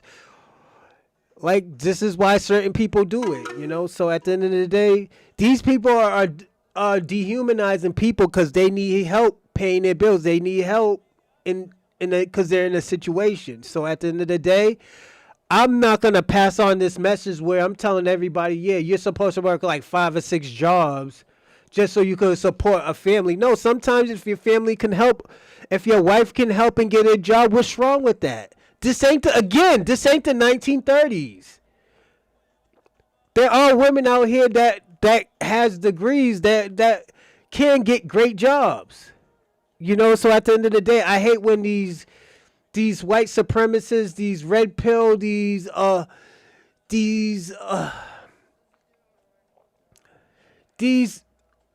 fake ass alpha males push this narrative. If your wife, your girlfriend, your shorty, your side piece can help support the household and the foundation, what is wrong with that? I don't see nothing wrong with that. It shouldn't even be a question. Male mind is wired different than the female mind. Men will never be as good at counseling or psychology sessions as women. Men will never be good at nursing or elementary school education as women. We have certain giftings because our brain is wired a certain way. I think it's worth to have a cost of, unfortunately, some gun deaths every single year so that we can have the Second Amendment to protect our other God-given rights. We're a truth-seeking show, but I can say declaratively, this guy is not worthy of a national holiday. He is not worthy of godlike status. In fact, I think it's really harmful. Kirk describes King as, quote, a bad guy. It's true. And Kirk self-described very, very radical.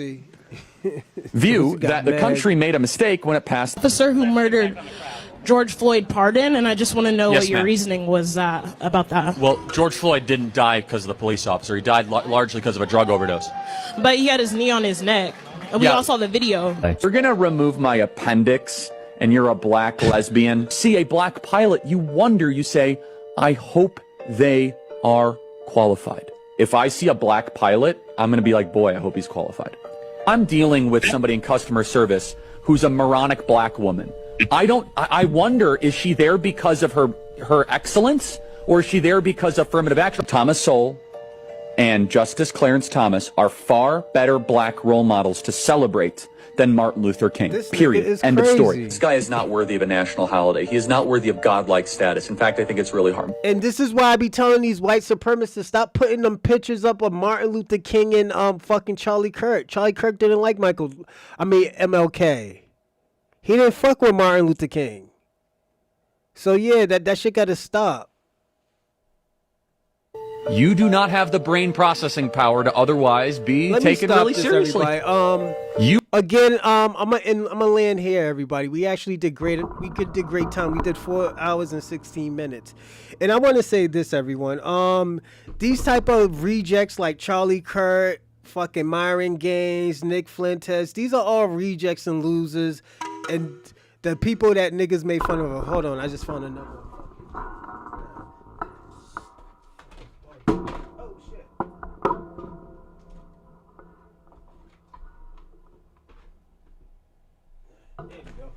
Yeah, found another fucking ant.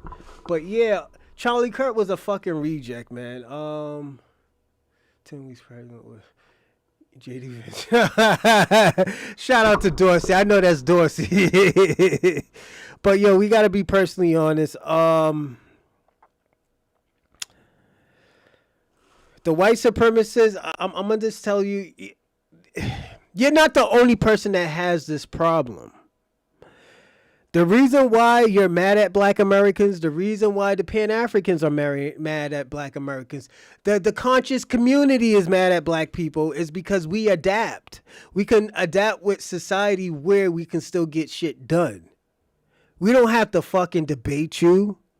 Our actions are telling you that, like, yo, you cannot fuck with us. We don't want to fuck with your program. Your program is so fucked up that it's having you lose fucking money. Like, why the fuck? Let me ask you a question, everyone. Why the fuck is Beat Active, Shabaka, Kwame are in the Black Foundational Black American podcasts? Like, I don't mind they're on my channel. It's cool because at the end of the day, it's entertaining to me. But if these people did not really care, like if these people really cared about their community, and I'm just being personally honest, really cared about what's going on in their community, they should be trying to fix that community. They're not fixing their countries. They're not fixing their movements. They're just saying the same shit that they've been saying since the 1960s. Oh, yo, everything is getting popping. Everything is being, yo, we're building, nigga. Where are you building at? What did you contribute? Did you help with the labor? Like, let me give you an example. The reason why y'all was so successful in America is because at the end of the day, you did the work in the beginning. You didn't do the work the whole time, but in the beginning, you were working. It wasn't like, oh, yo, you know what, we working hard and stuff like that. And you had, and the foundational black Americans had your back. But what fucked you up is that you sent the wrong people over here. You sent the entitled people over here. You sent the criminals over here. You sent the people who don't fight, the cowards, the cowards, the already defeated people over here. And this is the sad part about it, is because we tried with y'all. We tried to build with y'all. We tried to have y'all in our communities. And you know what? It was the worst thing that ever fucking could happen, is having y'all in our communities. Look how California turned out. Niggas fucked. The black Americans, the foundational Americans fucked with the immigrants of California. But they turned on us. They turned on us to be white. To be a white supremacist. That's why you got Cuban and Mexican Proud Boys running around here. This is why you got Mexican white nationalists as Nick Fuentes. White supremacists as Amuru, or what's his name? Myron Gaines, that is a Sudanese Arab. You know, so it's we got to stop doing this. We got to stop helping them. California's even worse. You know? Yeah, they all fleas, man. And the thing about it, if y'all sent y'all grade over here, if y'all sent y'all top 10 ones who could stay on code, the riders, America would have been 3 times better than y'all niggas being over here. I'm just being personally honest. They would have sent y'all riders over here. They would have sent the top 10 over. All y'all niggas, most of y'all niggas, and I'm going to say this, most of y'all niggas who came over here from a different country is not a top 10. Y'all are not top tier. Y'all are not riders. Y'all are opportunists. Y'all are parasites. Y'all are entitled immigrants. The shit that you wasn't getting in your country, you expect that you have it here. That's why in your country, when they call you, they think you're a millionaire. Because you fake the funk. But back to the white supremacists, and I got to be personally honest about y'all. Y'all can't adapt. The white supremacists can't adapt to this shit. The white supremacists are struggling. They're having a hard time being white supremacists. They're having a hard time being a majority. How the fuck you getting a majority? How you the majority and you getting knocked off by transgenders and tree huggers? You talk about you run this country, this is your country, but you always want to throw the small hats under the bus. That's my issue with y'all. The small hats didn't do shit to y'all. They did what they're supposed to do. They did what they're supposed to do. Y'all couldn't get along, and this is what the small hats use to your weakness. Y'all can't get along with nobody. Y'all can't even get along with y'all own people. But y'all want to blame the small hats. That's why I salute the small hats and all the bullshit that they do to y'all niggas. I see why y'all niggas is victims. I see why you obsess over foundational black Americans and small hats and the ADL in them. Because at the end of the day, they doing something right and they doing something that you're supposed to be doing. And that's winning. Y'all supposed to be winning. Africa, failing. Latin countries, failing. All of y'all niggas is failing. Black Americans, yo, we lit out here. The small hats, we lit out here. Now the question is asking, why the fuck would we want to be on y'all team and y'all niggas is losers? Y'all niggas is scared to fight back. Like, let's personally be honest. Y'all niggas is scared to fight back. Hold up, wait a minute. Is that ping 1? Let me tell you something. You know what? I salute the Zionists and the small hats. You know why? Because they stay on code. Y'all niggas is scared of them. I'm glad y'all scared of them. Salute to the small hats. You know, I gotta be personally honest. Salute to them. Them niggas had y'all tucking y'all tails. Them niggas is running shit, and salute to them. They worked hard for it. They did what they supposed to do. Why y'all hating on them? Again, that's what I'm saying. Like, yo, Ping 1, you're pathetic out here. You're the worst of the worst. You complaining about the small hats instead of doing the hard work. Stop being lazy. Looking for handouts. That's what y'all white supremacists is. Y'all lazy and looking for handouts. Just like Ping 1. Won't you work hard? Y'all niggas came, y'all could make it with $2 in your pocket.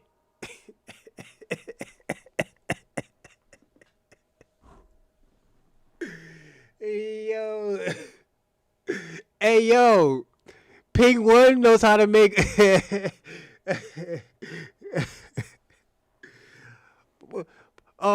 Ping 1 eats monkey sushi. He eat monkey brain sushi. Penguin.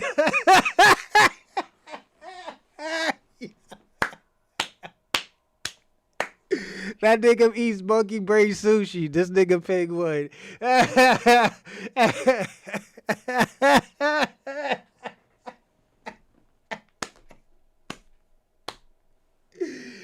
nigga Penguin. Yo, Penguin, you eat nasty shit, my nigga. Yo, Penguin. And shout out to you, Penguin. How you been, man? How you been, Penguin? How you been? You mad at me, man? It was a fucking joke, Penguin.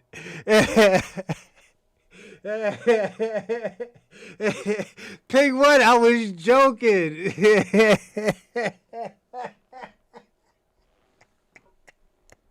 That nigga makes monkey brain sushi. That nigga eats turtle stir fry, my nigga.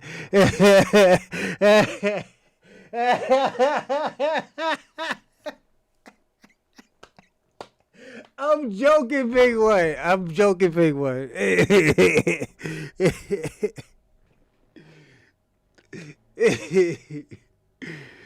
That nigga eat cat rangoons and stuff. That nigga eats cat rangoons and shit.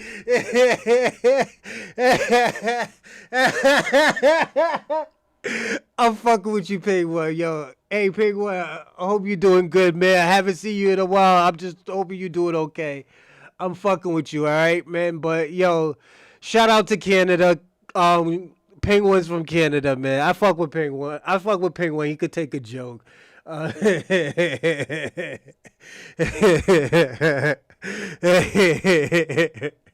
But shout out to you, Penguin, man. I hope you're doing good, player. So I'm gonna give my shout outs and stuff like that.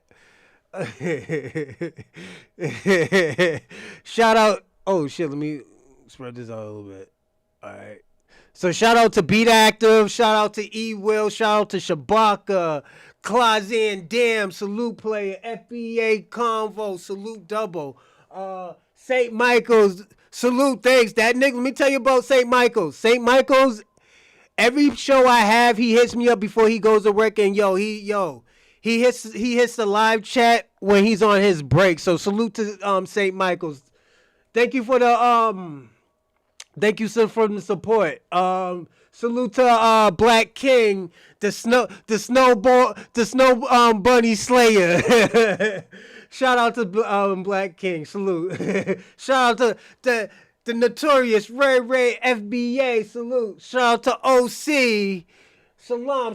Shout out to Ping One. Salute. Shout out to what was that? Moscow. The white supremacists. I kicked that nigga's back in today. That nigga ran off after I kicked his back in.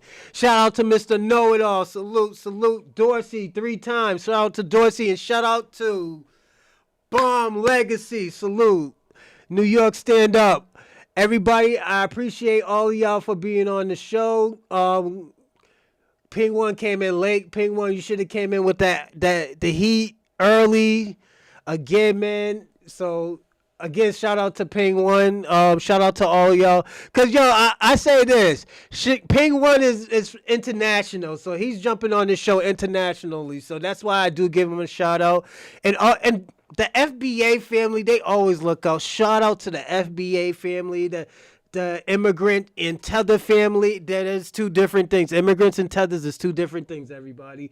Shout out to the Pan-Africans. Shout out to the white supremacists. Oh, hold up. I forgot one shout out, everyone. Shout out to Robin from Kick. Shout out to Robin. Thank you, Robin. I know you be on Kick, and he supports the show big time. Thank you, Robin. I do appreciate it. Again, everybody, I appreciate you to being on the show. I just got to go pick up my son. And I will see you tomorrow. I'm going to do I'm going to do a Chocolate Man podcast. So it's going to not be like the shit where we just go crazy. It'll be like, you know, the empowerment, the lifestyles, plans, everything. Again, shout out to everybody, the FBA, the Tethers, the immigrants, the international people, the Pan-Africans, the white supremacists, the white people who's just doing right, Robin, people who wonders and want to know more about our podcast, people who just everybody. Thank you. I appreciate everything again. And I will see you tomorrow or Friday. But Friday is going to be the big show. Yo, we're dumbing out on Friday, everybody. So definitely, yeah. Be prepared and be